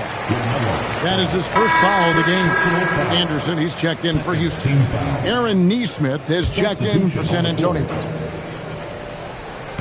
We've gone about 3.5 minutes into the third now. Anderson with the ball. He has yet to score. 3 on the clock for 3. Hill, good on the three-point shot. Hill's got the lead up to 8 now for Houston. Three-point shooting since the half has been about as good as you could ask for. And now's the time for them to step on the gas pedal. Don't let up. Keep letting it fly from deep and build that lead. Play through the finish line, not to it. Keep the pressure on. And here's Anderson from the arc. No good on the shot. Spurs trail by 6. Well, Clark, after missing most of the 23-24 season, Tari Eason came back strong last season. Boy, he sure did. I mean, he really looked good and comfortable out there. Made quality plays at both ends of the floor. You really hate to see anybody get injured, but especially a young guy like him. But youth gives him a chance, I think, to bounce back pretty quickly. Right now, let's take a second to catch up with Allie LaForce on the sidelines. Well, John Morant able to fly with the best, but he said, sometimes I get knocked out of the air and hit the floor. After the game, you may feel that, so I just pick and choose, man. Hey, 2 points is 2 points. I get it done. That's all that matters. Guys, back to you. He can still get up. Allie LaForce with that report. Great job as always, Allie. Thanks. And short trip for Stoudemire to the rim. And with his athletic ability, there's just no stopping. And so the timeout taken here by Ime Udoka. Coach is going to talk some things over with the team. Might be seeing something to adjust. Davis is checked in for Mutombo. Spurs also with the sub. Bruce Ellis is checked in.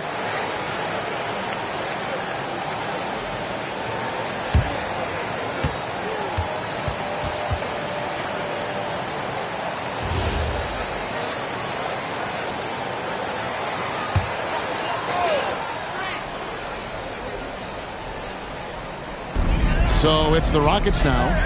4-point game. Hill kicks to Anderson. Good. The assist goes to Hill. Anderson's got his first bucket of the game, and he's on the board for 3. For San Antonio, they've gone 3 of 8 so far in the third quarter, looking to lock in that rhythm. After quickly, lets it go with a 3. It's rebounded by Houston. Barnes has got rebound number 5 here tonight. Now Anderson. Houston moving the ball around. Now Hill. Shot clock at 6. The tray. The offensive rebound. And contact on the shot, so he'll be shooting free throws here. In a moment now to quickly take a look at the offensive approach for the Rockets. Well, you know, they've been tremendous, I think, when it comes to sharing the basketball. You know, getting guys involved on the plays and creating offensive opportunities for everybody. Equal opportunity offense is fun to watch. And also, guys, the confidence to keep taking the 3. It's been falling, so they've got to keep going back to it. San Antonio making a switch here. Sharch checked in for Stoudemire. Zignaji comes in for Sadiq Bey. Jared McCain's checked in for Neesmith.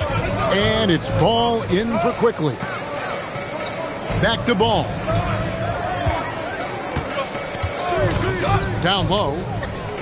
And he takes the fantastic lead pass up strong for the slam. And the more experienced Ball gets, the more confident he gets in those situations. Great execution. Takes a 3. Another miss by Houston. Now 8 seconds separating the 2 clocks. To the paint. Here's Sharch, and he uses the glass on the layup. Now just a 5-point Rocket lead. I think the offensive game of Sharch is really good and continues to evolve. Encouraging to see him be aggressive inside.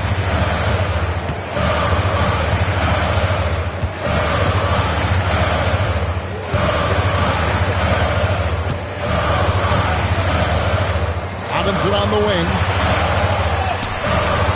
No good on the last second attempt there. And we've watched 3 so far in this one. Rockets lead by 5. And after a quick break, we're going to come right back with the start of the fourth quarter.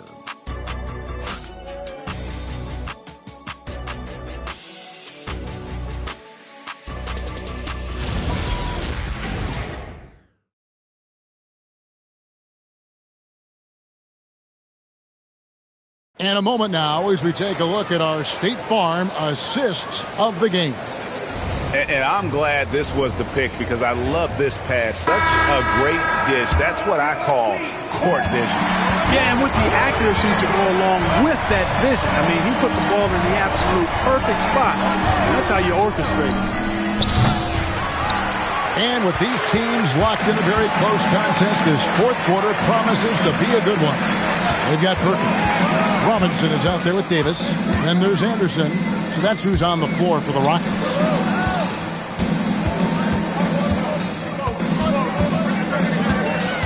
Back to Robinson. There's the triple. San Antonio with the rebound. Now McCain. Pass to Buzelis. Here's McCain. Outside Ball. Pulls up. Lands the shot with nobody near him. Boy, clearly embracing the game with his whole heart there.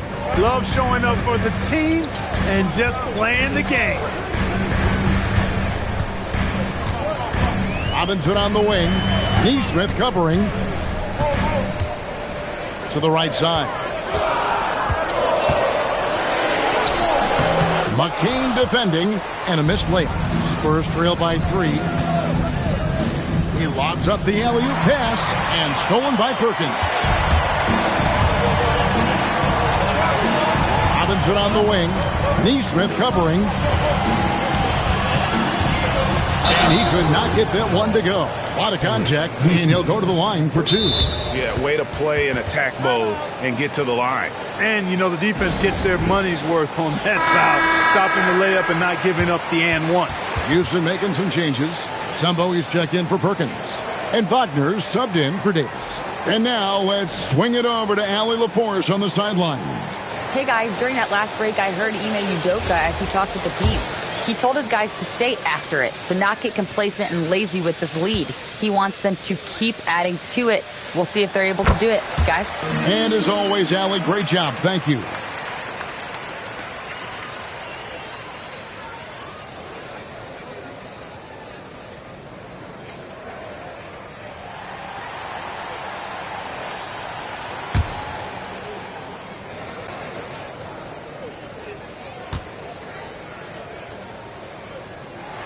And so he makes both from the line. And they didn't shoot it very well from the line in the first half, but they've gotten much better since halftime, and it's helped them to secure the lead. Outside, Ball. Oh, good with the triple. Rockets leading by 5. McCain defending. Can't hit from in close. And here's Ball. He'll bring it up for the San Antonio Spurs. A great fourth quarter, just giving up 2 points. Here's Najee, covered by Mutombo. And foul on the shot. He'll shoot 2 at the free throw line. We've known about Jaren Jackson Jr.'s defensive acumen, but GA much improved as a scorer as well. Yeah, her range out beyond the arc and his handle, I think it's underrated. One of the top two-way bigs in our league. Catching up on the changes for Houston. Kemp's checked in for Mo Wagner. Barnes comes in for Robinson. And it's Hill in for Anderson. He's perfect from the line this time. Just a little under 2.5 minutes have passed now here in the fourth. To the inside. Poke loose. In transition, here come the Spurs. Out of bounds. Houston takes possession. Stoudemire, he's checked in for Najee. Number 1, Amari Stoudemire.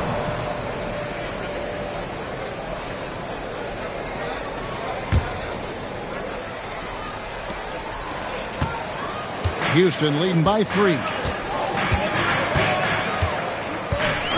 Outside Hill.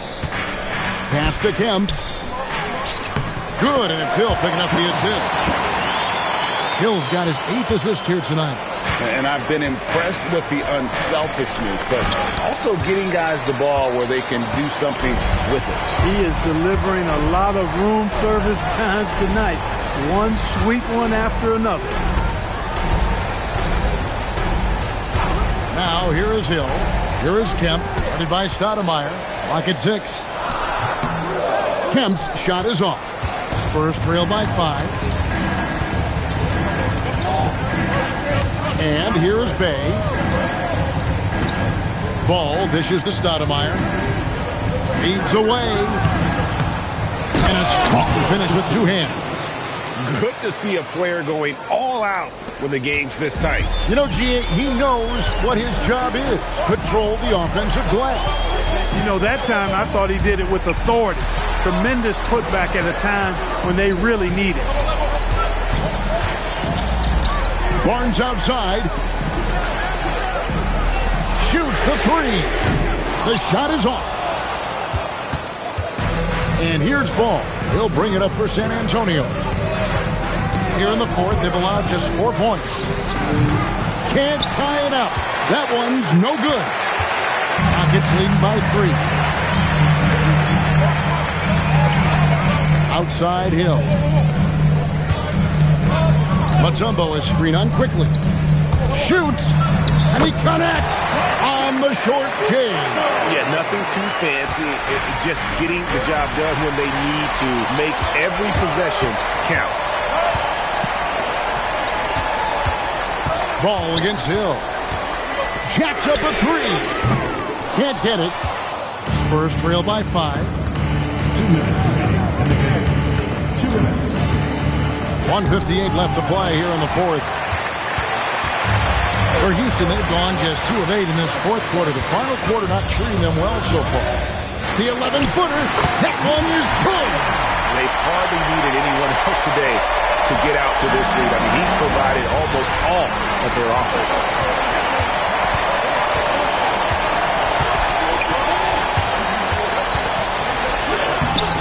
It's off. And hustle like that is why he leads this team in rebounds tonight. I tell you what, guys, nobody's been more physical in this game than he has. He has been a glass eater. 1:14 left in the fourth quarter. The three doesn't go. And maybe, he thinks he can shoot himself out of the cold spell, but I don't think that's the case. Maybe somebody want to tell him to ease up off the threes. And it's sent back by Kemp. Hill with it. Hill a screen on quickly. Takes the three. Bay there for the rebound. On offense, here are the Spurs. Giving up just 8 points in the fourth quarter. Hill inside. Working on Bay. Got it! Most any coach loves points coming off assists.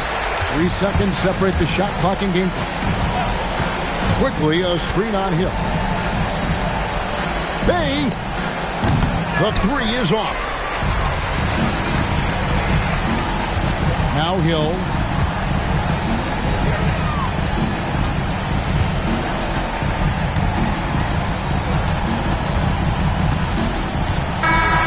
So Houston wins it. Some good competition, but the hometown advantage and their ability to stay focused, I think, made the difference. Yeah, and the first step to becoming a good team is your ability. Giannis, it was a hard-fought win. Great job. Thanks for that, Allie. And that'll do it, folks. So for Allie LaForce, to my...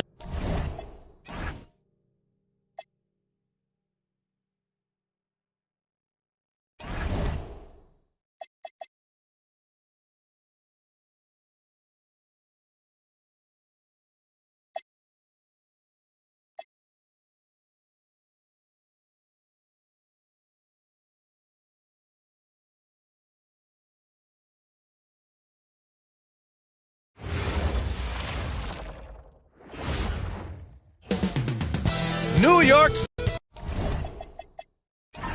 Well, Grant, when a season is fresh, what are coaches looking for from their players? B.A., they want to see execution on the game plan that's been set in practice. The X's and O's, can they bring it to life? I mean, that is what they're expecting. A look at the opening lineup for Washington. We've got Smith. He's out there with Shai Gilgeous-Alexander. And it's Milicic in at the power forward position. Now here's Vassell. Outside Maxey. Three-pointer.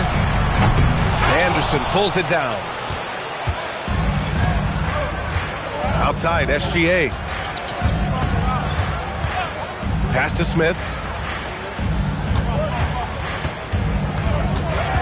Here's Milicic. 6 to shoot. The Wizards need to get off a shot here. From deep, Gilgeous-Alexander. And you just can't afford to give up that kind of look very often.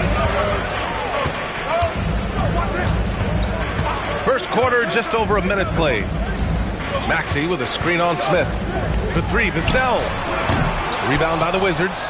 Well, despite the miss, obviously the shot this offense looking to generate is exactly that. Anderson passes to Milicic. Edey with a steal. Here's the break. Left side, Walker. Vassell outside. Pass to Edey. Puts it up from 12. Will not go. Misses off the front iron. Still looking to get their offense in gear. 0 for 3 to start this game. Well, Grant, this is the third season under this front office for the Wizards. And bringing experience from years working for the Oklahoma City Thunder, their commitment level to building the right way is rock solid. You knew something had to go in at some point. Maybe the start of better things ahead. Pass to Smith. Shoots over Vassell. The Wizards with another miss. The Knicks have gone 1 of 4 to begin this one. Outside Walker.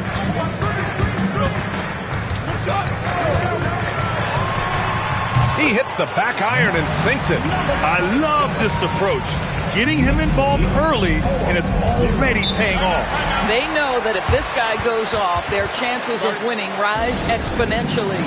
And now a timeout called by Brian Keefe. I think right now he might be looking at some adjustments. Here's Santos. Outside, Anderson. And there's the screen. Out to the wing. Santos, good. Well, those are the point forward skills of Kyle Anderson. Slow-mo, finds the open teammate. The Knicks with the lead. Maxey passes to Walker. Maxey with a screen on Anderson. Three-pointer. Nails it from 3. 7 points in the game. Don't want to let him get into a rhythm from out there. All right, let's check in with Allie LaForce. A bit ago, Mike Brown and I were able to chat. I asked Coach about Jalen Brunson's game and what stood out the most to him. He replied, I'd say his toughness as well as his leadership. His teammates rally behind him, and that's why we've got to bring that same kind of intensity to guarding him tonight. Containing Brunson won't be easy, but let's see if they're up for it. Back to you. All right, appreciate it, Allie. Now here's Smith. Pass to Milicic. Now here's Anderson. Shot clock at 5. Shoots over Walker. Here's Milicic. Here's Santos. And they're going to count that bucket, and they'll send him to the line. It could be a three-point play. Second chance points are always painful. Have to make the effort to box out. No doubt those extra possessions can really add up against you when you do not take care of the defensive glass.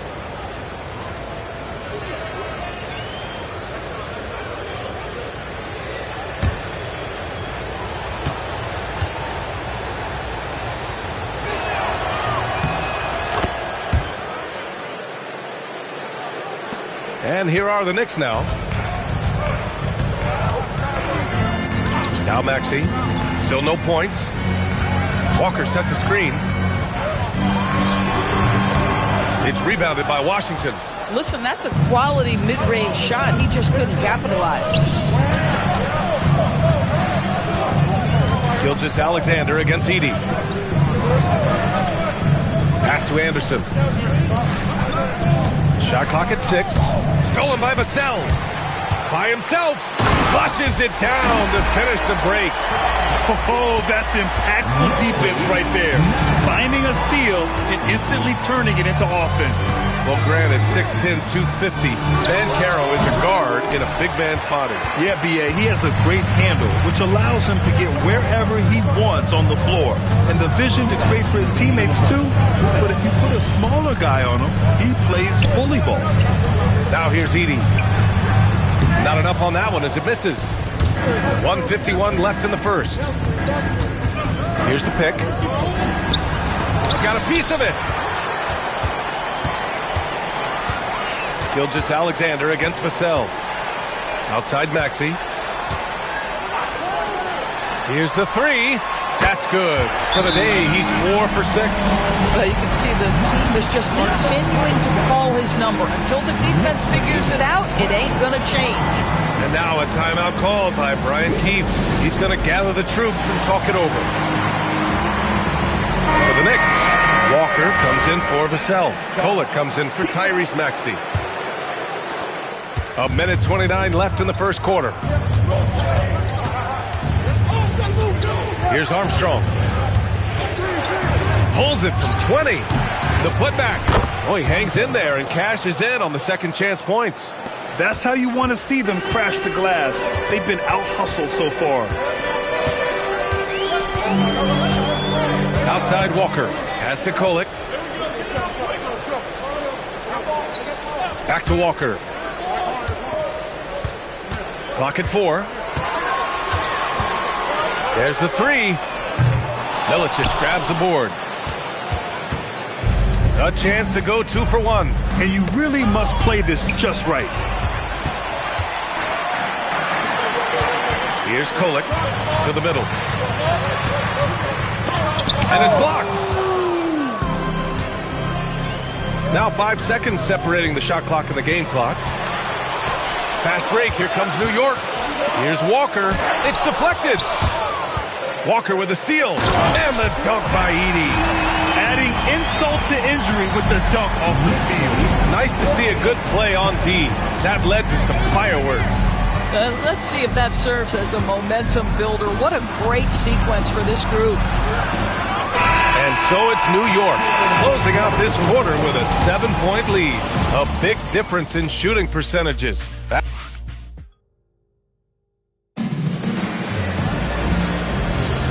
And thanks again for tuning in. If you're just joining us, we played through one quarter of action so far. And a closer look here at the hustle stats for the Knicks. Well, their hands resulting in plenty of steals in the early going, keeping the opposition there off balance. You know, also, they've been incredible on the fast break, taking those chances, playing with great pace. All right, this is how the floor looks for the Wizards starting in the second. They've got Kenyon Martin, and it's West in at the four-man spot. Where the screen. Jones from outside. Sinks it from distance. Jones has got himself on the board with a three there. Well, you give this guy a half-decent look from distance, and he's going to make you pay. And we're joined now by Shams Charania. He's calling in with a story. Good to have you, Shams. What's going on? Thanks, guys. Well, head coach Mike Brown taking over this season for New York. He's well aware of the pressure to win a championship with the Knicks fresh off an Eastern Conference Finals run. But he said this is the kind of pressure you want as a coach, having a chance to win big. And he's excited for the challenge.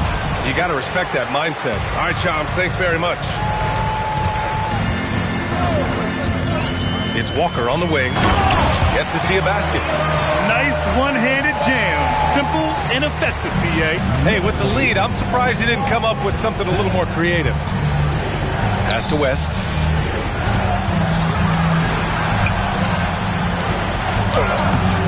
Ooh, nothing falling for them right now. New York leading by 14. Now here's Jones. He's guarded by Martin. Jones misses. Boy, I'd like to see him finish that play with more authority. Let's go now to the sideline and catch up with Allie LaForce.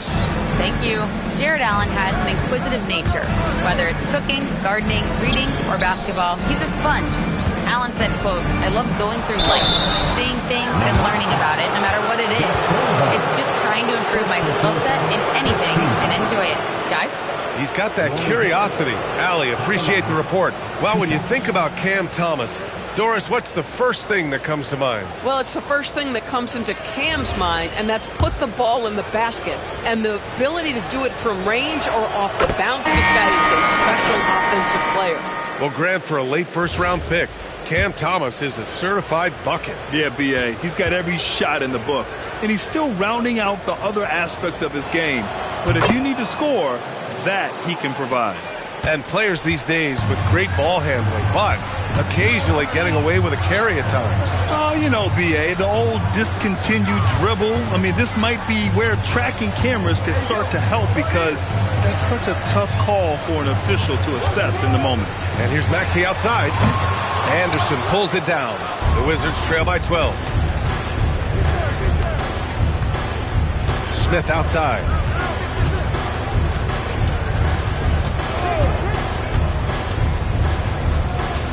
Pass to Anderson. They set the pick to the left side wing. Here's Santos. No good with a jumper from the wing.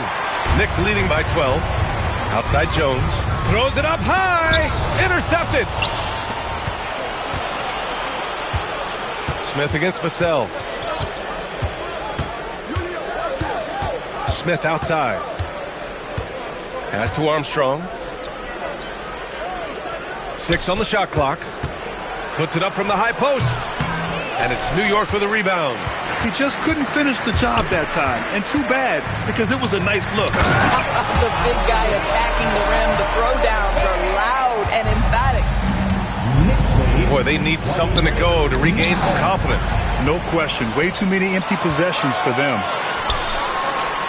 And that one falls. His 5th basket in 7 tries.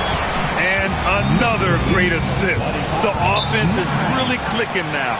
And so now a timeout called by Brian Keefe. And we might see some changes. Coach potentially looking to adjust. Edey's checked in for New York. Walker comes in for Jones.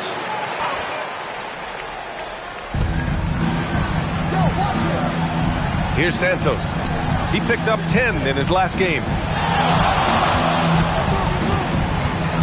And here's Gilgeous-Alexander. 5 to shoot. They set the pick. Anderson. And rejected. Yeah, using his long wingspan, Walker could become a serious defensive menace. Doesn't go for him. Nice D from Anderson. The Wizards trail by 16. Outside Gilgeous-Alexander. Here's Milicic. Nice dish, and the layup goes down. Milicic has gotten his first bucket of the night. Nice decision by SGA. That is why you want him handling the ball. Anderson pulls it down. Boy, after dropping 2 triples in the first quarter, he hasn't hit another yet. And there's a pick. To the paint. Here's Milicic. And he caught that pass in full stride on his way to the big slam. Did you guys see that? What an insane slam. Man, you got to have some hang time to pull that off. And looks like an illegal pick was set. That gets the ref's attention. One of the trickier plays to judge, but it would be hard to argue against the call.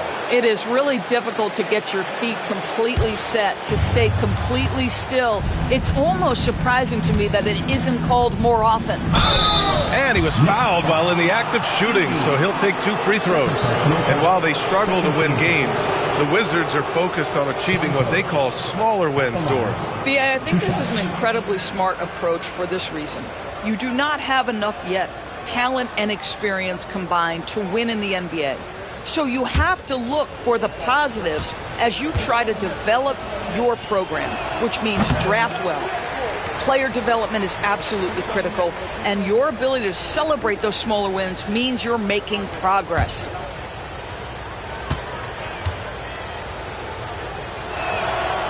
That one's no good. One of the most exciting teams in the league, Doris, the New York Knicks. B.A., there's a saying that the NBA is better when the New York Knicks are in the house and they are good. How about the resurgence over the last 5 years? They want to win now, and that rabid fan base is eating up all this success. Boy, this guy making the most of his chances here, really giving his team a lift. Pass to Smith, over Vassell. Smith no good. I think he's gone completely dry. Nothing is hitting. And this is where you hope that he can find something easy so he can see the ball go through the net.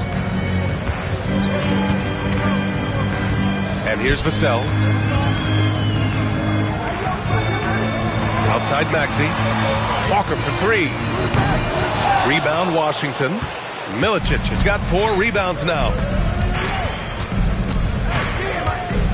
Outside SGA. Outside Anderson.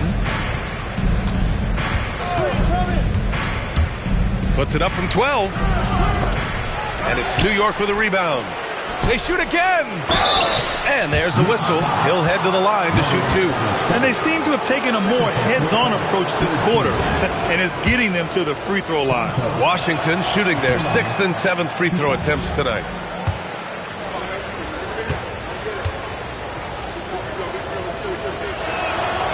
And he can't make the second free throw either. He missed them both.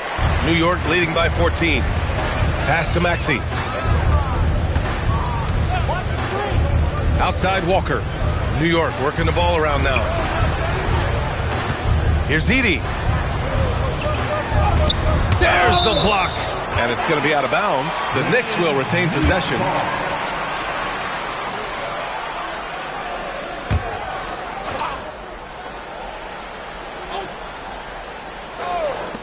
Eight seconds left in the first half. Blocked again! And so it's New York, up 14 as we wrap up the quarter. And their defense has stood out, wreaking havoc for the opposition. All right, we'll get back to the action after this break.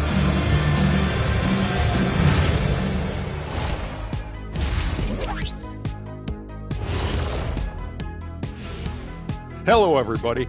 Maybe a bit of a surprise. This is the kind of selfless effort you love to see. They bought into the game plan. They're moving the ball around, playing for one another, guys. That coaching staff has to be thrilled. And guys, let's turn our attention to the future, shall we? Here's the up. Thanks for tuning in. Now we head back to Brian Anderson for the start of the third quarter.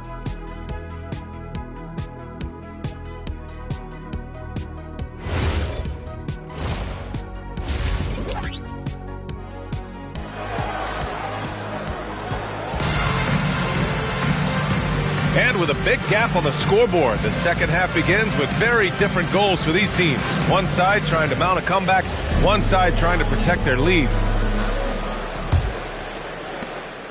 And Maxi's got the ball here for the New York Knicks. It's a 14-point game. We've got Edie, Devin Vassell out there with Maxi. Then there's Jarris Walker. That's the 5 for New York right now.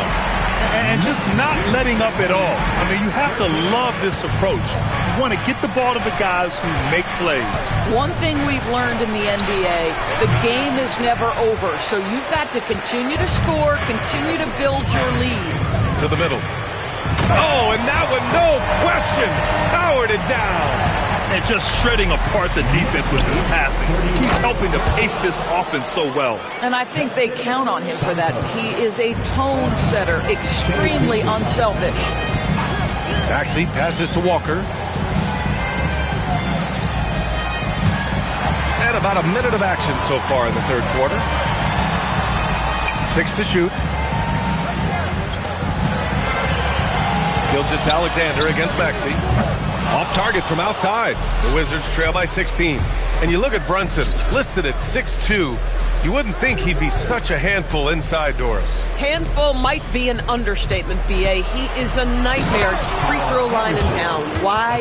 Because he has moves and then counter moves. His footwork is exceptional, and I don't care what kind of defense you play, the guy will be able to get off a shot, and most often it's going to go in. Knocks down the triple. He's got 19.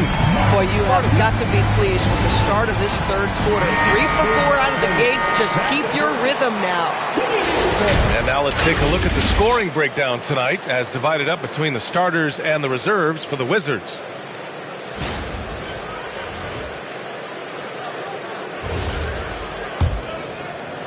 The Wizards trail by 17. Smith outside. Pass to SGA.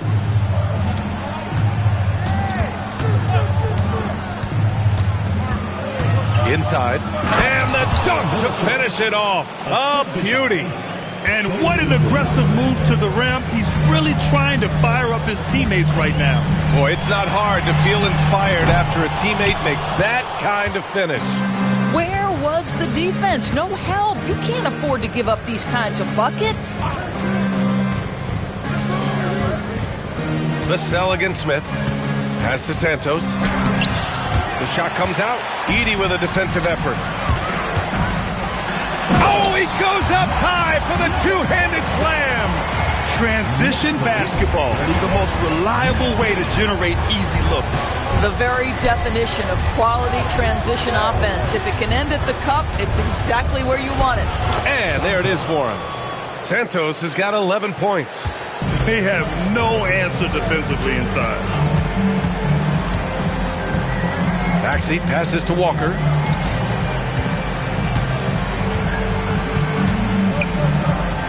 From outside the arc. Oh, you can tell he's feeling it now. 10 of 14 from the field. Boy, he is just doing it all right now. And the more the ball goes through the net, the more his confidence grows. Santos good. Their defense just falls apart once the ball goes inside. Third quarter of basketball here. A little under 3.5 minutes gone by. A chance here to catch up with Ali from the sideline. Thank you so much. Well, a lot of French players are coming into the league, and Rudy Gobert said it's amazing. The first ones, like Tony Parker and Boris Diaw, they've paved the way. Now, French kids aren't scared to dream about the NBA. They have role models that they can look up to and try to follow. Back to you. Merci. Ali, thanks for the report. Man, that's now 10 straight points in the paint. I'm not sure what's happened to their defense, man. Wizards trail by 14. Outside, SGA.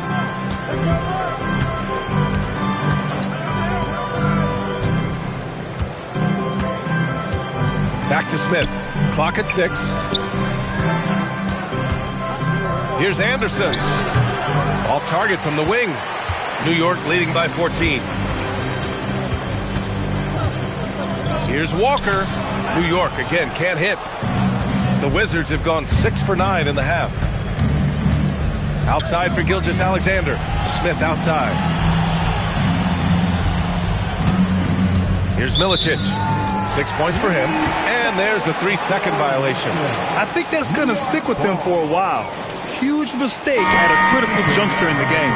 And I think the intention doesn't always equal the result. Wrong play, wrong time.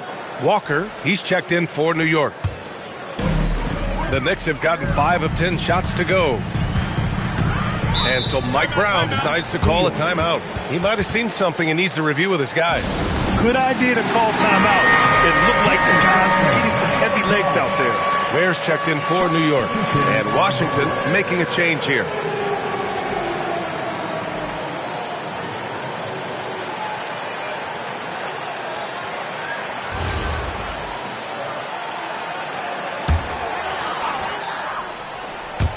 And New York has possession.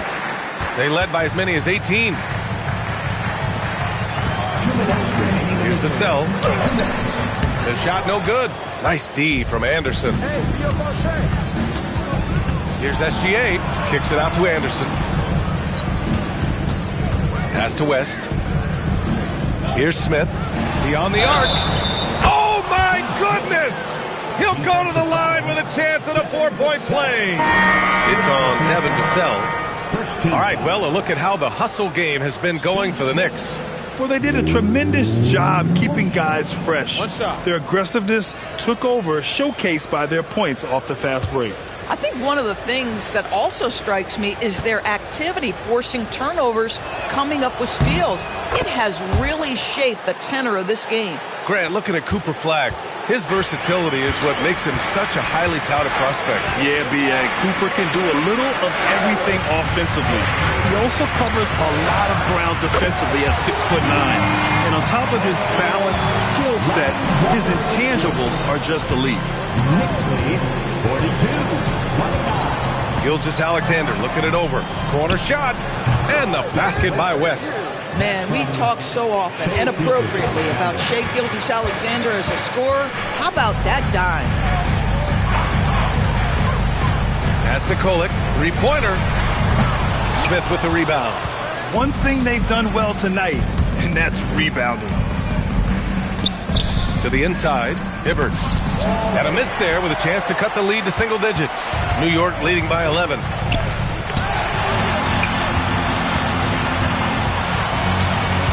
Jones, a pass to Walker. Here's Kolek. New York working the ball around now. No good on the triple. About 7 seconds separating the shot and game clocks.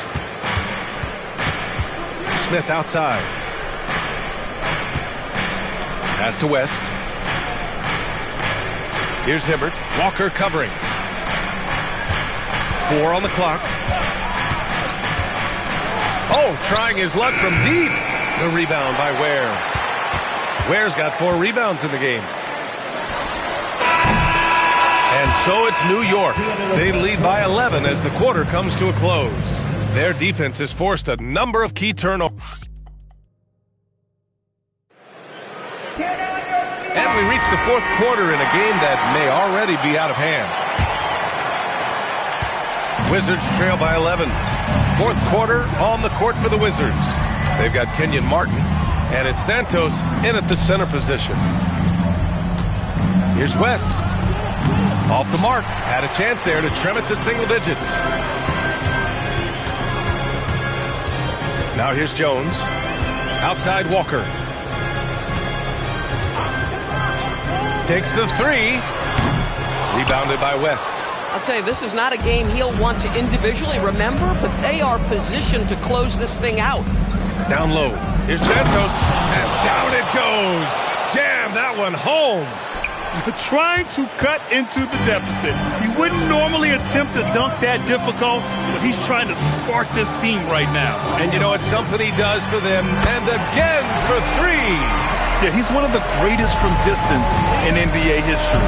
And with that 3, he's now 5th on the all-time career list. 45-33. Out to the right wing.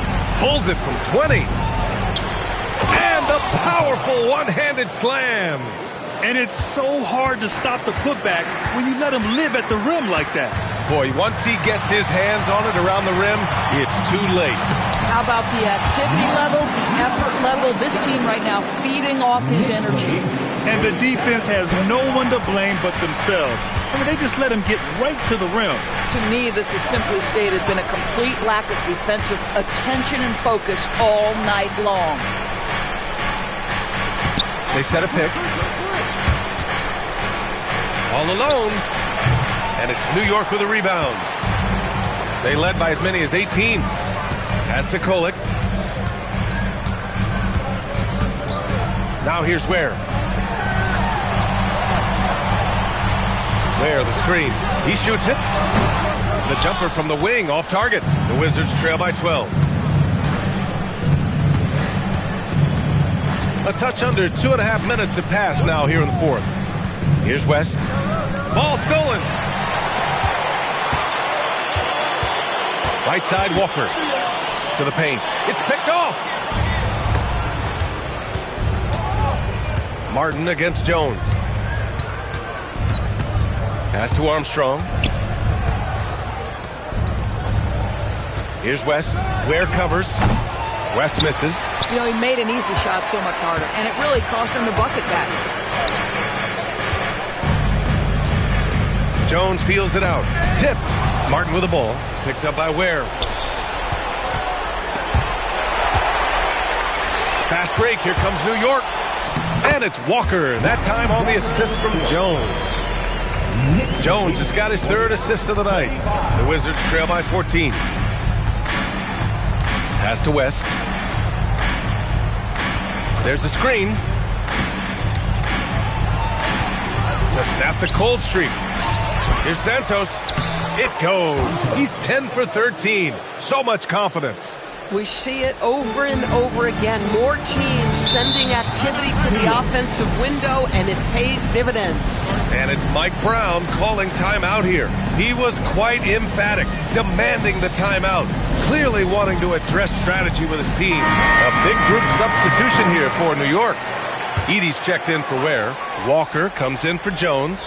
Vassell, he's checked in for Walker. And it's Maxey in for Kolek. Let's go now to the sideline and catch up with Allie LaForce. Mike Brown was just reviewing the plan with his team, and he encouraged them to stay focused and not get complacent, saying we worked too hard to get this lead and we're not going to give it up now.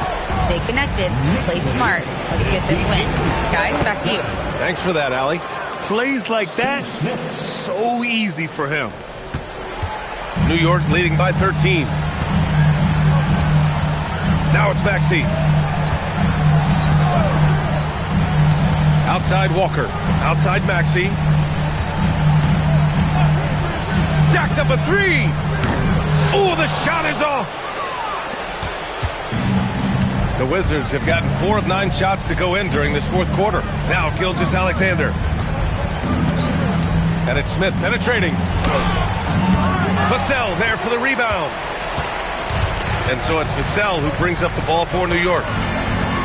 They've given up just 8 points in the fourth.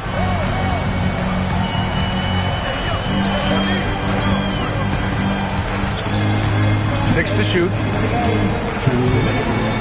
Here's Maxey beyond the arc. Ooh, it doesn't go. Smith against Vassell. Ooh, the shot is off. New York has got 2 of 5 threes to go here in the fourth.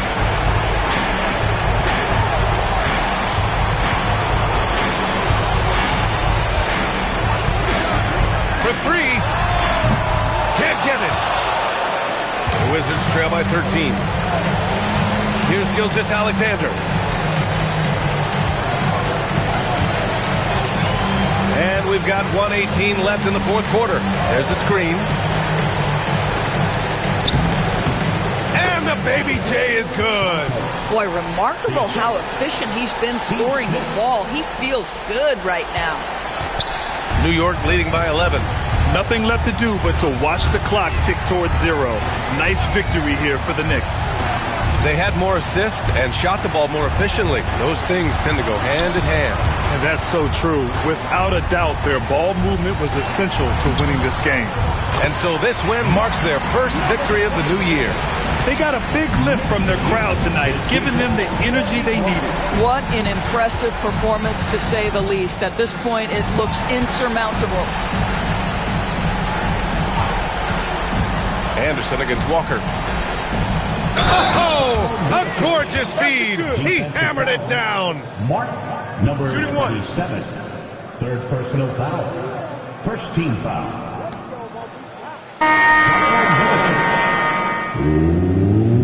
One shot.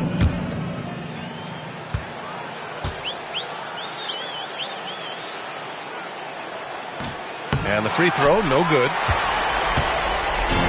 And they're so close to putting this game away. Yeah, B.A., you don't have to do anything crazy. Just run the clock, don't turn it over.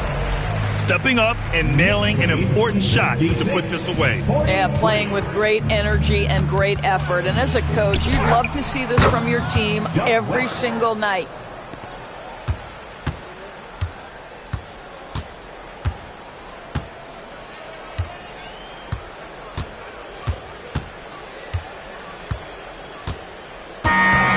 So New York takes this one by a big margin. Even early on in this game, they appeared happy to be playing at home. And it makes a huge difference. Once they started to get into a groove, you never really felt like they wouldn't come out on top. And that's going to do it tonight, folks, for our broadcast. For Allie LaForce, Grant Hill, and Dorisburg, this is Brian Anderson. Thank you.